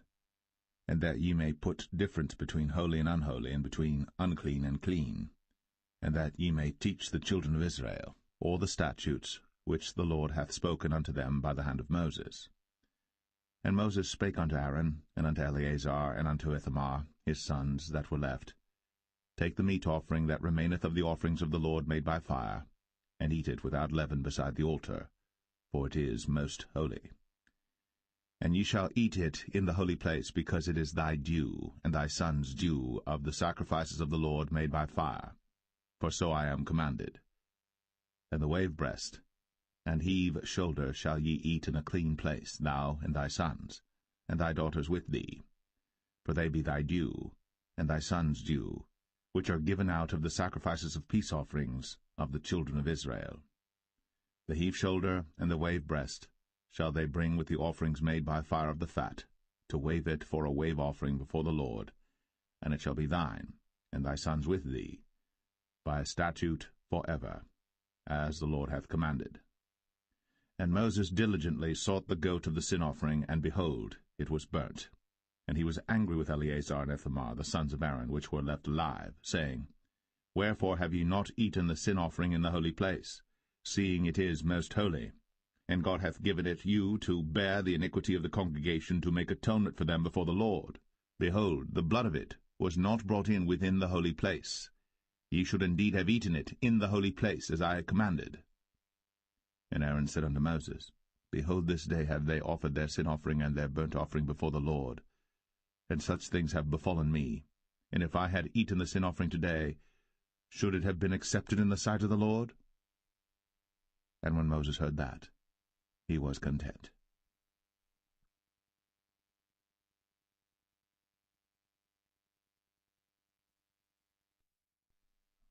Leviticus 11. And the Lord spake unto Moses and to Aaron, saying unto them, Speak unto the children of Israel, saying, These are the beasts, which ye shall eat among all the beasts that are on the earth. Whatsoever parteth the hoof, and is cloven-footed, and cheweth the cud, among the beasts, that shall ye eat. Nevertheless these shall ye not eat of them that chew the cud, or of them that divide the hoof. As the camel, because he cheweth the cud, but divideth not the hoof, he is unclean unto you. And the coney, because he cheweth the cud, but divideth not the hoof, he is unclean unto you. And the hare, because he cheweth the cud, but divideth not the hoof, he is unclean unto you. And the swine, though he divide the hoof, and be cloven-footed, yet he cheweth not the cud, he is unclean to you. Of their flesh shall ye not eat, and their carcass shall ye not touch, they are unclean to you. These shall ye eat of all that are in the waters. Whatsoever hath fins and scales in the waters, in the seas, and in the rivers, them shall ye eat. And all that have not fins and scales in the seas, and in the rivers, of all that move in the waters, and of any living thing which is in the waters, they shall be an abomination unto you. They shall be even an abomination unto you. Ye shall not eat of their flesh, but ye shall have their carcasses in abomination. Whatsoever hath no fins nor scales in the waters, that shall be an abomination unto you. And these are they which ye shall have in abomination among the fowls. They shall not be eaten. They are an abomination, the eagle, and the ossifrage, and the osprey, and the vulture, and the kite after his kind, every raven after his kind, and the owl, and the nighthawk, and the cuckoo, and the hawk after his kind, and the little owl, and the cormorant, and the great owl, and the swan, and the pelican, and the gyre eagle, and the stork, the heron after her kind, and the lapwing, and the bat. All fowls that creep, going upon all four, shall be an abomination unto you. Yet these may ye eat of every flying creeping thing that goeth upon all four, which have legs above their feet, to leap withal upon the earth. Even these of them ye may eat, the locust after his kind, and the bald locust after his kind, and the beetle after his kind, and the grasshopper after his kind. But all other flying creeping things which have 4 feet shall be an abomination unto you. And for these ye shall be unclean. Whosoever toucheth the carcass of them shall be unclean until the even. And whosoever beareth aught of the carcass of them shall wash his clothes, and be unclean until the even. The carcasses of every beast which divideth the hoof, and is not cloven-footed, nor cheweth the cud, are unclean unto you. Every one that toucheth them shall be unclean. And whatsoever goeth upon his paws among all manner of beasts that go on all four, those are unclean unto you. Whoso toucheth their carcass shall be unclean until the even. And he that beareth the carcass of them shall wash his clothes, and be unclean until the even. They are unclean unto you. These also shall be unclean unto you among the creeping things that creep upon the earth, the weasel, and the mouse, and the tortoise after his kind, and the ferret, and the chameleon, and the lizard, and the snail, and the mole. These are unclean to you among all that creep. Whosoever doth touch them, when they be dead, shall be unclean until the even. And upon whatsoever any of them, when they are dead, doth fall, it shall be unclean, whether it be any vessel of wood, or raiment, or skin, or sack, whatsoever vessel it be, wherein any work is done, it must be put into water, and it shall be unclean until the even. So it shall be cleansed. And every earthen vessel, whereinto any of them falleth, whatsoever is in it shall be unclean, and ye shall break it. Of all meat which may be eaten, that on which such water cometh shall be unclean, and all drink that may be drunk in every such vessel shall be unclean. And everything whereupon any part of their carcass falleth shall be unclean, whether it be oven, or ranges, or pots, they shall be broken down, for they are unclean, and shall be unclean unto you. Nevertheless a fountain or pit wherein there is plenty of water shall be clean, but that which toucheth their carcass shall be unclean. And if any part of their carcass fall upon any sowing seed which is to be sown, it shall be clean. But if any water be put upon the seed, and any part of their carcass fall thereon, it shall be unclean unto you. And if any beast, of which ye may eat, die, he that toucheth the carcass thereof shall be unclean until the even. And he that eateth of the carcass of it shall wash his clothes, and be unclean until the even. He also that beareth the carcass of it shall wash his clothes, and be unclean until the even. And every creeping thing that creepeth upon the earth shall be an abomination. It shall not be eaten. Whatsoever goeth upon the belly, and whatsoever goeth upon all four, or whatsoever hath more feet among all creeping things that creep upon the earth, them ye shall not eat, for they are an abomination. Ye shall not make yourselves abominable with any creeping thing that creepeth, neither shall ye make yourselves unclean with them, that ye should be defiled thereby. For I am the Lord your God. Ye shall therefore sanctify yourselves, and ye shall be holy, for I am holy. Neither shall ye defile yourselves with any manner of creeping thing that creepeth upon the earth. For I am the Lord that bringeth you up out of the land of Egypt, to be your God. Ye shall therefore be holy, for I am holy. This is the law of the beasts, and of the fowl, and of every living creature that moveth in the waters, and of every creature that creepeth upon the earth, to make a difference between the unclean and the clean, and between the beast that may be eaten, and the beast that may not be eaten.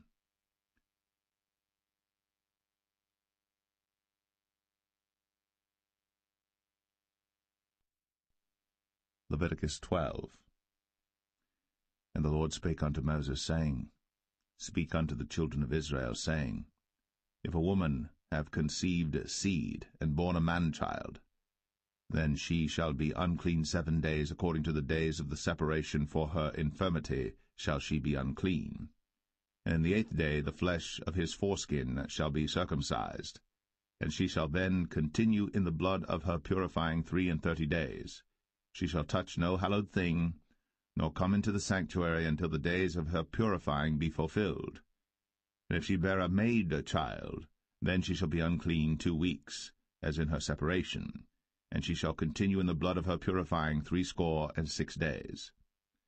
And when the days of her purifying are fulfilled, for a son or for a daughter, she shall bring a lamb of the first year for a burnt offering, and a young pigeon, or a turtle dove, for a sin offering, unto the door of the tabernacle of the congregation, unto the priest, who shall offer it before the Lord, and make an atonement for her, and she shall be cleansed from the issue of her blood.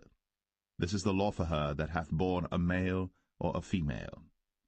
And if she be not able to bring a lamb, then she shall bring 2 turtles or 2 young pigeons, the one for the burnt offering and the other for a sin offering, and the priest shall make an atonement for her, and she shall be clean.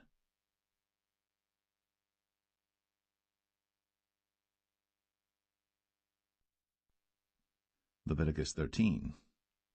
And the Lord spake unto Moses and Aaron, saying, When a man shall have in the skin of his flesh a rising, a scab, or bright spot, and it be in the skin of his flesh like the plague of leprosy, then he shall be brought unto Aaron the priest, or unto one of his sons the priests. And the priest shall look on the plague in the skin of the flesh, and when the hair in the plague is turned white, and the plague in sight be deeper than the skin of his flesh, it is a plague of leprosy, and the priest shall look on him, and pronounce him unclean. If the bright spot be white in the skin of his flesh, and in sight be not deeper than the skin, and the hair thereof be not turned white, then the priest shall shut up him that hath the plague 7 days. And the priest shall look on him the 7th day, and behold, if the plague in his sight be at a stay, and the plague spread not in the skin, then the priest shall shut him up 7 days more. And the priest shall look on him again the 7th day, and behold, if the plague be somewhat dark, and the plague spread not in the skin, the priest shall pronounce him clean, it is but a scab, and he shall wash his clothes, and be clean. But if the scab spread much abroad in the skin, after that he hath been seen of the priest for his cleansing, he shall be seen of the priest again. And if the priest see that, behold, the scab spreadeth in the skin, then the priest shall pronounce him unclean, it is a leprosy. When the plague of leprosy is in a man, then he shall be brought unto the priest. And the priest shall see him, and behold, if the rising be white in the skin, and it have turned the hair white, and there be quick raw flesh in the rising, it is an old leprosy in the skin of his flesh, and the priest shall pronounce him unclean, and shall not shut him up, for he is unclean. And if a leprosy break out abroad in the skin, and the leprosy cover all the skin of him that hath the plague from his head even to his foot, wheresoever the priest looketh, then the priest shall consider, and behold, if the leprosy have covered all his flesh, he shall pronounce him clean that hath the plague, it is all turned white, he is clean. But when raw flesh appeareth in him, he shall be unclean. And the priest shall see the raw flesh, and pronounce him to be unclean. For the raw flesh is unclean, it is a leprosy. Or if the raw flesh turn again, and be changed unto white, he shall come unto the priest. And the priest shall see him, and behold, if the plague be turned into white, then the priest shall pronounce him clean that hath the plague, he is clean. The flesh also, in which even in the skin thereof was a boil, and is healed, and in the place of the boil there be a white rising, or a bright spot, white and somewhat reddish, and it be shown to the priest. And if, when the priest seeth it, behold, it be in sight lower than the skin, and the hair thereof be turned white, the priest shall pronounce him unclean. It is a plague of leprosy broken out of the boil. But if the priest look on it, and behold, there be no white hairs therein, and if it be not lower than the skin, but be somewhat dark, then the priest shall shut him up 7 days. And if it spread much abroad in the skin, then the priest shall pronounce him unclean. It is a plague. But if the bright spot stay in his place, and spread not, it is a burning boil, and the priest shall pronounce him clean. Or if there be any flesh in the skin whereof there is a hot burning, and the quick flesh that burneth have a white bright spot, somewhat reddish or white, then the priest shall look upon it, and behold, if the hair in the bright spot be turned white, and it be in sight deeper than the skin, it is a leprosy broken out of the burning. Wherefore the priest shall pronounce him unclean. It is the plague of leprosy. But if the priest look on it, and behold, there be no white hair in the bright spot, and it be no lower than the other skin, but be somewhat dark, then the priest shall shut him up 7 days. And the priest shall look upon him the 7th day, and if it be spread much abroad in the skin, then the priest shall pronounce him unclean. It is the plague of leprosy. And if the bright spot stay in his place, and spread not in the skin, but it be somewhat dark, it is a rising of the burning, and the priest shall pronounce him clean.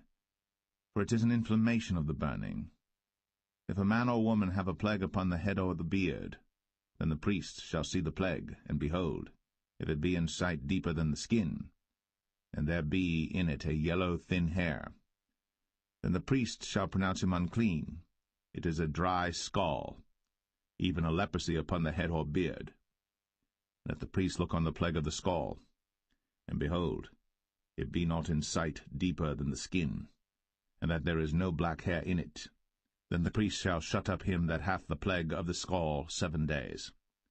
And in the 7th day the priest shall look on the plague, and behold, if the scall spread not, and there be in it no yellow hair, and the scall be not in sight deeper than the skin, he shall be shaven, but the scall shall he not shave, and the priest shall shut up him that hath the scall 7 days more. And in the 7th day the priest shall look on the scall, and behold, if the scall be not spread in the skin, nor be in sight deeper than the skin, then the priest shall pronounce him clean, and he shall wash his clothes, and be clean. But if the scall spread much in the skin after his cleansing, then the priest shall look on him, and behold, if the scall be spread in the skin, the priest shall not seek for yellow hair, he is unclean. But if the scall be in his sight at a stay, and that there is black hair grown up therein, the scall is healed, he is clean, and the priest shall pronounce him clean.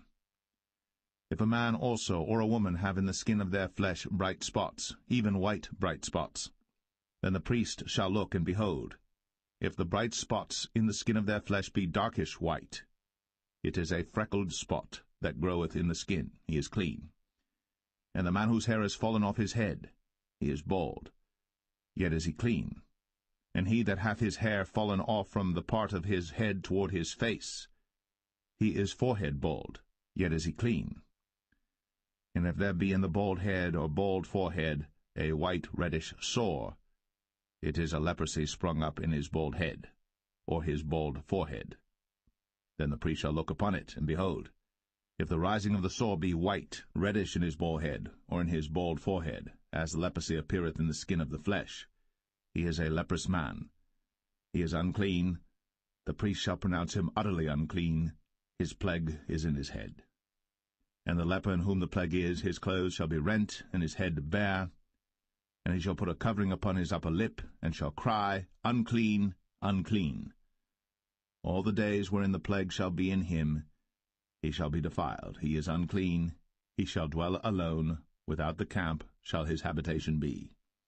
The garment also that the plague of leprosy is in, whether it be a woolen garment or a linen garment, whether it be in the warp or woof of linen or of woolen, whether in a skin or in anything made of skin, and if the plague be greenish or reddish in the garment or in the skin, either in the warp or in the woof or in anything of skin, it is a plague of leprosy, and shall be shown unto the priest.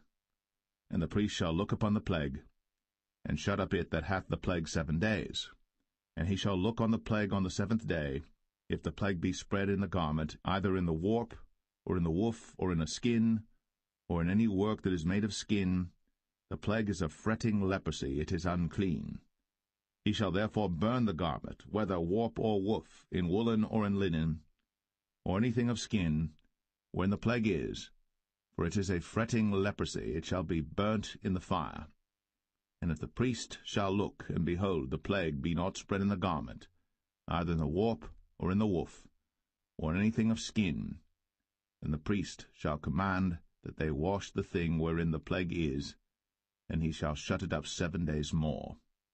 And the priest shall look on the plague, after that it is washed, and behold, if the plague have not changed his colour, and the plague be not spread, it is unclean.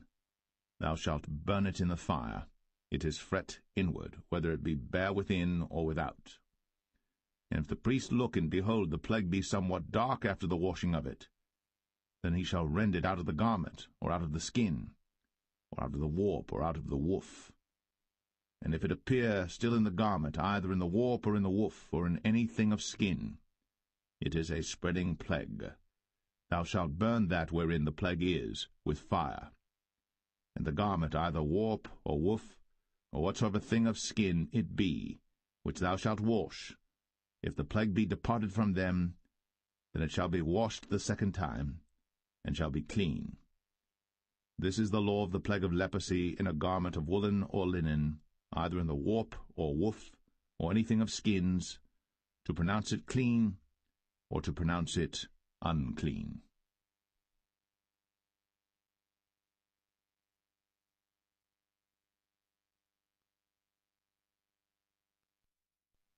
Leviticus 14.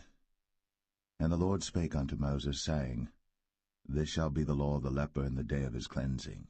He shall be brought unto the priest.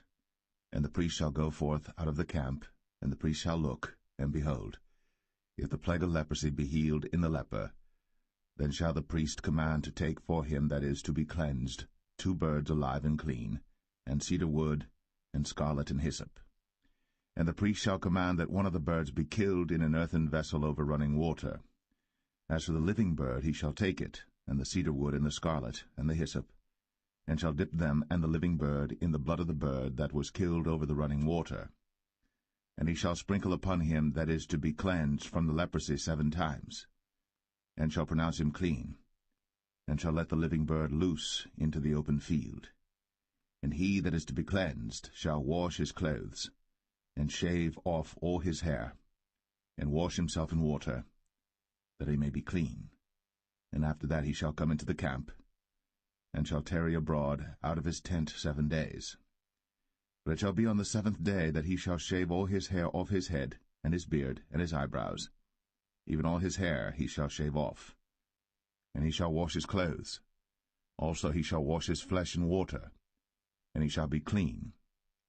And on the 8th day he shall take 2 he-lambs without blemish, and 1 ewe-lamb of the 1st year without blemish, and 3/10 deals of fine flour for a meat offering, mingled with oil, and 1 log of oil. And the priest that maketh him clean shall present the man that is to be made clean, and those things before the Lord, at the door of the tabernacle of the congregation. And the priest shall take 1 he-lamb, and offer him for a trespass offering, and the log of oil, and wave them for a wave offering before the Lord. And he shall slay the lamb in the place where he shall kill the sin offering and the burnt offering in the holy place. For as the sin offering is the priest's, so is the trespass offering. It is most holy. And the priest shall take some of the blood of the trespass offering, and the priest shall put it upon the tip of the right ear of him that is to be cleansed, and upon the thumb of his right hand, and upon the great toe of his right foot. And the priest shall take some of the log of oil, and pour it into the palm of his own left hand. And the priest shall dip his right finger in the oil that is in his left hand, and shall sprinkle of the oil with his finger 7 times before the Lord. And of the rest of the oil that is in his hand shall the priest put upon the tip of the right ear of him that is to be cleansed, and upon the thumb of his right hand, and upon the great toe of his right foot, upon the blood of the trespass offering. And the remnant of the oil that is in the priest's hand he shall pour upon the head of him that is to be cleansed, and the priest shall make an atonement for him before the Lord. And the priest shall offer the sin offering, and make an atonement for him that is to be cleansed from his uncleanness. And afterward he shall kill the burnt offering. And the priest shall offer the burnt offering and the meat offering upon the altar. And the priest shall make an atonement for him, and he shall be clean. And if he be poor, and cannot get so much, then he shall take 1 lamb for a trespass offering to be waved, to make an atonement for him, and 1/10 deal of fine flour mingled with oil for a meat offering, and a log of oil, and 2 turtle doves, or 2 young pigeons, such as he is able to get, and the one shall be a sin offering, and the other a burnt offering. And he shall bring them on the 8th day for his cleansing unto the priest, unto the door of the tabernacle of the congregation before the Lord. And the priest shall take the lamb of the trespass offering, and the log of oil, and the priest shall wave them for a wave offering before the Lord. And he shall kill the lamb of the trespass offering, and the priest shall take some of the blood of the trespass offering, and put it upon the tip of the right ear of him that is to be cleansed, and upon the thumb of his right hand, and upon the great toe of his right foot. And the priest shall pour of the oil into the palm of his own left hand. And the priest shall sprinkle with his right finger some of the oil that is in his left hand 7 times before the Lord. And the priest shall put of the oil that is in his hand upon the tip of the right ear of him that is to be cleansed, and upon the thumb of his right hand, and upon the great toe of his right foot, upon the place of the blood of the trespass offering. And the rest of the oil that is in the priest's hand he shall put upon the head of him that is to be cleansed, to make an atonement for him before the Lord. And he shall offer the one of the turtle doves, or of the young pigeons, such as he can get, even such as he is able to get, the one for a sin offering, and the other for a burnt offering, with the meat offering. And the priest shall make an atonement for him that is to be cleansed before the Lord. This is the law of him in whom is the plague of leprosy, whose hand is not able to get that which pertaineth to his cleansing. And the Lord spake unto Moses and unto Aaron, saying, When ye be come into the land of Canaan, which I give to you for a possession, and I put the plague of leprosy in a house of the land of your possession, and he that owneth the house shall come and tell the priest, saying, It seemeth to me there is as it were a plague in the house. Then the priest shall command that they empty the house, before the priest go into it to see the plague, that all that is in the house be not made unclean, and afterward the priest shall go in to see the house. And he shall look on the plague, and behold, if the plague be in the walls of the house with hollow strakes, greenish or reddish, which in sight are lower than the wall, then the priest shall go out of the house to the door of the house, and shut up the house 7 days.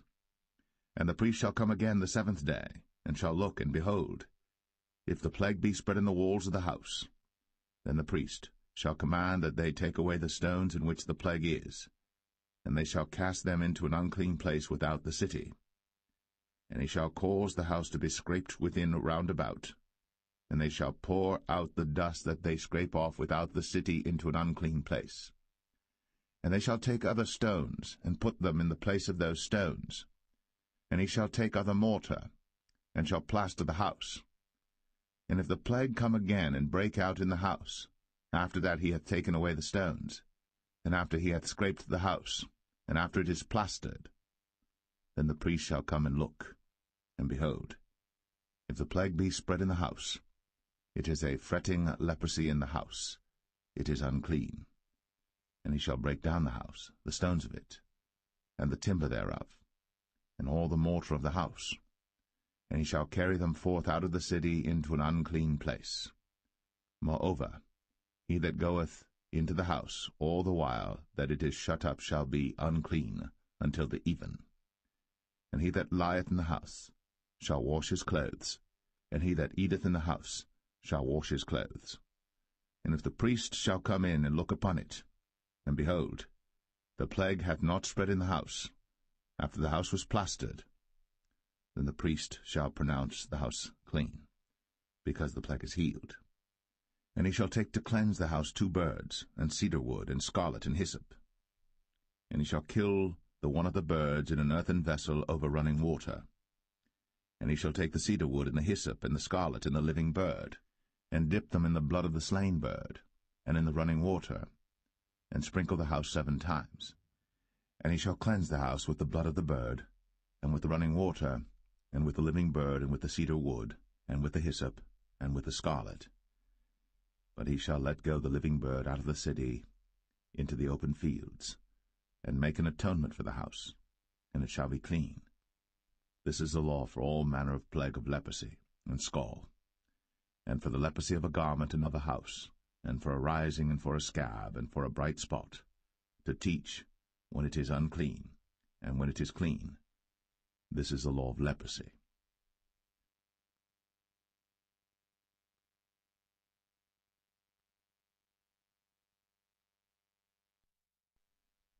Leviticus 15. And the Lord spake unto Moses and to Aaron, saying, Speak unto the children of Israel, and say unto them, When any man hath a running issue out of his flesh, because of his issue he is unclean. And this shall be his uncleanness in his issue, whether his flesh run with his issue, or his flesh be stopped from his issue, it is his uncleanness. Every bed whereon he lieth that hath the issue is unclean, and everything whereon he sitteth shall be unclean. And whosoever toucheth his bed shall wash his clothes, and bathe himself in water, and be unclean until the even. And he that sitteth on any thing whereon he sat that hath the issue shall wash his clothes, and bathe himself in water, and be unclean until the even. And he that toucheth the flesh of him that hath the issue shall wash his clothes, and bathe himself in water, and be unclean until the even. And if he that hath the issue spit upon him that is clean, then he shall wash his clothes, and bathe himself in water, and be unclean until the even. And what saddle soever he rideth upon that hath the issue shall be unclean. And whosoever toucheth anything that was under him shall be unclean until the even. And he that beareth any of those things shall wash his clothes, and bathe himself in water, and be unclean until the even. And whomsoever he toucheth that hath the issue, and hath not rinsed his hands in water, he shall wash his clothes, and bathe himself in water, and be unclean until the even. And the vessel of earth that he toucheth, which hath the issue, shall be broken, and every vessel of wood shall be rinsed in water. And when he that hath an issue is cleansed of his issue, then he shall number to himself 7 days for his cleansing, and wash his clothes, and bathe his flesh in running water, and shall be clean. And on the 8th day he shall take to him 2 turtle doves, or 2 young pigeons, and come before the Lord unto the door of the tabernacle of the congregation, and give them unto the priest. And the priest shall offer them, the one for a sin offering, and the other for a burnt offering. And the priest shall make an atonement for him before the Lord for his issue. And if any man's seed of copulation go out from him, then he shall wash all his flesh in water, and be unclean until the even. And every garment and every skin whereon is the seed of copulation shall be washed with water, and be unclean until the even. The woman also with whom man shall lie with seed of copulation, they shall both bathe themselves in water, and be unclean until the even. And if a woman have an issue, and her issue in her flesh be blood, she shall be put apart 7 days, and whosoever toucheth her shall be unclean until the even. And everything that she lieth upon in her separation shall be unclean. Everything also that she sitteth upon shall be unclean. And whosoever toucheth her bed shall wash his clothes, and bathe himself in water, and be unclean until the even. And whosoever toucheth anything that she sat upon shall wash his clothes, and bathe himself in water, and be unclean until the even. And if it be on her bed, or on any thing whereon she sitteth, when he toucheth it, he shall be unclean until the even. And if any man lie with her at all, and her flowers be upon him, he shall be unclean 7 days, and all the bed whereon he lieth shall be unclean. And if a woman have an issue of her blood many days out of the time of her separation, or if it run beyond the time of her separation, all the days of the issue of her uncleanness shall be as the days of her separation. She shall be unclean. Every bed whereon she lieth all the days of her issue shall be unto her as the bed of her separation. And whatsoever she sitteth upon shall be unclean, as the uncleanness of her separation. And whosoever toucheth those things shall be unclean, and shall wash his clothes, and bathe himself in water, and be unclean until the even. But if she be cleansed of her issue, then she shall number to herself 7 days, and after that she shall be clean. And on the 8th day she shall take unto her 2 turtles, or 2 young pigeons, and bring them unto the priest, to the door of the tabernacle of the congregation. And the priest shall offer the one for a sin offering, and the other for a burnt offering, and the priest shall make an atonement for her before the Lord for the issue of her uncleanness. Thus shall ye separate the children of Israel from their uncleanness, that they die not in their uncleanness, when they defile my tabernacle that is among them. This is the law of him that hath an issue, and of him whose seed goeth from him, and is defiled therewith, and of her that is sick of her flowers, and of him that hath an issue, of the man, and of the woman, and of him that lieth with her that is unclean.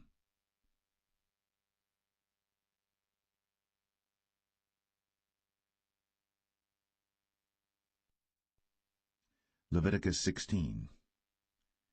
And the Lord spake unto Moses after the death of the two sons of Aaron, when they offered before the Lord and died. And the Lord said unto Moses, Speak unto Aaron thy brother, that he come not at all times into the holy place within the veil before the mercy seat, which is upon the ark, that he die not. For I will appear in the cloud upon the mercy seat. Thus shall Aaron come into the holy place, with a young bullock for a sin offering, and a ram for a burnt offering. He shall put on the holy linen coat, and he shall have the linen breeches upon his flesh, and shall be girded with a linen girdle, and with the linen mitre shall he be attired. These are holy garments. Therefore shall he wash his flesh in water, and so put them on. And he shall take of the congregation of the children of Israel 2 kids of the goats for a sin offering, and 1 ram for a burnt offering. And Aaron shall offer his bullock of the sin offering which is for himself, and make an atonement for himself, and for his house. And he shall take the 2 goats and present them before the Lord at the door of the tabernacle of the congregation. And Aaron shall cast lots upon the 2 goats, 1 lot for the Lord, and the other lot for the scapegoat. And Aaron shall bring the goat upon which the Lord's lot fell, and offer him for a sin offering. But the goat on which the lot fell to be the scapegoat shall be presented alive before the Lord, to make an atonement with him, and to let him go for a scapegoat into the wilderness. And Aaron shall bring the bullock of the sin offering which is for himself, and shall make an atonement for himself, and for his house, and shall kill the bullock of the sin offering which is for himself. And he shall take a censer full of burning coals of fire from off the altar before the Lord, and his hands full of sweet incense beaten small, and bring it within the veil. And he shall put the incense upon the fire before the Lord, that the cloud of the incense may cover the mercy seat that is upon the testimony, that he die not. And he shall take of the blood of the bullock, and sprinkle it with his finger upon the mercy seat eastward, and before the mercy seat shall he sprinkle of the blood with his finger 7 times. Then shall he kill the goat of the sin offering that is for the people, and bring his blood within the veil, and do with that blood as he did with the blood of the bullock, and sprinkle it upon the mercy seat, and before the mercy seat. And he shall make an atonement for the holy place, because of the uncleanness of the children of Israel, and because of their transgressions and all their sins. And so shall he do for the tabernacle of the congregation that remaineth among them in the midst of their uncleanness. And there shall be no man in the tabernacle of the congregation when he goeth in to make an atonement in the holy place, until he come out, and have made an atonement for himself, and for his household, and for all the congregation of Israel. And he shall go out unto the altar that is before the Lord, and make an atonement for it, and shall take of the blood of the bullock, and of the blood of the goat, and put it upon the horns of the altar round about. And he shall sprinkle of the blood upon it with his finger 7 times, and cleanse it, and hallow it from the uncleanness of the children of Israel. And when he hath made an end of reconciling the holy place, and the tabernacle of the congregation, and the altar, he shall bring the live goat. And Aaron shall lay both his hands upon the head of the live goat, and confess over him all the iniquities of the children of Israel, and all their transgressions and all their sins, putting them upon the head of the goat, and shall send him away by the hand of a fit man into the wilderness. And the goat shall bear upon him all their iniquities unto a land not inhabited. And he shall let go the goat in the wilderness. And Aaron shall come into the tabernacle of the congregation, and shall put off the linen garments, which he put on when he went into the holy place, and shall leave them there. And he shall wash his flesh with water in the holy place, and put on his garments, and come forth, and offer his burnt offering, and the burnt offering of the people, and make an atonement for himself and for the people. And the fat of the sin offering shall he burn upon the altar. And he that let go the goat for the scapegoat shall wash his clothes, and bathe his flesh in water, and afterward come into the camp. And the bullock for the sin offering and the goat for the sin offering, whose blood was brought in to make atonement in the holy place, shall one carry forth without the camp, and they shall burn in the fire their skins, and their flesh, and their dung. And he that burneth them shall wash his clothes, and bathe his flesh in water, and afterward he shall come into the camp. And this shall be a statute for ever unto you, that in the 7th month, on the 10th day of the month, ye shall afflict your souls, and do no work at all, whether it be one of your own country or a stranger that sojourneth among you. For on that day shall the priest make an atonement for you, to cleanse you, that ye may be clean from all your sins before the Lord. It shall be a Sabbath of rest unto you, and ye shall afflict your souls, by a statute for ever. And the priest, whom he shall anoint, and whom he shall consecrate to minister in the priest's office in his father's stead, shall make the atonement, and shall put on the linen clothes, even the holy garments. And he shall make an atonement for the holy sanctuary, and he shall make an atonement for the tabernacle of the congregation, and for the altar. And he shall make an atonement for the priests, and for all the people of the congregation. And this shall be an everlasting statute unto you, to make an atonement for the children of Israel, for all their sins, once a year. And he did, as the Lord commanded Moses.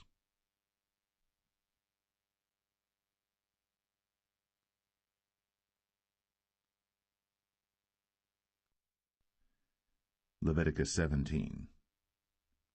And the Lord spake unto Moses, saying, Speak unto Aaron, and unto his sons, and unto all the children of Israel, and say unto them, This is the thing which the Lord hath commanded, saying, What man soever there be of the house of Israel that killeth an ox, or lamb, or goat, in the camp, or that killeth it out of the camp, and bringeth it not unto the door of the tabernacle of the congregation to offer an offering unto the Lord before the tabernacle of the Lord, blood shall be imputed unto that man. He hath shed blood, and that man shall be cut off from among his people. To the end that the children of Israel may bring their sacrifices which they offer in the open field, even that they may bring them unto the Lord, unto the door of the tabernacle of the congregation, unto the priest, and offer them for peace offerings unto the Lord. And the priest shall sprinkle the blood upon the altar of the Lord at the door of the tabernacle of the congregation, and burn the fat for a sweet savour unto the Lord. And they shall no more offer their sacrifices unto devils, after whom they have gone a-whoring. This shall be a statute for ever unto them throughout their generations. And thou shalt say unto them, Whatsoever man there be of the house of Israel, or of the strangers which sojourn among you, that offereth a burnt offering or sacrifice, and bringeth it not unto the door of the tabernacle of the congregation, to offer it unto the Lord, even that man shall be cut off from among his people. And whatsoever man there be of the house of Israel, or of the strangers that sojourn among you, that eateth any manner of blood, I will even set my face against that soul that eateth blood, and will cut him off from among his people. For the life of the flesh is in the blood, and I have given it to you upon the altar to make an atonement for your souls. For it is the blood that maketh an atonement for the soul. Therefore I said unto the children of Israel, No soul of you shall eat blood, neither shall any stranger that sojourneth among you eat blood. And whatsoever man there be of the children of Israel, or of the strangers that sojourn among you, which hunteth and catcheth any beast or fowl that may be eaten, he shall even pour out the blood thereof, and cover it with dust. For it is the life of all flesh, the blood of it is for the life thereof. Therefore I said unto the children of Israel, Ye shall eat the blood of no manner of flesh, for the life of all flesh is the blood thereof. Whosoever eateth it shall be cut off. And every soul that eateth that which died of itself, or that which was torn with beasts, whether it be one of your own country or a stranger, he shall both wash his clothes, and bathe himself in water, and be unclean until the even. Then shall he be clean. But if he wash them not, nor bathe his flesh, then he shall bear his iniquity.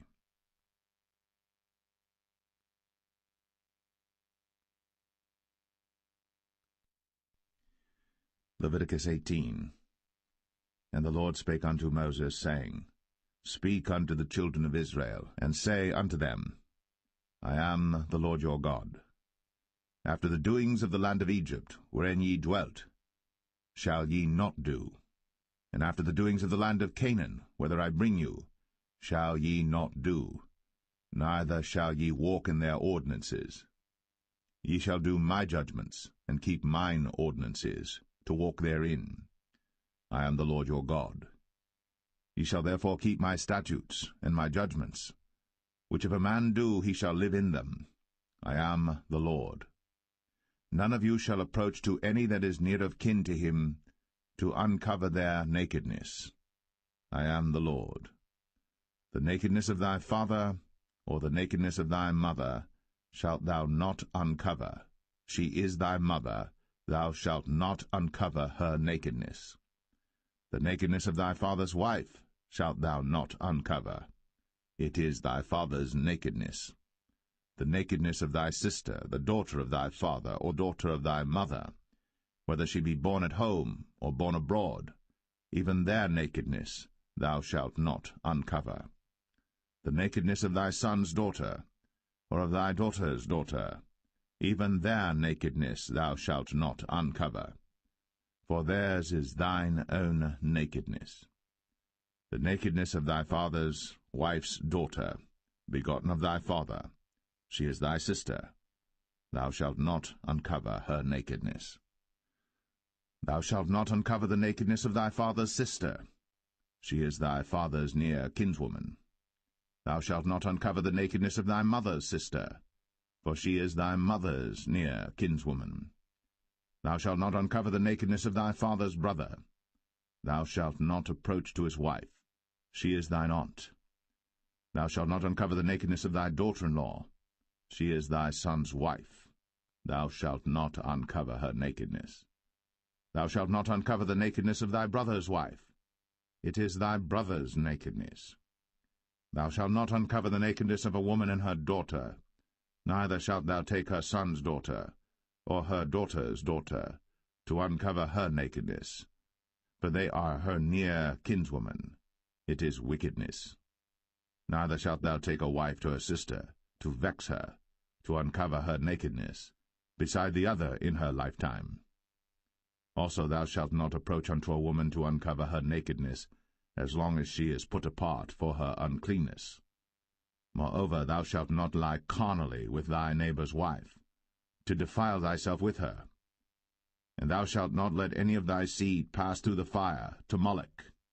Neither shalt thou profane the name of thy God. I am the Lord.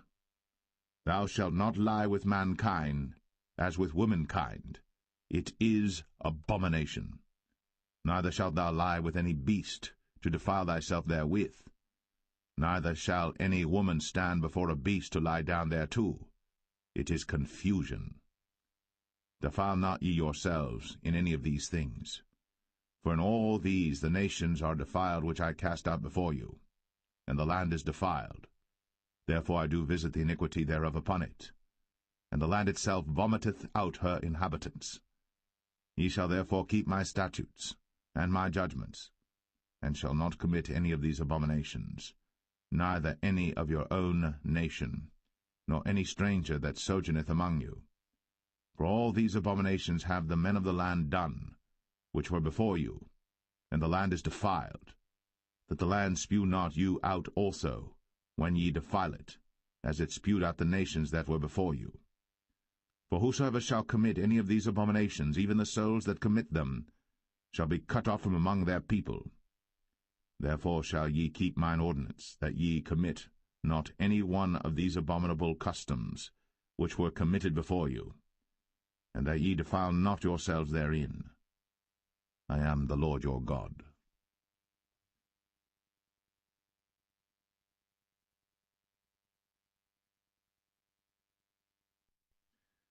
Leviticus 19. And the Lord spake unto Moses, saying, Speak unto all the congregation of the children of Israel, and say unto them, Ye shall be holy, for I, the Lord your God, am holy. Ye shall fear every man his mother, and his father, and keep my Sabbaths. I am the Lord your God. Turn ye not unto idols, nor make to yourselves molten gods. I am the Lord your God. And if ye offer a sacrifice of peace offerings unto the Lord, ye shall offer it at your own will. It shall be eaten the same day ye offer it, and on the morrow, and if aught remain until the third day, it shall be burnt in the fire. And if it be eaten at all on the third day, it is abominable, it shall not be accepted. Therefore every one that eateth it shall bear his iniquity, because he hath profaned the hallowed thing of the Lord, and that so shall be cut off from among his people. And when ye reap the harvest of your land, thou shalt not wholly reap the corners of thy field, neither shalt thou gather the gleanings of thy harvest. And thou shalt not glean thy vineyard, neither shalt thou gather every grape of thy vineyard. Thou shalt leave them for the poor and stranger. I am the Lord your God. Ye shall not steal, neither deal falsely, neither lie one to another. And ye shall not swear by my name falsely, neither shalt thou profane the name of thy God. I am the Lord. Thou shalt not defraud thy neighbor, neither rob him. The wages of him that is hired shall not abide with thee all night until the morning. Thou shalt not curse the deaf, nor put a stumbling block before the blind, but shalt fear thy God. I am the Lord. Ye shall do no unrighteousness in judgment. Thou shalt not respect the person of the poor, nor honor the person of the mighty, but in righteousness shalt thou judge thy neighbor. Thou shalt not go up and down as a talebearer among thy people, neither shalt thou stand against the blood of thy neighbor. I am the Lord. Thou shalt not hate thy brother in thine heart. Thou shalt in any wise rebuke thy neighbor, and not suffer sin upon him. Thou shalt not avenge, nor bear any grudge against the children of thy people, but thou shalt love thy neighbor as thyself. I am the Lord. Ye shall keep my statutes. Thou shalt not let thy cattle gender with a diverse kind. Thou shalt not sow thy field with mingled seed, neither shall a garment mingled of linen and woolen come upon thee. And whosoever lieth carnally with a woman that is a bondmaid, betrothed to an husband, and not at all redeemed, nor freedom given her, she shall be scourged. They shall not be put to death, because she was not free. And he shall bring his trespass offering unto the Lord, unto the door of the tabernacle of the congregation, even a ram for a trespass offering. And the priest shall make an atonement for him with the ram of the trespass offering before the Lord for his sin which he hath done, and the sin which he hath done shall be forgiven him.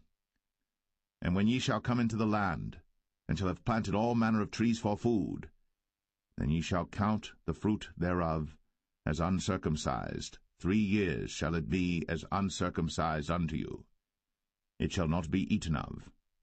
But in the 4th year all the fruit thereof shall be holy, to praise the Lord withal.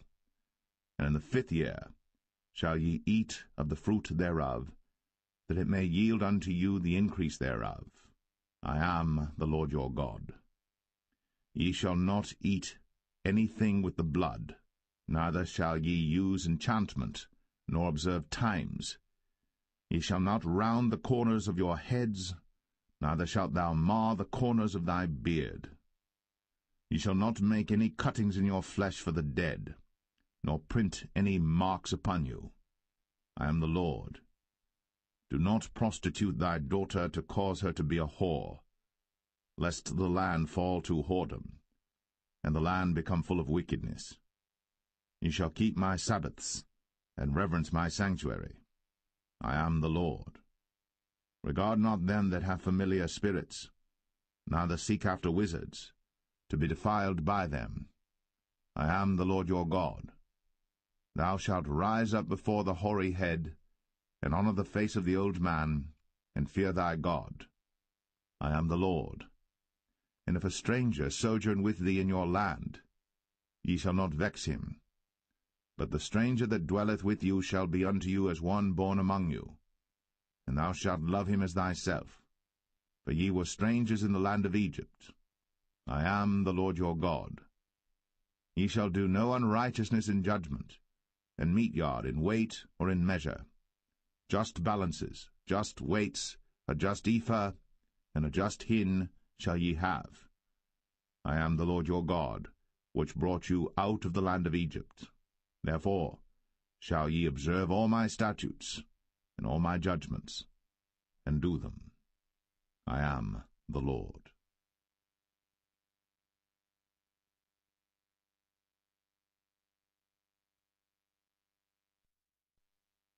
Leviticus 20. And the Lord spake unto Moses, saying, Again, thou shalt say to the children of Israel, Whosoever he be of the children of Israel, or of the strangers that sojourn in Israel, that giveth any of his seed unto Moloch, he shall surely be put to death. The people of the land shall stone him with stones. And I will set my face against that man, and will cut him off from among his people, because he hath given of his seed unto Moloch, to defile my sanctuary, and to profane my holy name. And if the people of the land do any ways hide their eyes from the man, when he giveth of his seed unto Moloch, and kill him not, then I will set my face against that man, and against his family, and will cut him off, and all that go a-whoring after him, to commit whoredom with Moloch from among their people. And the soul that turneth after such as have familiar spirits, and after wizards, to go a-whoring after them, I will even set my face against that soul, and will cut him off from among his people. Sanctify yourselves, therefore, and be ye holy, for I am the Lord your God. And ye shall keep my statutes, and do them. I am the Lord which sanctify you. For every one that curseth his father or his mother shall be surely put to death. He hath cursed his father or his mother, his blood shall be upon him. And the man that committeth adultery with another man's wife, even he that committeth adultery with his neighbour's wife, the adulterer and the adulteress, shall surely be put to death. And the man that lieth with his father's wife hath uncovered his father's nakedness. Both of them shall surely be put to death. Their blood shall be upon them. And if a man lie with his daughter-in-law, both of them shall surely be put to death. They have wrought confusion. Their blood shall be upon them. If a man also lie with mankind, as he lieth with a woman, both of them have committed an abomination. They shall surely be put to death. Their blood shall be upon them. And if a man take a wife and her mother, it is wickedness. They shall be burnt with fire, both he and they, that there be no wickedness among you. And if a man lie with a beast, he shall surely be put to death, and ye shall slay the beast. And if a woman approach unto any beast, and lie down thereto, thou shalt kill the woman and the beast. They shall surely be put to death. Their blood shall be upon them.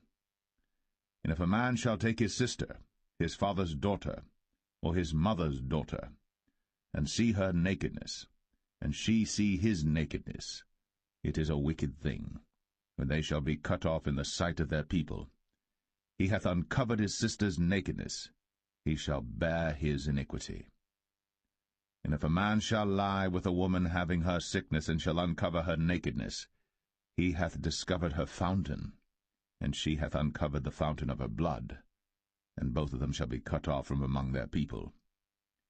And thou shalt not uncover the nakedness of thy mother's sister, nor of thy father's sister, for he uncovereth his near kin. They shall bear their iniquity. And if a man shall lie with his uncle's wife, he hath uncovered his uncle's nakedness. They shall bear their sin. They shall die childless. And if a man shall take his brother's wife, it is an unclean thing. He hath uncovered his brother's nakedness. They shall be childless. Ye shall therefore keep all my statutes and all my judgments, and do them, that the land, whither I bring you to dwell therein, spew you not out. And ye shall not walk in the manners of the nation, which I cast out before you. For they committed all these things, and therefore I abhorred them. But I have said unto you, Ye shall inherit their land, and I will give it unto you to possess it, a land that floweth with milk and honey. I am the Lord your God, which have separated you from other people. Ye shall therefore put difference between clean beasts and unclean, and between unclean fowls and clean.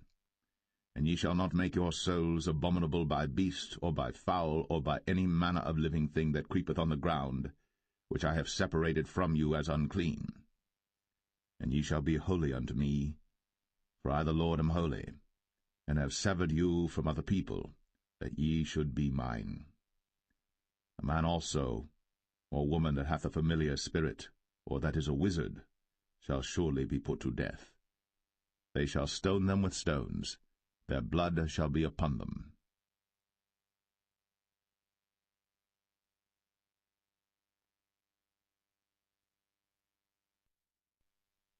Leviticus 21. And the Lord said unto Moses, Speak unto the priests, the sons of Aaron, and say unto them, There shall none be defiled for the dead among his people. But for his kin that is near unto him, that is, for his mother, and for his father, and for his son, and for his daughter, and for his brother, and for his sister a virgin, that is nigh unto him, which hath had no husband, for her may he be defiled. But he shall not defile himself, being a chief man among his people, to profane himself. They shall not make baldness upon their head, neither shall they shave off the corner of their beard, nor make any cuttings in their flesh. They shall be holy unto their God, and not profane the name of their God, for the offerings of the Lord made by fire, and the bread of their God they do offer, therefore they shall be holy. They shall not take a wife that is a whore, or profane, neither shall they take a woman put away from her husband, for he is holy unto his God. Thou shalt sanctify him therefore, for he offereth the bread of thy God. He shall be holy unto thee. For I, the Lord, which sanctify you, am holy. And the daughter of any priest, if she profane herself by playing the whore, she profaneth her father. She shall be burnt with fire. And he that is the high priest among his brethren, upon whose head the anointing oil was poured, and that is consecrated to put on the garments, shall not uncover his head nor rend his clothes. Neither shall he go into any dead body, nor defile himself for his father, or for his mother. Neither shall he go out of the sanctuary, nor profane the sanctuary of his God. For the crown of the anointing oil of his God is upon him. I am the Lord. And he shall take a wife in her virginity, a widow, or a divorced woman, or profane, or an harlot. These shall he not take, but he shall take a virgin of his own people to wife. Neither shall he profane his seed among his people, for I the Lord do sanctify him. And the Lord spake unto Moses, saying, Speak unto Aaron, saying, Whosoever he be of thy seed in their generations that hath any blemish, let him not approach to offer the bread of his God. For whatsoever man he be that hath a blemish, he shall not approach, a blind man, or a lame, or he that hath a flat nose, or anything superfluous, or a man that is broken-footed, or broken-handed, or crooked-backed, or a dwarf, or that hath a blemish in his eye, or be scurvy, or scabbed, or hath his stones broken. No man that hath a blemish of the seed of Aaron the priest shall come nigh to offer the offerings of the Lord made by fire. He hath a blemish. He shall not come nigh to offer the bread of his God. He shall eat the bread of his God, both of the most holy and of the holy. Only he shall not go in unto the veil, nor come nigh unto the altar, because he hath a blemish, that he profane not my sanctuaries. For I the Lord do sanctify them. And Moses told it unto Aaron and to his sons, and unto all the children of Israel.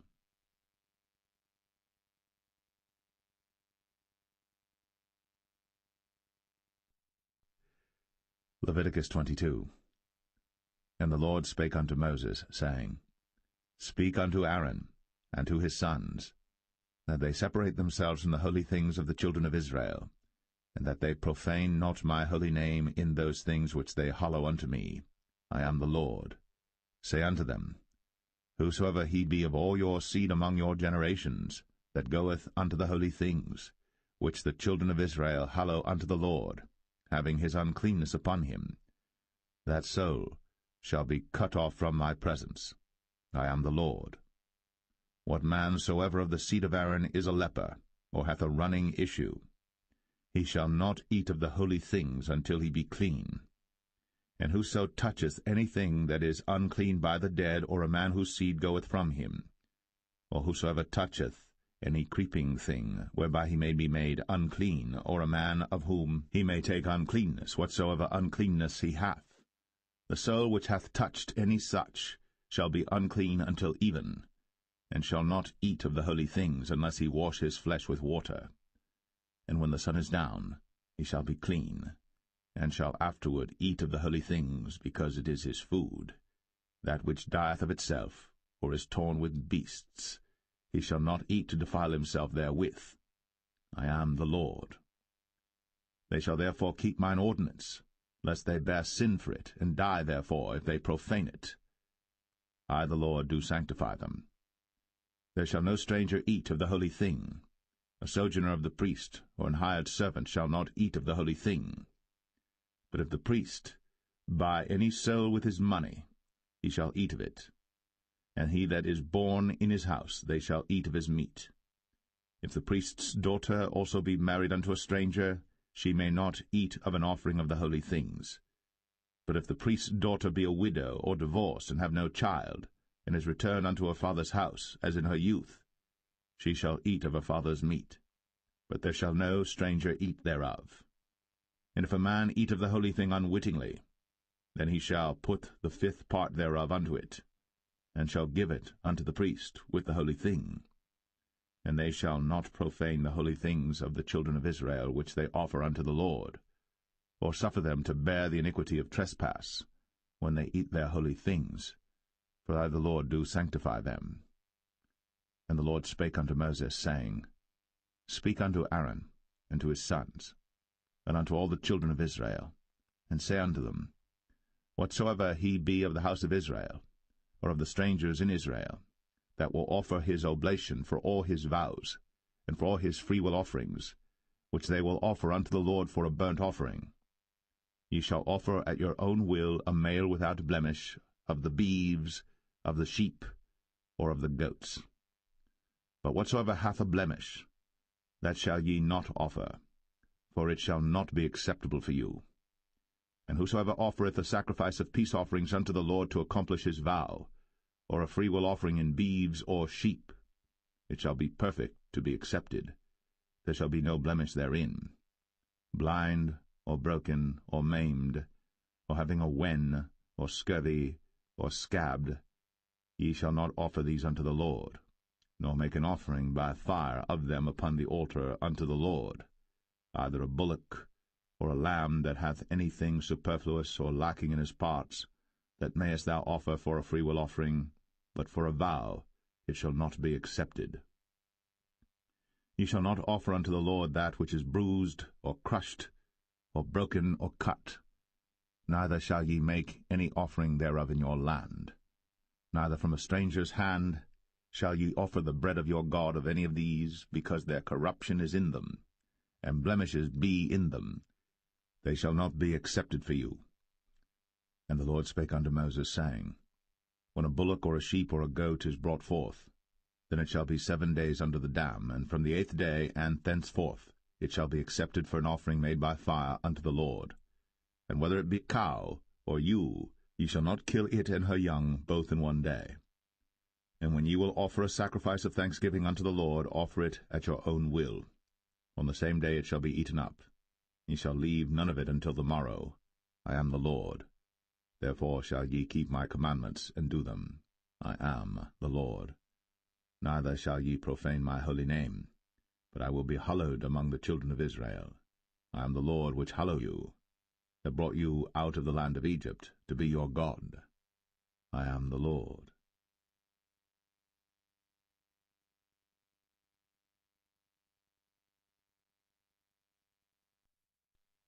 Leviticus 23.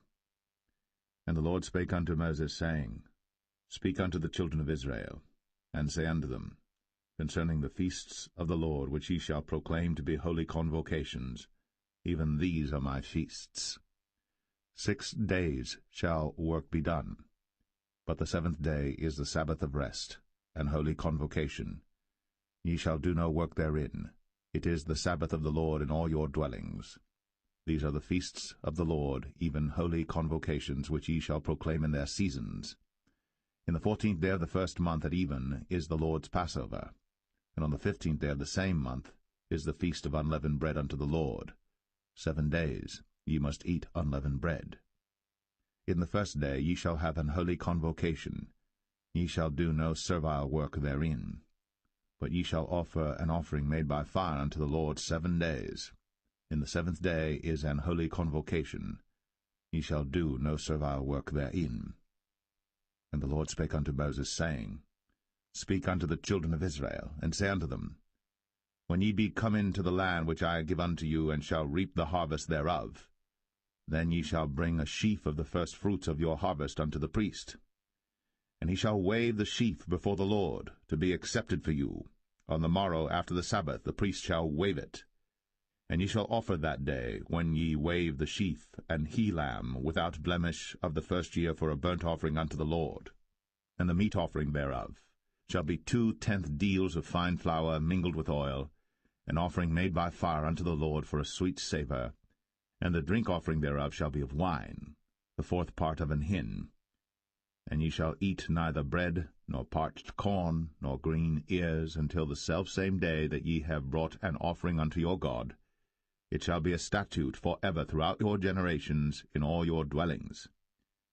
And ye shall count unto you from the morrow after the Sabbath, from the day that ye brought the sheaf of the wave offering, 7 Sabbaths shall be complete. Even unto the morrow, after the 7th Sabbath, shall ye number 50 days. And ye shall offer a new meat offering unto the Lord. Ye shall bring out of your habitations 2 wave loaves of 2/10 deals. They shall be of fine flour. They shall be baked with leaven. They are the first fruits unto the Lord. And ye shall offer with the bread 7 lambs without blemish of the first year, and 1 young bullock, and 2 rams. They shall be for a burnt offering unto the Lord, with their meat offering, and their drink offerings, even an offering made by fire of sweet savour unto the Lord. Then ye shall sacrifice 1 kid of the goats for a sin offering, and 2 lambs of the first year for a sacrifice of peace offerings. And the priest shall wave them with the bread of the first fruits for a wave offering before the Lord. With the 2 lambs they shall be holy to the Lord for the priests. And ye shall proclaim on the selfsame day, that it may be an holy convocation unto you. Ye shall do no servile work therein. It shall be a statute for ever in all your dwellings throughout your generations. And when ye reap the harvest of your land, thou shalt not make clean riddance of the corners of thy field when thou reapest, neither shalt thou gather any gleanings of thy harvest. Thou shalt leave them unto the poor, and to the stranger. I am the Lord your God. And the Lord spake unto Moses, saying, Speak unto the children of Israel, saying, In the 7th month, in the 1st day of the month, shall ye have a Sabbath, a memorial of blowing of trumpets, and holy convocation. Ye shall do no servile work therein, but ye shall offer an offering made by fire unto the Lord. And the Lord spake unto Moses, saying, Also on the 10th day of this 7th month there shall be a day of atonement. It shall be an holy convocation unto you. And ye shall afflict your souls, and offer an offering made by fire unto the Lord. And ye shall do no work in that same day. For it is a day of atonement, to make an atonement for you before the Lord your God. For whatsoever soul it be that shall not be afflicted in that same day, he shall be cut off from among his people. And whatsoever soul it be that doeth any work in that same day, the same soul will I destroy from among his people. Ye shall do no manner of work. It shall be a statute for ever throughout your generations in all your dwellings. It shall be unto you a Sabbath of rest. And ye shall afflict your souls.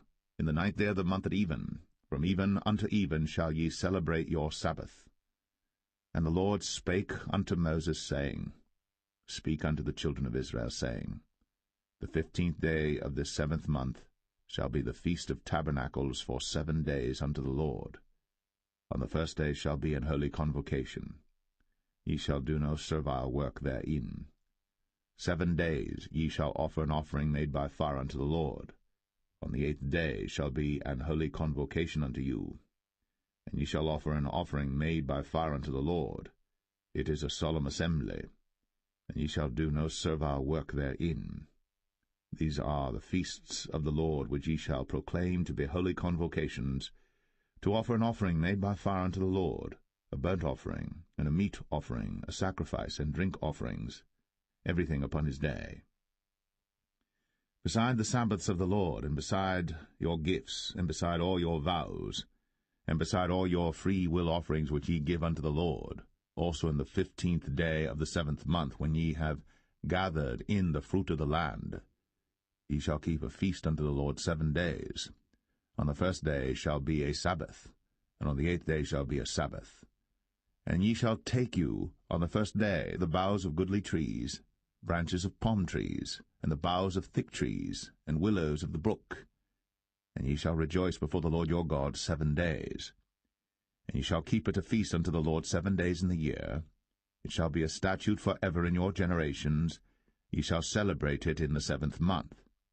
Ye shall dwell in booths 7 days.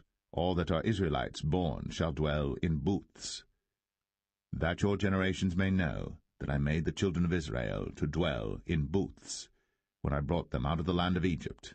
I am the Lord your God. And Moses declared unto the children of Israel the feasts of the Lord.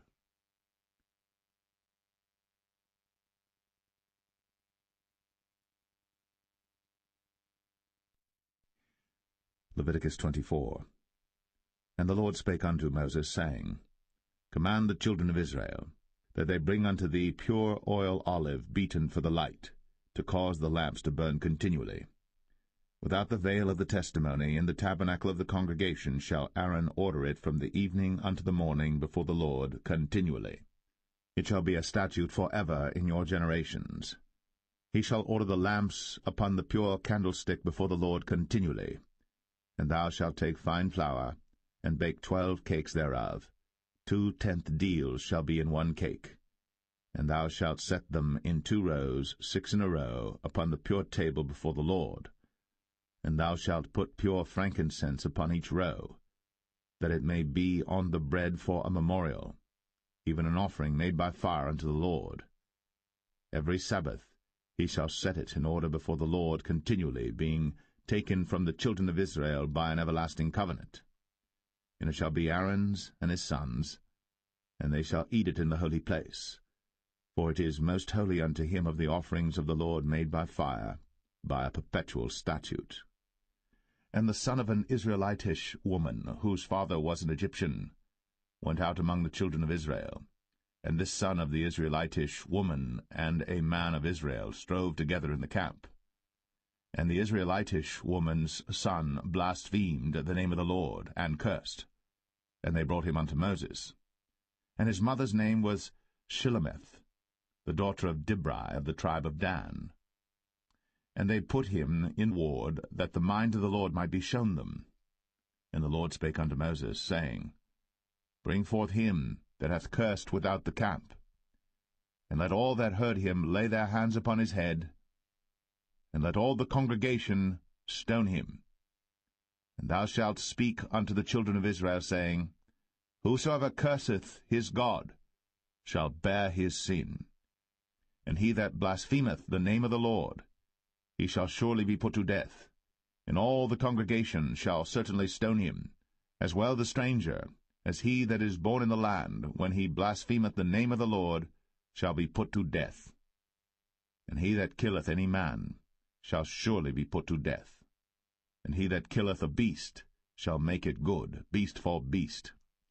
And if a man cause a blemish in his neighbor, as he hath done, so shall it be done to him. Breach for breach, eye for eye, tooth for tooth. As he hath caused a blemish in a man, so shall it be done to him again. And he that killeth a beast, he shall restore it. And he that killeth a man, he shall be put to death. Ye shall have one manner of law, as well for the stranger as for one of your own country, for I am the Lord your God. And Moses spake to the children of Israel, that they should bring forth him that had cursed out of the camp, and stone him with stones. And the children of Israel did as the Lord commanded Moses.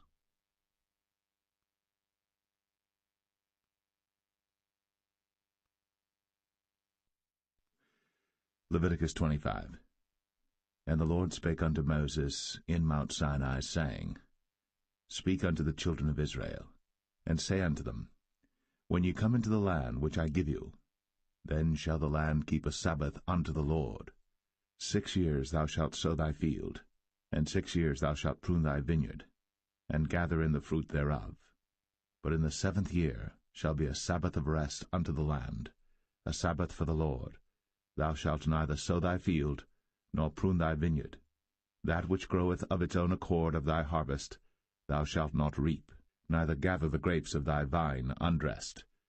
For it is a year of rest unto the land, and the Sabbath of the land shall be meat for you, for thee and for thy servant, and for thy maid, and for thy hired servant, and for thy stranger that sojourneth with thee, and for thy cattle, and for the beast that are in thy land shall all the increase thereof be meat. And thou shalt number 7 Sabbaths of years unto thee, 7 times 7 years, and the space of the 7 Sabbaths of years shall be unto thee 49 years. Then shalt thou cause the trumpet of the Jubilee to sound on the 10th day of the 7th month. In the day of atonement shall ye make the trumpet sound throughout all your land. And ye shall hallow the 50th year, and proclaim liberty throughout all the land unto all the inhabitants thereof. It shall be a jubilee unto you. And ye shall return every man unto his possession, and ye shall return every man unto his family. A jubilee shall that 50th year be unto you. Ye shall not sow, neither reap that which groweth of itself in it, nor gather the grapes in it of thy vine undressed. For it is the jubilee. It shall be holy unto you. Ye shall eat the increase thereof out of the field. In the year of this jubilee ye shall return every man unto his possession. And if thou sell aught unto thy neighbor, or buyest aught of thy neighbor's hand, ye shall not oppress one another. According to the number of years after the jubilee thou shalt buy of thy neighbor, and according unto the number of years of the fruits he shall sell unto thee. According to the multitude of years thou shalt increase the price thereof, and according to the fewness of years thou shalt diminish the price of it, for according to the number of the years of the fruits doth he sell unto thee. Ye shall not therefore oppress one another, but thou shalt fear thy God, for I am the Lord your God. Wherefore ye shall do my statutes, and keep my judgments, and do them. And ye shall dwell in the land in safety, and the land shall yield her fruit, and ye shall eat your fill, and dwell therein in safety. And if ye shall say, What shall we eat the 7th year? Behold, we shall not sow, nor gather in our increase. Then I will command my blessing upon you in the 6th year, and it shall bring forth fruit for 3 years. And ye shall sow the 8th year, and eat yet of old fruit until the 9th year. Until her fruits come in, ye shall eat of the old store. The land shall not be sold forever, for the land is mine, for ye are strangers and sojourners with me. And in all the land of your possession ye shall grant a redemption for the land. If thy brother be waxen poor, and hath sold away some of his possession, and if any of his kin come to redeem it, then shall he redeem that which his brother sold. And if the man have none to redeem it, and himself be able to redeem it, then let him count the years of the sale thereof, and restore the overplus unto the man to whom he sold it, that he may return unto his possession.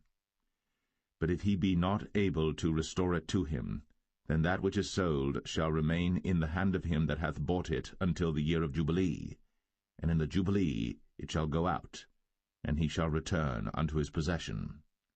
And if a man sell a dwelling house in a walled city, then he may redeem it within a whole year after it is sold. Within a full year may he redeem it. And if it be not redeemed within the space of a full year, then the house that is in the walled city shall be established for ever to him that bought it throughout his generations. It shall not go out in the Jubilee. But the houses of the villages which have no wall round about them shall be counted as the fields of the country. They may be redeemed, and they shall go out in the Jubilee. Notwithstanding the cities of the Levites, and the houses of the cities of their possession, may the Levites redeem at any time. And if a man purchase of the Levites, then the house that was sold, and the city of his possession, shall go out in the year of Jubilee, for the houses of the cities of the Levites are their possession among the children of Israel. But the field of the suburbs of their cities may not be sold, for it is their perpetual possession. And if thy brother be waxen poor, and fallen in decay with thee, then thou shalt relieve him, yea, though he be a stranger, or a sojourner, that he may live with thee. Take thou no usury of him, or increase, but fear thy God, that thy brother may live with thee. Thou shalt not give him thy money upon usury, nor lend him thy victuals for increase.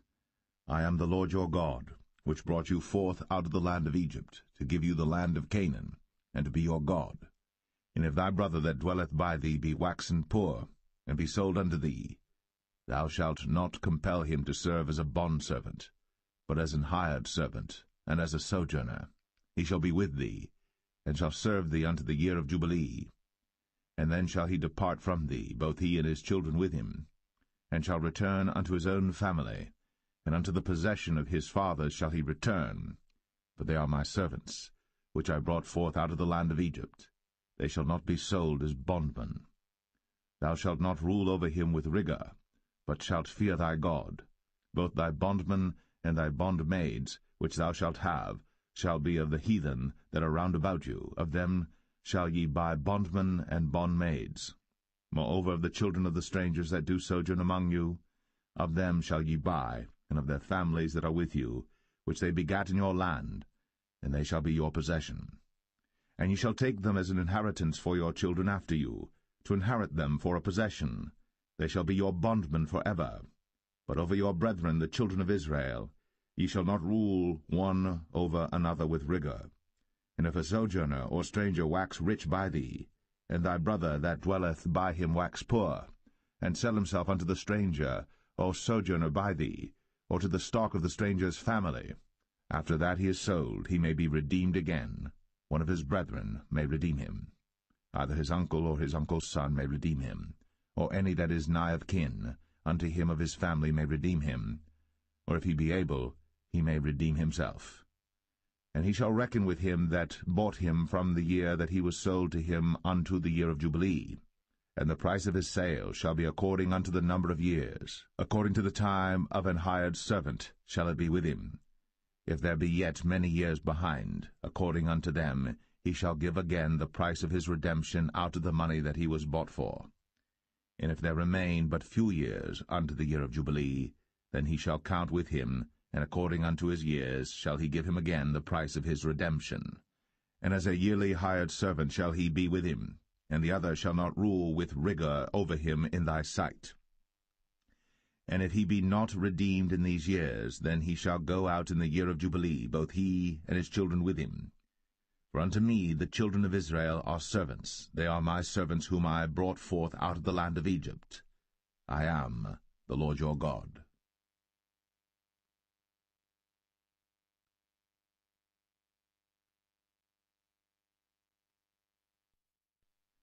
Leviticus 26. Ye shall make you no idols nor graven image, neither rear you up a standing image, neither shall ye set up any image of stone in your land, to bow down unto it, for I am the Lord your God. Ye shall keep my Sabbaths, and reverence my sanctuary. I am the Lord.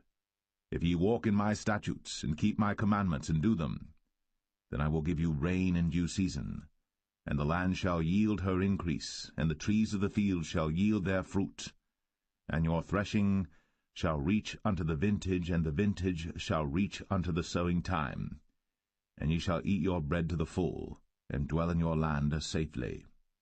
And I will give peace in the land, and ye shall lie down, and none shall make you afraid. And I will rid evil beasts out of the land, neither shall the sword go through your land. And ye shall chase your enemies, and they shall fall before you by the sword. And 5 of you shall chase 100, and 100 of you shall put 10,000 to flight. And your enemies shall fall before you by the sword. For I will have respect unto you, and make you fruitful, and multiply you, and establish my covenant with you. And ye shall eat old store, and bring forth the old because of the new. And I will set my tabernacle among you, and my soul shall not abhor you. And I will walk among you, and will be your God, and ye shall be my people.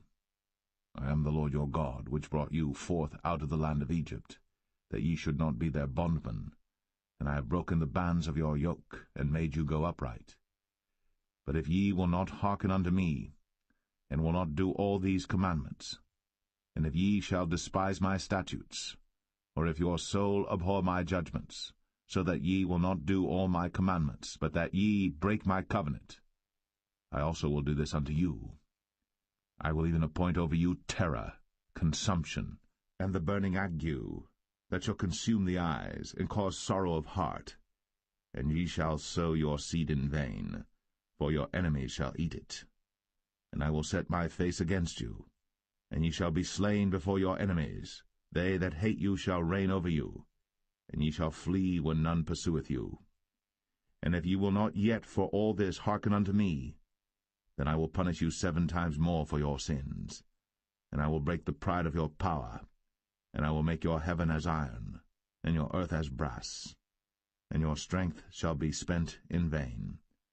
For your land shall not yield her increase, neither shall the trees of the land yield their fruits. And if ye walk contrary unto me, and will not hearken unto me, I will bring 7 times more plagues upon you according to your sins. I will also send wild beasts among you, which shall rob you of your children, and destroy your cattle, and make you few in number, and your highways shall be desolate.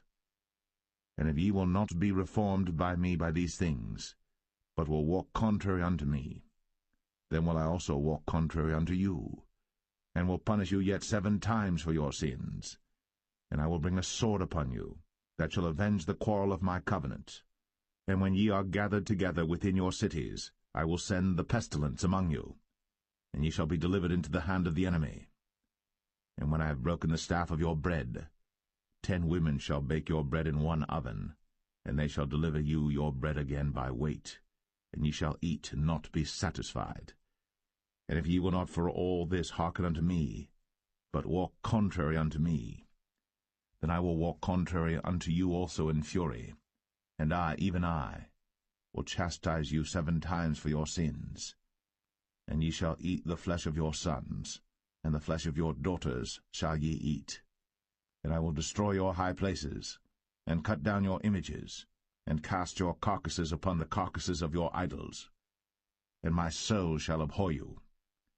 And I will make your cities waste, and bring your sanctuaries unto desolation, and I will not smell the savour of your sweet odours. And I will bring the land into desolation, and your enemies which dwell therein shall be astonished at it. And I will scatter you among the heathen, and will draw out a sword after you, and your land shall be desolate, and your cities waste. Then shall the land enjoy her Sabbaths, as long as it lieth desolate, and ye be in your enemy's land. Even then shall the land rest, and enjoy her Sabbaths. As long as it lieth desolate it shall rest, because it did not rest in your Sabbaths, when ye dwelt upon it. And upon them that are left alive of you I will send a faintness into their hearts in the lands of their enemies, and the sound of a shaken leaf shall chase them, and they shall flee, as fleeing from a sword, and they shall fall when none pursueth. And they shall fall one upon another, as it were before a sword, when none pursueth. And ye shall have no power to stand before your enemies, and ye shall perish among the heathen.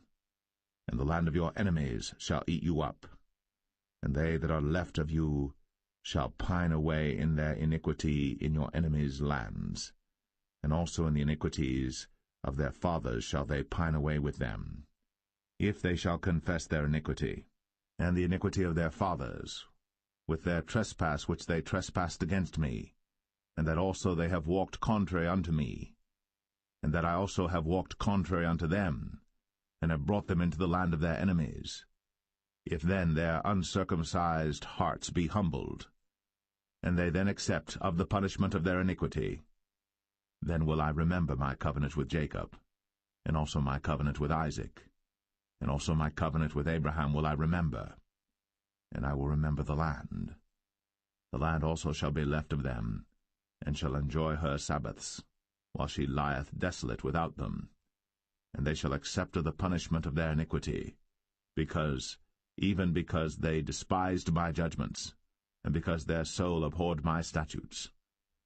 And yet for all that, when they be in the land of their enemies, I will not cast them away, neither will I abhor them to destroy them utterly, and to break my covenant with them, for I am the Lord their God. But I will for their sakes remember the covenant of their ancestors, whom I brought forth out of the land of Egypt, in the sight of the heathen, that I might be their God. I am the Lord. These are the statutes and judgments and laws which the Lord made between him and the children of Israel in Mount Sinai by the hand of Moses.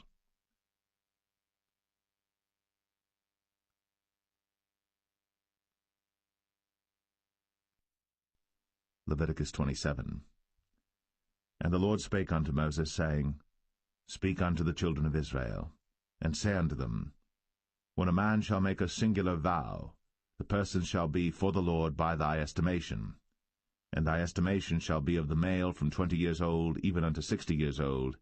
Even thy estimation shall be 50 shekels of silver after the shekel of the sanctuary. And if it be a female, then thy estimation shall be 30 shekels.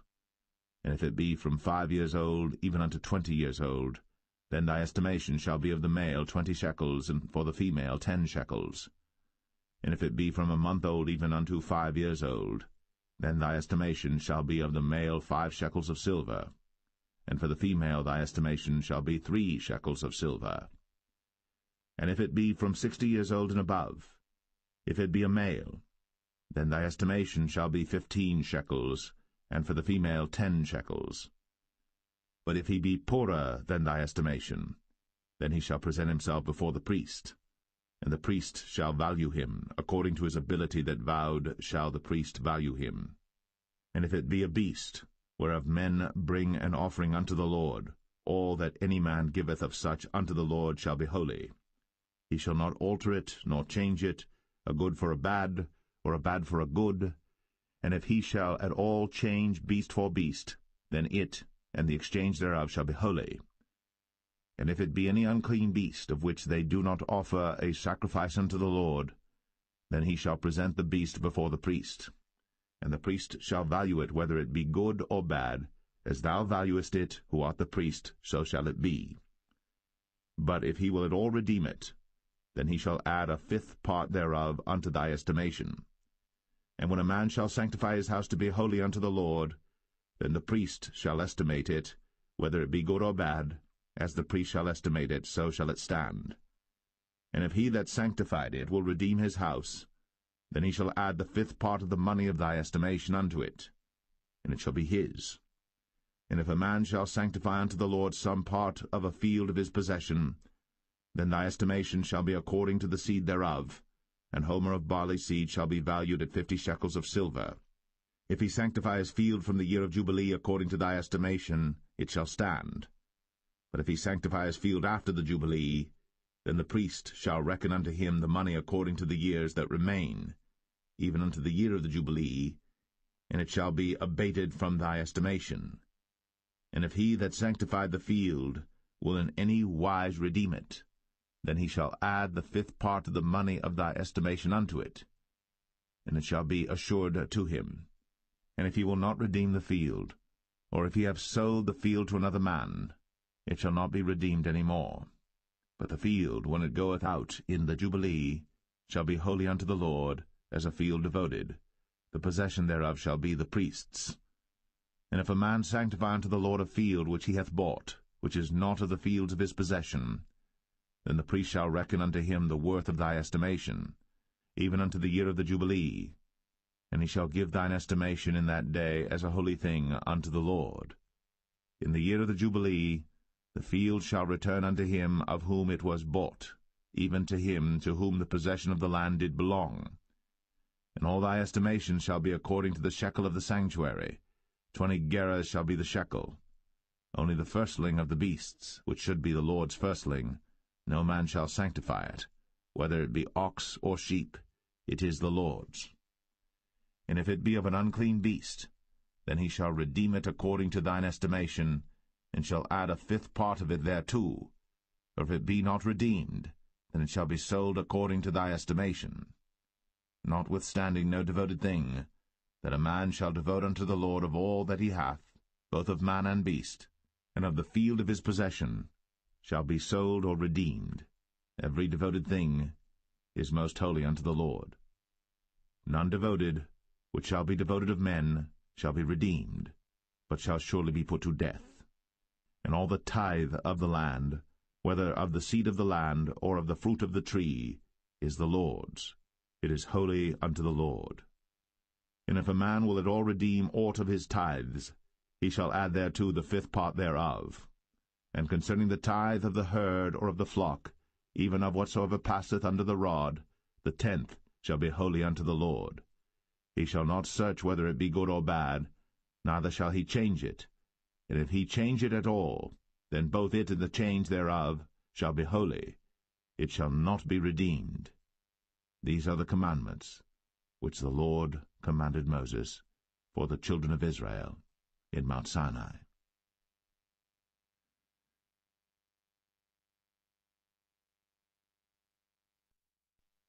The Book of Numbers, Chapter 1. And the Lord spake unto Moses in the wilderness of Sinai, in the tabernacle of the congregation, on the 1st day of the 2nd month, in the 2nd year after they were come out of the land of Egypt, saying, Take ye the sum of all the congregation of the children of Israel, after their families, by the house of their fathers, with the number of their names, every male by their polls. From 20 years old and upward, all that are able to go forth to war in Israel, thou and Aaron shall number them by their armies. And with you there shall be a man of every tribe, every one head of the house of his fathers. And these are the names of the men that shall stand with you: of the tribe of Reuben, Elizur the son of Shadur; of Simeon, Shelumiel the son of Zurishaddai; of Judah, Nahshon the son of Amminadab; of Issachar, Nethanel the son of Zuar; of Zebulun, Eliab the son of Helon; of the children of Joseph; of Ephraim, Elishama the son of Ammihud; of Manasseh, Gamaliel the son of Pedazur; of Benjamin, Abidan the son of Gideoni; of Dan, Ahiezer the son of Ammishaddai; of Asher, Pagiel the son of Ochran; of Gad, Eliasaph the son of Duel; of Naphtali, Ahira the son of Enan. These were the renowned of the congregation, princes of the tribes of their fathers, heads of thousands in Israel. And Moses and Aaron took these men, which are expressed by their names, and they assembled all the congregation together on the 1st day of the 2nd month, and they declared their pedigrees after their families, by the house of their fathers, according to the number of the names, from 20 years old and upward, by their polls. As the Lord commanded Moses, so he numbered them in the wilderness of Sinai. And the children of Reuben, Israel's eldest son, by their generations, after their families, by the house of their fathers, according to the number of the names, by their polls, every male from 20 years old and upward, all that were able to go forth to war. Those that were numbered of them, even of the tribe of Reuben, were 46,500. Of the children of Simeon by their generations, after their families, by the house of their fathers, those that were numbered of them, according to the number of the names, by their polls, every male from 20 years old and upward, all that were able to go forth to war. Those that were numbered of them, even of the tribe of Simeon, were 59,300. Of the children of Gad, by their generations, after their families, by the house of their fathers, according to the number of the names, from 20 years old and upward, all that were able to go forth to war. Those that were numbered of them, even of the tribe of Gad, were 45,650. Of the children of Judah, by their generations, after their families, by the house of their fathers, according to the number of the names, from 20 years old and upward, all that were able to go forth to war. Those that were numbered of them, even of the tribe of Judah, were 314,600. Of the children of Issachar, by their generations, after their families, by the house of their fathers, according to the number of the names, from 20 years old and upward, all that were able to go forth to war. Those that were numbered of them, even of the tribe of Issachar, were 50,004,400. Of the children of Zebulun, by their generations, after their families, by the house of their fathers, according to the number of the names, from 20 years old and upward, all that were able to go forth to war, those that were numbered of them, even of the tribe of Zebulun, were 57,400. Of the children of Joseph, namely of the children of Ephraim, by their generations, after their families, by the house of their fathers, according to the number of the names, from 20 years old and upward, all that were able to go forth to war, those that were numbered of them, even of the tribe of Ephraim, were 40,500. Of the children of Manasseh, by their generations, after their families, by the house of their fathers, according to the number of the names, from 20 years old and upward, all that were able to go forth to war, those that were numbered of them, even of the tribe of Manasseh, were 32,200. Of the children of Benjamin, by their generations, after their families, by the house of their fathers, according to the number of the names, from 20 years old and upward, all that were able to go forth to war, those that were numbered of them, even of the tribe of Benjamin, were 35,400. Of the children of Dan, by their generations, after their families, by the house of their fathers, according to the number of the names, from 20 years old and upward, all that were able to go forth to war, those that were numbered of them, even of the tribe of Dan, were 62,700. Of the children of Asher, by their generations, after their families, by the house of their fathers, according to the number of the names, from 20 years old and upward, all that were able to go forth to war, those that were numbered of them, even of the tribe of Asher, were 41,500. Of the children of Naphtali, throughout their generations, after their families, by the house of their fathers, according to the number of the names, from 20 years old and upward, all that were able to go forth to war, those that were numbered of them, even of the tribe of Naphtali, were 53,400. These are those that were numbered, which Moses and Aaron numbered. And the princes of Israel, being 12 men, each one was for the house of his fathers. So were all those that were numbered of the children of Israel, by the house of their fathers, from 20 years old and upward, all that were able to go forth to war in Israel. Even all they that were numbered were 600,000 and 3,550. But the Levites after the tribe of their fathers were not numbered among them. For the Lord had spoken unto Moses, saying, Only thou shalt not number the tribe of Levi, neither take the sum of them among the children of Israel. But thou shalt appoint the Levites over the tabernacle of testimony, and over all the vessels thereof, and over all things that belong to it. They shall bear the tabernacle, and all the vessels thereof, and they shall minister unto it, and shall encamp round about the tabernacle. And when the tabernacle setteth forward, the Levites shall take it down. And when the tabernacle is to be pitched, the Levites shall set it up, and the stranger that cometh nigh shall be put to death. And the children of Israel shall pitch their tents, every man by his own camp, and every man by his own standard throughout their hosts. But the Levites shall pitch round about the tabernacle of testimony, that there be no wrath upon the congregation of the children of Israel. And the Levites shall keep the charge of the tabernacle of testimony. And the children of Israel did, according to all that the Lord commanded Moses. So did they.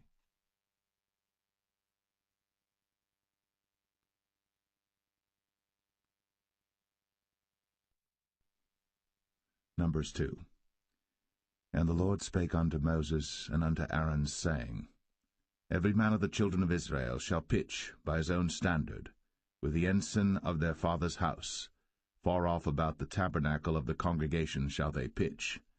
And on the east side toward the rising of the sun shall they of the standard of the camp of Judah pitch throughout their armies. And Nahshon the son of Amminadab shall be captain of the children of Judah. And his host, and those that were numbered of them, were 314,600. And those that do pitch next unto him shall be the tribe of Issachar. And Nethaniel the son of Zuar shall be captain of the children of Issachar. And his host, and those that were numbered thereof, were 54,400. Then the tribe of Zebulun, and Eliab the son of Helon, shall be captain of the children of Zebulun. And his host, and those that were numbered thereof were 57,400. All that were numbered in the camp of Judah were 100,000 and fourscore thousand and 6,400 throughout their armies. These shall first set forth. On the south side shall be the standard of the camp of Reuben, according to their armies, and the captain of the children of Reuben shall be Elizur, the son of Shedeur. And his host, and those that were numbered thereof, were 46,500. And those which pitched by him shall be the tribe of Simeon. And the captain of the children of Simeon shall be Shelumiel, the son of Zerushadai. And his host, and those that were numbered of them, were 59,300.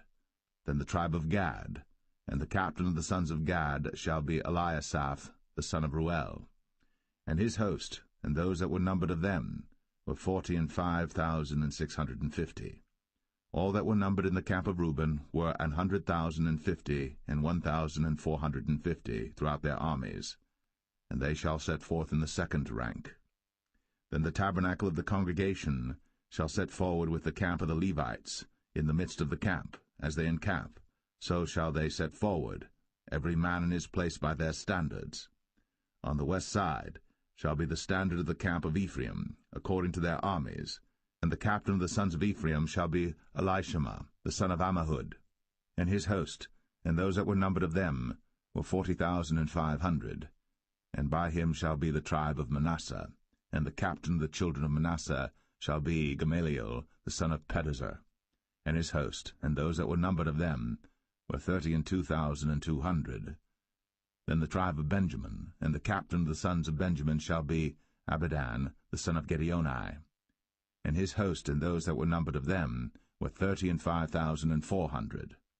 All that were numbered of the camp of Ephraim were 100,000 and 8,000 and 100 throughout their armies, and they shall go forward in the third rank. The standard of the camp of Dan shall be on the north side by their armies, and the captain of the children of Dan shall be Ahiezer, the son of Ammishaddai. And his host, and those that were numbered of them, were 62,700. And those that encamp by him shall be the tribe of Asher, and the captain of the children of Asher shall be Pagiel, the son of Ochran, and his host, and those that were numbered of them were 41,500. Then the tribe of Naphtali, and the captain of the children of Naphtali shall be Ahira, the son of Enan, and his host, and those that were numbered of them were 53,400. All they that were numbered in the camp of Dan were 100,050 and 7,600. They shall go hindmost with their standards. These are those which were numbered of the children of Israel, by the house of their fathers. All those that were numbered of the camps throughout their hosts were 600,000 and 3,550. But the Levites were not numbered among the children of Israel, as the Lord commanded Moses. And the children of Israel did according to all that the Lord commanded Moses. So they pitched by their standards, and so they set forward, every one after their families, according to the house of their fathers.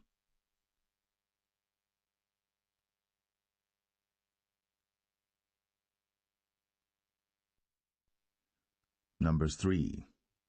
These also are the generations of Aaron and Moses in the day that the Lord spake with Moses in Mount Sinai. And these are the names of the sons of Aaron, Nadab the firstborn, and Abihu, Eleazar, and Ithamar. These are the names of the sons of Aaron, the priests which were anointed, whom he consecrated to minister in the priest's office. And Nadab and Abihu died before the Lord, when they offered strange fire before the Lord in the wilderness of Sinai, and they had no children. And Eleazar and Ithamar ministered in the priest's office in the sight of Aaron their father. And the Lord spake unto Moses, saying, Bring the tribe of Levi near, and present them before Aaron the priest, that they may minister unto him. And they shall keep his charge, and the charge of the whole congregation before the tabernacle of the congregation, to do the service of the tabernacle. And they shall keep all the instruments of the tabernacle of the congregation, and the charge of the children of Israel, to do the service of the tabernacle. And thou shalt give the Levites unto Aaron, and to his sons. They are wholly given unto him out of the children of Israel. And thou shalt appoint Aaron and his sons, and they shall wait on their priest's office, and the stranger that cometh nigh shall be put to death. And the Lord spake unto Moses, saying, And I, behold, I have taken the Levites from among the children of Israel, instead of all the firstborn that openeth the matrix among the children of Israel. Therefore the Levites shall be mine. Because all the firstborn are mine, for on the day that I smote all the firstborn in the land of Egypt, I hallowed unto me all the firstborn in Israel, both man and beast. Mine shall they be. I am the Lord. And the Lord spake unto Moses in the wilderness of Sinai, saying, Number the children of Levi after the house of their fathers by their families. Every male from a month old and upward shalt thou number them. And Moses numbered them according to the word of the Lord, as he was commanded. And these were the sons of Levi by their names, Gershon and Kohath and Merari. And these are the names of the sons of Gershon by their families, Libni and Shimei. And the sons of Kohath by their families, Amram, and Izahar, Hebron, and Uzziel. And the sons of Merari by their families, Mahli and Mushi. These are the families of the Levites according to the house of their fathers. Of Gershon was the family of the Libnites, and the family of the Shimites. These are the families of the Gershonites. Those that were numbered of them, according to the number of all the males, from a month old and upward, even those that were numbered of them, were 7,500. The families of the Gershonites shall pitch behind the tabernacle westward. And the chief of the house of the father of the Gershonites shall be Eliasaph the son of Lael. And the charge of the sons of Gershon in the tabernacle of the congregation shall be the tabernacle, and the tent, the covering thereof, and the hanging for the door of the tabernacle of the congregation, and the hangings of the court, and the curtain for the door of the court which is by the tabernacle, and by the altar round about, and the cords of it for all the service thereof. And of Kohath was the family of the Amramites, and the family of the Isharites, and the family of the Hebronites, and the family of the Uzzielites. These are the families of the Kohathites. In the number of all the males from a month old and upward were 8,600, keeping the charge of the sanctuary. The families of the sons of Kohath shall pitch on the side of the tabernacle southward. And the chief of the house of the father of the families of the Kohathites shall be Elizaphan the son of Uzziel. And their charge shall be the ark, and the table, and the candlestick, and the altars, and the vessels of the sanctuary wherewith they minister, and the hanging, and all the service thereof. And Eleazar the son of Aaron the priest shall be chief over the chief of the Levites, and have the oversight of them that keep the charge of the sanctuary. Of Merari was the family of the Mahlites, and the family of the Mushites. These are the families of Merari. And those that were numbered of them, according to the number of all the males, from a month old and upward, were 6,200. And the chief of the house of the father of the families of Merari was Zuriel, the son of Abihail. These shall pitch on the side of the tabernacle northward.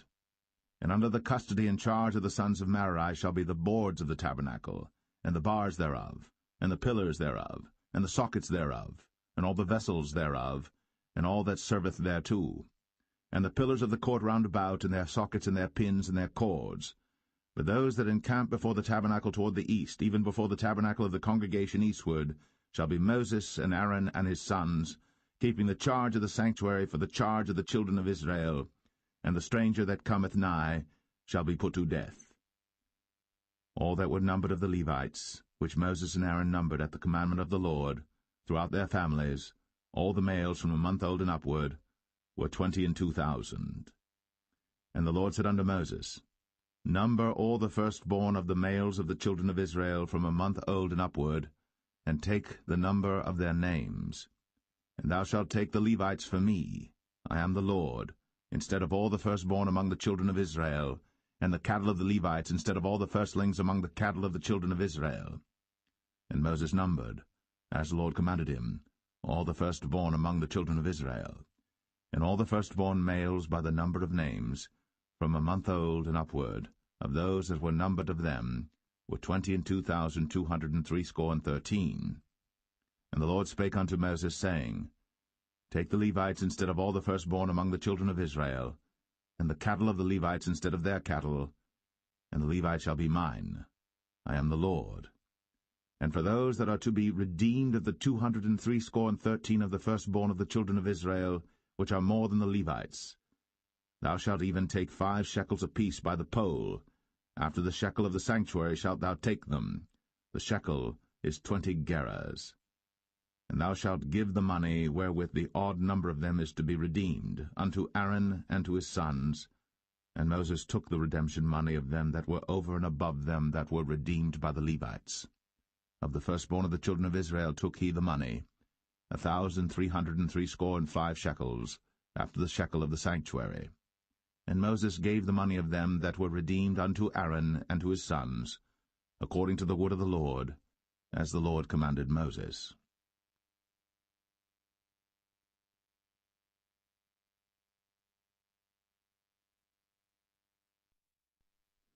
Numbers 4.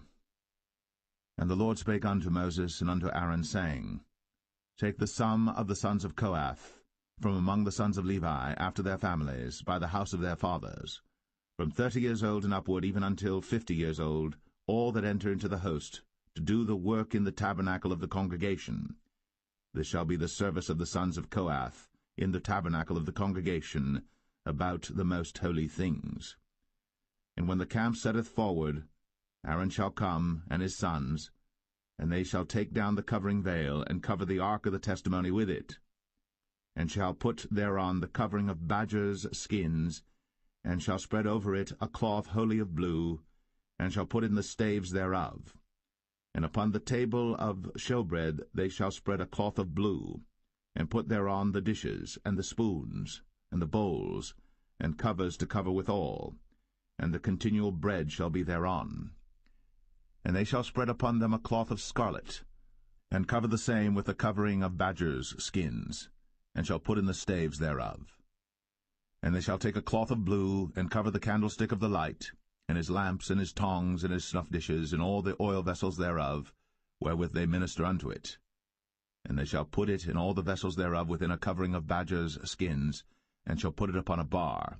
And upon the golden altar they shall spread a cloth of blue, and cover it with a covering of badgers' skins, and shall put to the staves thereof. And they shall take all the instruments of ministry, wherewith they minister in the sanctuary, and put them in a cloth of blue, and cover them with a covering of badgers' skins, and shall put them on a bar. And they shall take away the ashes from the altar, and spread a purple cloth thereon. And they shall put upon it all the vessels thereof, wherewith they minister about it, even the censers, the flesh-hooks, and the shovels, and the basins, all the vessels of the altar, and they shall spread upon it a covering of badgers' skins, and put to the staves of it. And when Aaron and his sons have made an end of covering the sanctuary, and all the vessels of the sanctuary as the camp is to set forward, after that the sons of Kohath shall come to bear it. But they shall not touch any holy thing, lest they die. These things are the burden of the sons of Kohath in the tabernacle of the congregation. And to the office of Eleazar the son of Aaron the priest pertaineth the oil for the light, and the sweet incense, and the daily meat offering, and the anointing oil, and the oversight of all the tabernacle, and of all that therein is, in the sanctuary, and in the vessels thereof. And the Lord spake unto Moses and unto Aaron, saying, Cut ye not off the tribe of the families of the Kohathites from among the Levites, but thus do unto them, that they may live and not die, when they approach unto the most holy things. Aaron and his sons shall go in, and appoint them every one to his service and to his burden. But they shall not go in to see when the holy things are covered, lest they die. And the Lord spake unto Moses, saying, Take also the sum of the sons of Gershon, throughout the houses of their fathers by their families. From 30 years old and upward until 50 years old shalt thou number them, all that enter in to perform the service, to do the work in the tabernacle of the congregation. This is the service of the families of the Gershonites, to serve and for burdens. And they shall bear the curtains of the tabernacle, and the tabernacle of the congregation, his covering, and the covering of the badger skins that is above upon it, and the hanging for the door of the tabernacle of the congregation, and the hangings of the court, and the hanging for the door of the gate of the court, which is by the tabernacle, and by the altar round about, and their cords, and all the instruments of their service, and all that is made for them, so shall they serve. At the appointment of Aaron and his sons, shall be all the service of the sons of the Gershonites, in all their burdens, and in all their service, and ye shall appoint unto them in charge all their burdens. This is the service of the families of the sons of Gershon, in the tabernacle of the congregation, and their charge shall be under the hand of Ithamar the son of Aaron the priest. As for the sons of Merari, thou shalt number them after their families by the house of their fathers. From 30 years old and upward, even unto 50 years old, shalt thou number them, every one that entereth into the service, to do the work of the tabernacle of the congregation. And this is the charge of their burden, according to all their service in the tabernacle of the congregation, the boards of the tabernacle, and the bars thereof, and the pillars thereof, and sockets thereof. And the pillars of the court round about, and their sockets, and their pins, and their cords, with all their instruments, and with all their service. And by name ye shall reckon the instruments of the charge of their burden. This is the service of the families of the sons of Merari, according to all their service, in the tabernacle of the congregation under the hand of Ithamar the son of Aaron the priest.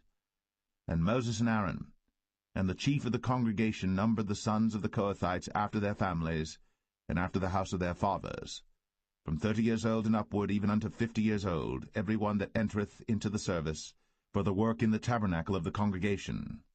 And those that were numbered of them by their families were 2,750.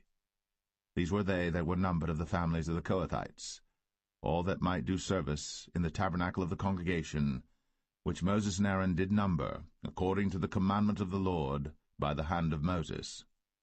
And those that were numbered of the sons of Gershon throughout their families and by the house of their fathers, from 30 years old and upward, even unto 50 years old, every one that entereth into the service, for the work in the tabernacle of the congregation, even those that were numbered of them throughout their families by the house of their fathers, were 2,630.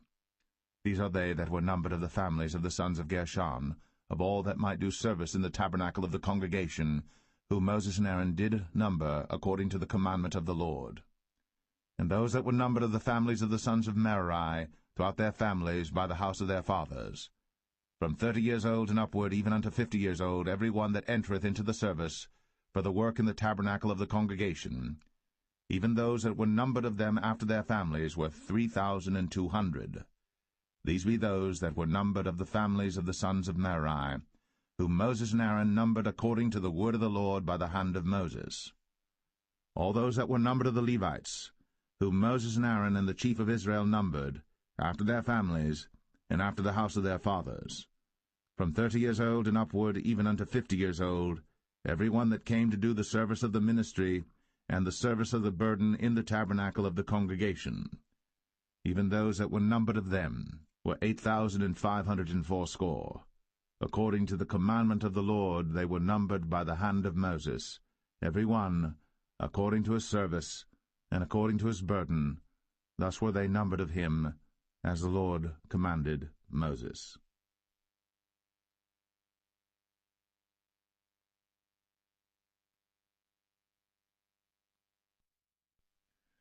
Numbers 5. And the Lord spake unto Moses, saying, Command the children of Israel, that they put out of the camp every leper, and every one that hath an issue, and whosoever is defiled by the dead. Both male and female shall ye put out, without the camp shall ye put them, that they defile not their camps, in the midst whereof I dwell. And the children of Israel did so, and put them out without the camp, as the Lord spake unto Moses, so did the children of Israel. And the Lord spake unto Moses, saying, Speak unto the children of Israel, when a man or woman shall commit any sin that men commit, to do a trespass against the Lord, and that person be guilty, then they shall confess their sin which they have done, and he shall recompense his trespass with the principal thereof, and add unto it the 5th part thereof, and give it unto him against whom he hath trespassed. But if the man have no kinsman to recompense the trespass unto, let the trespass be recompensed unto the Lord, even to the priest, beside the ram of the atonement, whereby an atonement shall be made for him. And every offering of all the holy things of the children of Israel, which they bring unto the priest, shall be his. And every man's hallowed things shall be his. Whatsoever any man giveth the priest, it shall be his. And the Lord spake unto Moses, saying, Speak unto the children of Israel, and say unto them, If any man's wife go aside, and commit a trespass against him, and a man lie with her carnally, and it be hid from the eyes of her husband, and be kept close, and she be defiled, and there be no witness against her, neither she be taken with the manner, and the spirit of jealousy come upon him, and he be jealous of his wife, and she be defiled, or if the spirit of jealousy come upon him, and he be jealous of his wife, and she be not defiled, then shall the man bring his wife unto the priest, and he shall bring her offering for her, the 10th part of an ephah of barley meal. He shall pour no oil upon it, nor put frankincense thereon, for it is an offering of jealousy, an offering of memorial, bringing iniquity to remembrance. And the priest shall bring her near, and set her before the Lord. And the priest shall take holy water in an earthen vessel, and of the dust that is in the floor of the tabernacle the priest shall take, and put it into the water. And the priest shall set the woman before the Lord, and uncover the woman's head, and put the offering of memorial in her hands, which is the jealousy offering. And the priest shall have in his hand the bitter water that causeth the curse. And the priest shall charge her by an oath, and say unto the woman, If no man have lain with thee, and if thou hast not gone aside to uncleanness with another instead of thy husband, be thou free from this bitter water that causeth the curse. But if thou hast gone aside to another instead of thy husband, and if thou be defiled, and some man have lain with thee beside thine husband, then the priest shall charge the woman with an oath of cursing, and the priest shall say unto the woman, The Lord make thee a curse, and an oath among thy people, when the Lord doth make thy thigh to rot, and thy belly to swell. And this water that causeth the curse shall go into thy bowels, to make thy belly to swell, and thy thigh to rot. And the woman shall say, Amen, Amen. And the priest shall write these curses in a book, and he shall blot them out with the bitter water. And he shall cause the woman to drink the bitter water that causeth the curse, and the water that causeth the curse shall enter into her, and become bitter. Then the priest shall take the jealousy offering out of the woman's hand, and shall wave the offering before the Lord, and offer it upon the altar. And the priest shall take an handful of the offering, even the memorial thereof, and burn it upon the altar, and afterward shall cause the woman to drink the water. And when he hath made her to drink the water, then it shall come to pass that if she be defiled, and have done trespass against her husband, that the water that causeth the curse shall enter into her, and become bitter, and her belly shall swell, and her thigh shall rot, and the woman shall be a curse among her people. And if the woman be not defiled, but be clean, then she shall be free, and shall conceive seed. This is the law of jealousies, when a wife goeth aside to another instead of her husband, and is defiled.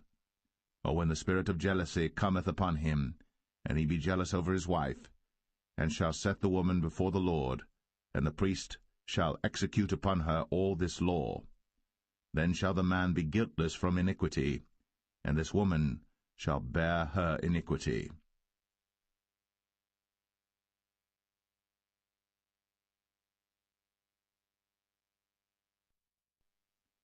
Number 6. And the Lord spake unto Moses, saying, Speak unto the children of Israel, and say unto them, When either man or woman shall separate themselves to vow a vow of a Nazarite, to separate themselves unto the Lord, he shall separate himself from wine and strong drink, and shall drink no vinegar of wine, or vinegar of strong drink. Neither shall he drink any liquor of grapes, nor eat moist grapes or dried. All the days of his separation shall he eat nothing that is made of the vine tree, from the kernels even to the husk. All the days of the vow of his separation there shall no razor come upon his head, until the days be fulfilled, in the which he separateth himself unto the Lord. He shall be holy, and shall let the locks of the hair of his head grow. All the days that he separateth himself unto the Lord, he shall come at no dead body. He shall not make himself unclean for his father, or for his mother, for his brother, or for his sister when they die, because the consecration of his God is upon his head. All the days of his separation he is holy unto the Lord. And if any man die very suddenly by him, and he hath defiled the head of his consecration, then he shall shave his head in the day of his cleansing, on the 7th day shall he shave it. And on the 8th day he shall bring 2 turtles, or 2 young pigeons, to the priest, to the door of the tabernacle of the congregation, and the priest shall offer the one for a sin offering, and the other for a burnt offering, and make an atonement for him, for that he sinned by the dead, and shall hallow his head that same day. And he shall consecrate unto the Lord the days of his separation, and shall bring a lamb of the 1st year for a trespass offering, but the days that were before shall be lost, because his separation was defiled. And this is the law of the Nazarite. When the days of his separation are fulfilled, he shall be brought unto the door of the tabernacle of the congregation, and he shall offer his offering unto the Lord, 1 he-lamb of the 1st year without blemish for a burnt offering, and 1 ewe-lamb of the 1st year without blemish for a sin offering, and 1 ram without blemish for peace offerings, and a basket of unleavened bread, cakes of fine flour mingled with oil, and wafers of unleavened bread anointed with oil, and their meat offering, and their drink offerings. And the priest shall bring them before the Lord, and shall offer his sin offering and his burnt offering. And he shall offer the ram for a sacrifice of peace offerings unto the Lord, with the basket of unleavened bread. The priest shall offer also his meat offering and his drink offering. And the Nazarite shall shave the head of his separation at the door of the tabernacle of the congregation, and shall take the hair of the head of his separation, and put it in the fire which is under the sacrifice of the peace offerings. And the priest shall take the sodden shoulder of the ram, and 1 unleavened cake out of the basket, and 1 unleavened wafer, and shall put them upon the hands of the Nazarite, after the hair of his separation is shaven. And the priest shall wave them for a wave offering before the Lord. This is holy for the priest, with the wave breast and heave shoulder. And after that the Nazarite may drink wine. This is the law of the Nazarite who hath vowed, and of his offering unto the Lord for his separation, beside that his hand shall get, according to the vow which he vowed, so he must do after the law of his separation. And the Lord spake unto Moses, saying, Speak unto Aaron and unto his sons, saying, On this wise ye shall bless the children of Israel, saying unto them, The Lord bless thee, and keep thee. The Lord make his face shine upon thee, and be gracious unto thee. The Lord lift up his countenance upon thee, and give thee peace. And they shall put my name upon the children of Israel, and I will bless them.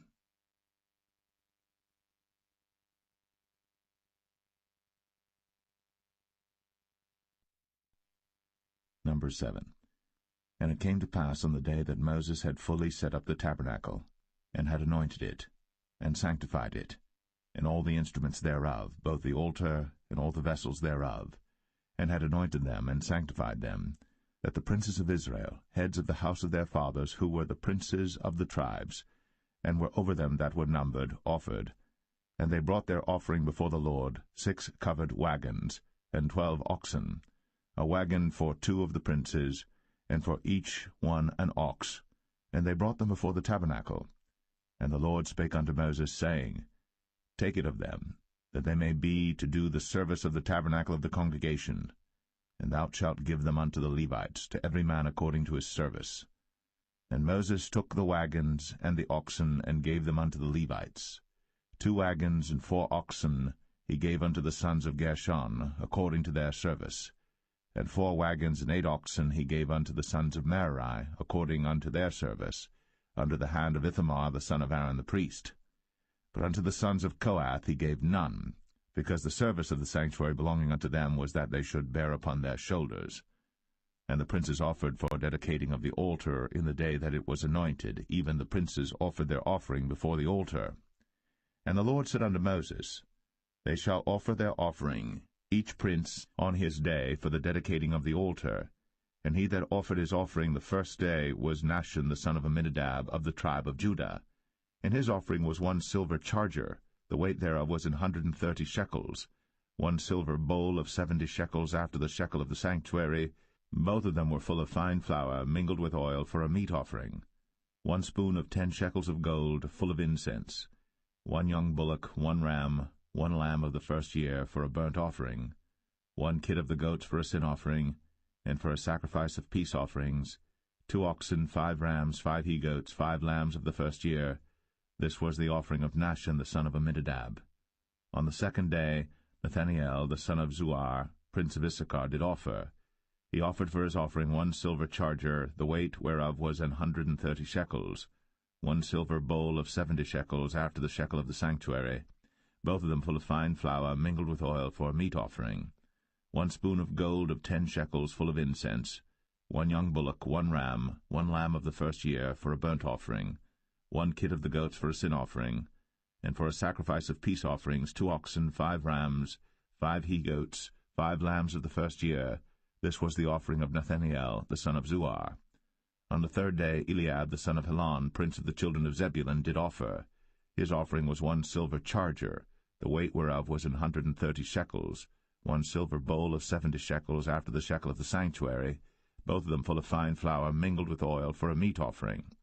1 golden spoon of 10 shekels, full of incense. 1 young bullock, 1 ram, 1 lamb of the first year, for a burnt offering. 1 kid of the goats for a sin offering, and for a sacrifice of peace offerings, 2 oxen, 5 rams, 5 he-goats, 5 lambs of the first year. This was the offering of Eliab the son of Helon. On the fourth day Eleazar the son of Shedeur, prince of the children of Reuben, did offer. His offering was 1 silver charger of the weight of 130 shekels, 1 silver bowl of 70 shekels after the shekel of the sanctuary, both of them full of fine flour, mingled with oil, for a meat offering. 1 golden spoon of 10 shekels, full of incense. 1 young bullock, 1 ram, 1 lamb of the first year, for a burnt offering. 1 kid of the goats for a sin offering. And for a sacrifice of peace offerings, 2 oxen, 5 rams, 5 he-goats, 5 lambs of the first year. This was the offering of Elizur the son of Shedeur. On the fifth day Shelumiel the son of Zerushadai, prince of the children of Simeon, did offer. His offering was 1 silver charger, the weight whereof was 130 shekels, 1 silver bowl of 70 shekels after the shekel of the sanctuary, both of them full of fine flour, mingled with oil, for a meat offering. 1 golden spoon of 10 shekels, full of incense. 1 young bullock, 1 ram, 1 lamb of the first year, for a burnt offering. 1 kid of the goats for a sin offering. And for a sacrifice of peace offerings, 2 oxen, 5 rams, 5 he-goats, 5 lambs of the first year. This was the offering of Shelumiel the son of Zerushadai. On the sixth day Eliasaph the son of Deuel, prince of the children of Gad, offered. His offering was 1 silver charger of the weight of 130 shekels, a silver bowl of 70 shekels after the shekel of the sanctuary, both of them full of fine flour, mingled with oil, for a meat offering. 1 golden spoon of 10 shekels, full of incense. 1 young bullock, 1 ram, 1 lamb of the first year, for a burnt offering. 1 kid of the goats for a sin offering. And for a sacrifice of peace offerings, 2 oxen, 5 rams, 5 he-goats, 5 lambs of the first year. This was the offering of Eliasaph the son of Deuel. On the seventh day Elishama the son of Ammihud, prince of the children of Ephraim, offered. His offering was 1 silver charger, the weight whereof was 130 shekels, 1 silver bowl of 70 shekels after the shekel of the sanctuary, both of them full of fine flour, mingled with oil, for a meat offering. 1 golden spoon of 10 shekels, full of incense. 1 young bullock, 1 ram, 1 lamb of the first year, for a burnt offering. 1 kid of the goats for a sin offering. And for a sacrifice of peace offerings, 2 oxen, 5 rams, 5 he-goats, 5 lambs of the first year. This was the offering of Elishama the son of Ammihud. On the eighth day offered Gamaliel the son of Pedahzur, prince of the children of Manasseh. His offering was 1 silver charger of the weight of 130 shekels, 1 silver bowl of 70 shekels after the shekel of the sanctuary, both of them full of fine flour, mingled with oil, for a meat offering. 1 golden spoon of 10 shekels, full of incense. 1 young bullock, 1 ram, 1 lamb of the first year, for a burnt offering. 1 kid of the goats for a sin offering. And for a sacrifice of peace offerings, 2 oxen, 5 rams, 5 he-goats, 5 lambs of the first year. This was the offering of Gamaliel the son of Pedahzur. On the ninth day Abidan the son of Gideoni, prince of the children of Benjamin, offered. His offering was 1 silver charger, the weight whereof was 130 shekels, 1 silver bowl of 70 shekels, after the shekel of the sanctuary, both of them full of fine flour mingled with oil for a meat offering, 1 golden spoon of 10 shekels full of incense, 1 young bullock, 1 ram, 1 lamb of the first year for a burnt offering, 1 kid of the goats for a sin offering, and for a sacrifice of peace offerings 2 oxen, 5 rams, 5 he-goats, 5 lambs of the first year. This was the offering of Abidan, the son of Gideoni. On the 10th day Ahiezer the son of Ammishaddai, prince of the children of Dan, offered. His offering was 1 silver charger, the weight whereof was 130 shekels, 1 silver bowl of 70 shekels, after the shekel of the sanctuary, both of them full of fine flour mingled with oil for a meat offering, 1 golden spoon of 10 shekels full of incense, 1 young bullock, 1 ram, 1 lamb of the first year for a burnt offering, 1 kid of the goats for a sin offering, and for a sacrifice of peace offerings 2 oxen, 5 rams, 5 he-goats, 5 lambs of the first year. This was the offering of Ahiezer the son of Ammishaddai. On the 11th day Pagiel the son of Ochran, prince of the children of Asher, offered. His offering was 1 silver charger, the weight whereof was 130 shekels, 1 silver bowl of 70 shekels, after the shekel of the sanctuary, both of them full of fine flour mingled with oil for a meat offering, 1 golden spoon of 10 shekels full of incense, 1 young bullock, 1 ram, 1 lamb of the first year for a burnt offering, 1 kid of the goats for a sin offering, and for a sacrifice of peace offerings 2 oxen, 5 rams, 5 he-goats, 5 lambs of the first year. This was the offering of Pagiel the son of Ochran. On the 12th day Ahira the son of Anan, prince of the children of Naphtali, offered. His offering was 1 silver charger, the weight whereof was 130 shekels, 1 silver bowl of 70 shekels, after the shekel of the sanctuary, both of them full of fine flour mingled with oil for a meat offering, 1 golden spoon of 10 shekels full of incense, 1 young bullock, 1 ram, 1 lamb of the first year for a burnt offering, 1 kid of the goats for a sin offering, and for a sacrifice of peace offerings 2 oxen, 5 rams, 5 he-goats, 5 lambs of the first year. This was the offering of Ahira the son of Anan. This was the dedication of the altar in the day when it was anointed by the princes of Israel, 12 chargers of silver, 12 silver bowls, 12 spoons of gold, each charger of silver weighing 130 shekels, each bowl 70, all the silver vessels weighed 2,400 shekels after the shekel of the sanctuary. The golden spoons were 12, full of incense, weighing 10 shekels apiece, after the shekel of the sanctuary. All the gold of the spoons was 120 shekels. All the oxen for the burnt offering were 12 bullocks, the rams 12, the lambs of the first year 12, with their meat offering, and the kids of the goats for sin offering 12. And all the oxen for the sacrifice of the peace offerings were 24 bullocks, the rams 60, the he-goats 60, the lambs of the first year 60. This was the dedication of the altar. After that it was anointed. And when Moses was gone into the tabernacle of the congregation to speak with him, then he heard the voice of one speaking unto him from off the mercy seat, that was upon the ark of testimony, from between the 2 cherubims, and he spake.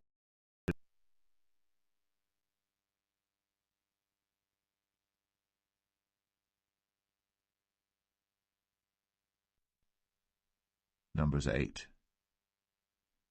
And the Lord spake unto Moses, saying, Speak unto Aaron, and say unto him, When thou lightest the lamps, the 7 lamps shall give light over against the candlestick. And Aaron did so. He lighted the lamps thereof over against the candlestick, as the Lord commanded Moses. And this work of the candlestick was of beaten gold, unto the shaft thereof, unto the flowers thereof was beaten work, according unto the pattern which the Lord had shown Moses. So he made the candlestick. And the Lord spake unto Moses, saying, Take the Levites from among the children of Israel, and cleanse them. And thus shalt thou do unto them to cleanse them. Sprinkle water of purifying upon them, and let them shave all their flesh, and let them wash their clothes, and so make themselves clean. Then let them take a young bullock with his meat offering, even fine flour mingled with oil, and another young bullock shalt thou take for a sin offering. And thou shalt bring the Levites before the tabernacle of the congregation, and thou shalt gather the whole assembly of the children of Israel together. And thou shalt bring the Levites before the Lord, and the children of Israel shall put their hands upon the Levites. And Aaron shall offer the Levites before the Lord for an offering of the children of Israel. that they may execute the service of the Lord. And the Levites shall lay their hands upon the heads of the bullocks. And thou shalt offer the one for a sin offering, and the other for a burnt offering unto the Lord, to make an atonement for the Levites. And thou shalt set the Levites before Aaron, and before his sons, and offer them for an offering unto the Lord. Thus shalt thou separate the Levites from among the children of Israel, and the Levites shall be mine. And after that shall the Levites go in to do the service of the tabernacle of the congregation, and thou shalt cleanse them and offer them for an offering. For they are wholly given unto me from among the children of Israel, instead of such as open every womb, even instead of the firstborn of all the children of Israel, have I taken them unto me. For all the firstborn of the children of Israel are mine, both man and beast. On the day that I smote every firstborn in the land of Egypt, I sanctified them for myself.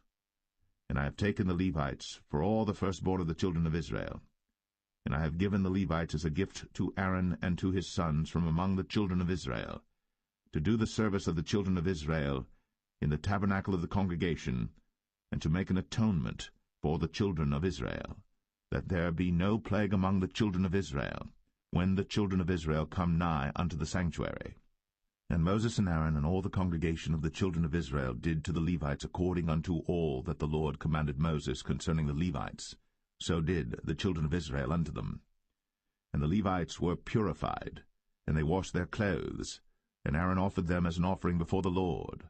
And Aaron made an atonement for them to cleanse them. And after that went the Levites in to do their service in the tabernacle of the congregation before Aaron and before his sons, as the Lord had commanded Moses concerning the Levites, so did they unto them. And the Lord spake unto Moses, saying, This is it that belongeth unto the Levites. From 25 years old and upward they shall go in to wait upon the service of the tabernacle of the congregation.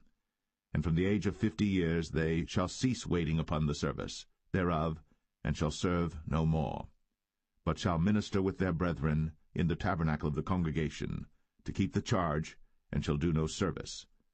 Thus shalt thou do unto the Levites touching their charge.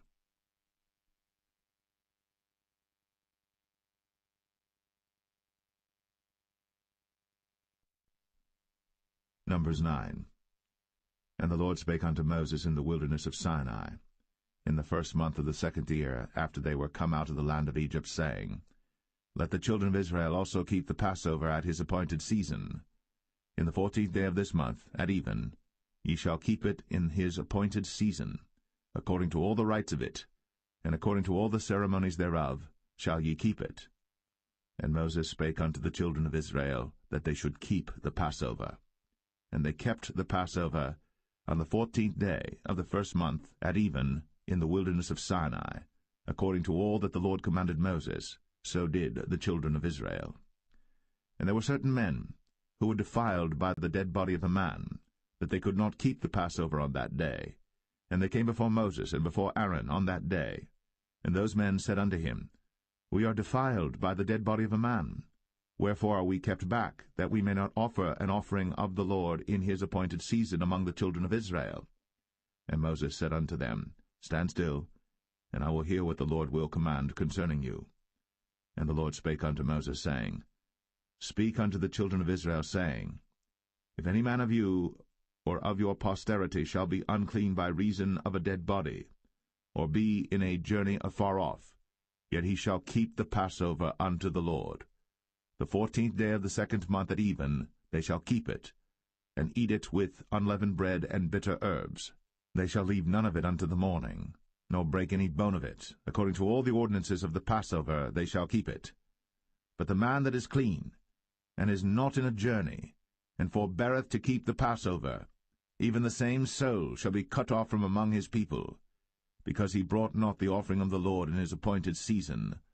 That man shall bear his sin. And if a stranger shall sojourn among you, and will keep the Passover unto the Lord, according to the ordinance of the Passover, and according to the manner thereof, so shall he do. Ye shall have one ordinance, both for the stranger and for him that was born in the land. And on the day that the tabernacle was reared up, the cloud covered the tabernacle, namely the tent of the testimony.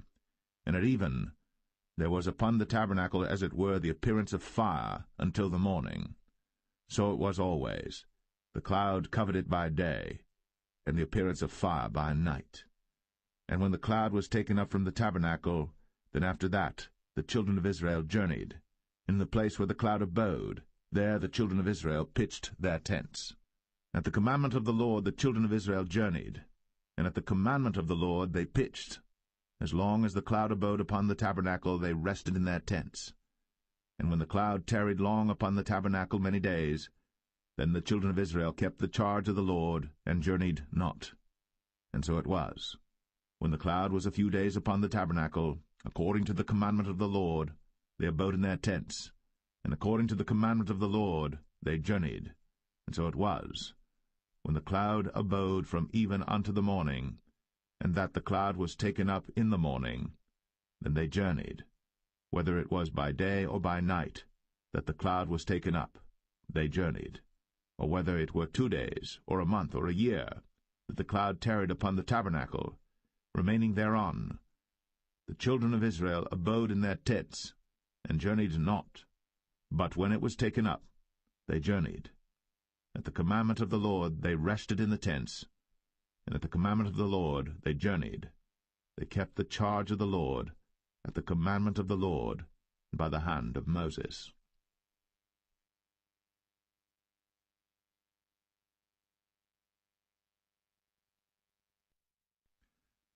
Numbers 10. And the Lord spake unto Moses, saying, Make thee 2 trumpets of silver. Of a whole piece shalt thou make them, that thou mayest use them for the calling of the assembly, and for the journeying of the camps. And when they shall blow with them, all the assembly shall assemble themselves to thee at the door of the tabernacle of the congregation. And if they blow but with 1 trumpet, then the princes, which are heads of the thousands of Israel, shall gather themselves unto thee. When ye blow an alarm, then the camps that lie on the east parts shall go forward. When ye blow an alarm the 2nd time, then the camps that lie on the south side shall take their journey. They shall blow an alarm for their journeys. But when the congregation is to be gathered together, ye shall blow, but ye shall not sound an alarm. And the sons of Aaron the priests shall blow with the trumpets, and they shall be to you for an ordinance forever throughout your generations. And if ye go to war in your land against the enemy that oppresseth you, then ye shall blow an alarm with the trumpets, and ye shall be remembered before the Lord your God, and ye shall be saved from your enemies. Also in the day of your gladness, and in your solemn days, in the beginnings of your months, ye shall blow with the trumpets over your burnt offerings, and over the sacrifices of your peace offerings, that they may be to you for a memorial before your God. I am the Lord your God. And it came to pass on the 20th day of the 2nd month, in the 2nd year, that the cloud was taken up from off the tabernacle of the testimony. And the children of Israel took their journeys out of the wilderness of Sinai, and the cloud rested in the wilderness of Paran. And they first took their journey according to the commandment of the Lord by the hand of Moses. In the first place went the standard of the camp of the children of Judah according to their armies, and over his host was Nahshon the son of Amminadab. And over the host of the tribe of the children of Issachar was Nethaniel the son of Zuar. And over the host of the tribe of the children of Zebulun was Eliab the son of Helon. And the tabernacle was taken down, and the sons of Gershon and the sons of Merari set forward, bearing the tabernacle. And the standard of the camp of Reuben set forward according to their armies. And over his host was Elizur the son of Shadur. And over the host of the tribe of the children of Simeon was Shelumiel the son of Zerushadai. And over the host of the tribe of the children of Gad was Eliasaph the son of Duel. And the Kohathites set forward, bearing the sanctuary, and the other did set up the tabernacle against they came. And the standard of the camp of the children of Ephraim set forward according to their armies, and over his host was Elishama the son of Ammihud. And over the host of the tribe of the children of Manasseh was Gamaliel the son of Pedazur. And over the host of the tribe of the children of Benjamin was Abidan the son of Gideoni. And the standard of the camp of the children of Dan set forward, which was the rearward of all the camps throughout their hosts. And over his host was Ahiezer the son of Ammishaddai. And over the host of the tribe of the children of Asher was Pagiel the son of Ochran. And over the host of the tribe of the children of Naphtali was Ahira, the son of Enan. Thus were the journeyings of the children of Israel according to their armies, when they set forward. And Moses said unto Hobab, the son of Raguel the Midianite, Moses' father-in-law, We are journeying unto the place of which the Lord said, I will give it you. Come thou with us, and we will do thee good. For the Lord hath spoken good concerning Israel. And he said unto him, I will not go, but I will depart to mine own land, and to my kindred. And he said, Leave us not, I pray thee, for as much as thou knowest how we are to encamp in the wilderness, and thou mayest be to us instead of eyes.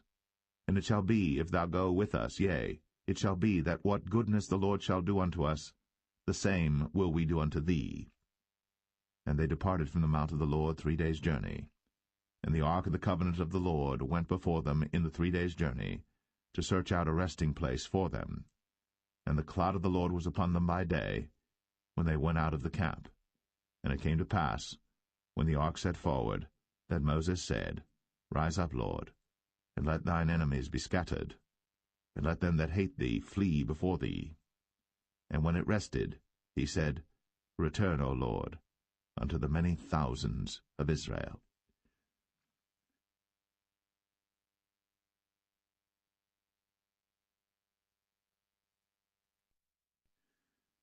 Numbers 11. And when the people complained, it displeased the Lord. And the Lord heard it, and his anger was kindled. And the fire of the Lord burnt among them, and consumed them that were in the uttermost parts of the camp. And the people cried unto Moses. And when Moses prayed unto the Lord, the fire was quenched. And he called the name of the place Taberah, because the fire of the Lord burnt among them. And the mixed multitude that was among them fell a-lusting. And the children of Israel also wept again, and said, Who shall give us flesh to eat? We remember the fish which we did eat in Egypt freely, the cucumbers, and the melons, and the leeks, and the onions, and the garlic. But now our soul is dried away. There is nothing at all beside this manna before our eyes. And the manna was as coriander seed, and the color thereof as the color of bdellium. And the people went about, and gathered it, and ground it in mills, or beat it in a mortar, and baked it in pans, and made cakes of it. And the taste of it was as the taste of fresh oil. And when the dew fell upon the camp in the night, the manna fell upon it. Then Moses heard the people weep throughout their families, every man in the door of his tent. And the anger of the Lord was kindled greatly. Moses also was displeased. And Moses said unto the Lord, Wherefore hast thou afflicted thy servant? And wherefore have I not found favor in thy sight, that thou layest the burden of all this people upon me? Have I conceived all this people? Have I begotten them, that thou shouldst say unto me, Carry them in thy bosom, as a nursing father beareth the sucking child, unto the land which thou swarest unto their fathers? Whence should I have flesh to give unto all this people? For they weep unto me, saying, Give us flesh, that we may eat. I am not able to bear all this people alone, because it is too heavy for me. And if thou deal thus with me, kill me, I pray thee, out of hand, if I have found favor in thy sight, and let me not see my wretchedness. And the Lord said unto Moses, Gather unto me 70 men of the elders of Israel, whom thou knowest to be the elders of the people, and officers over them, and bring them unto the tabernacle of the congregation, that they may stand there with thee. And I will come down and talk with thee there. And I will take of the Spirit which is upon thee, and will put it upon them, and they shall bear the burden of the people with thee, that thou bear it not thyself alone. And say thou unto the people, Sanctify yourselves against tomorrow, and ye shall eat flesh. For ye have wept in the ears of the Lord, saying, Who shall give us flesh to eat? For it was well with us in Egypt. Therefore the Lord will give you flesh, and ye shall eat. Ye shall not eat 1 day, nor 2 days, nor 5 days, neither 10 days, nor 20 days, but even a whole month, until it come out at your nostrils, and it be loathsome unto you, because that ye have despised the Lord which is among you, and have wept before him, saying, Why came we forth out of Egypt? And Moses said, The people among whom I am are 600,000 footmen.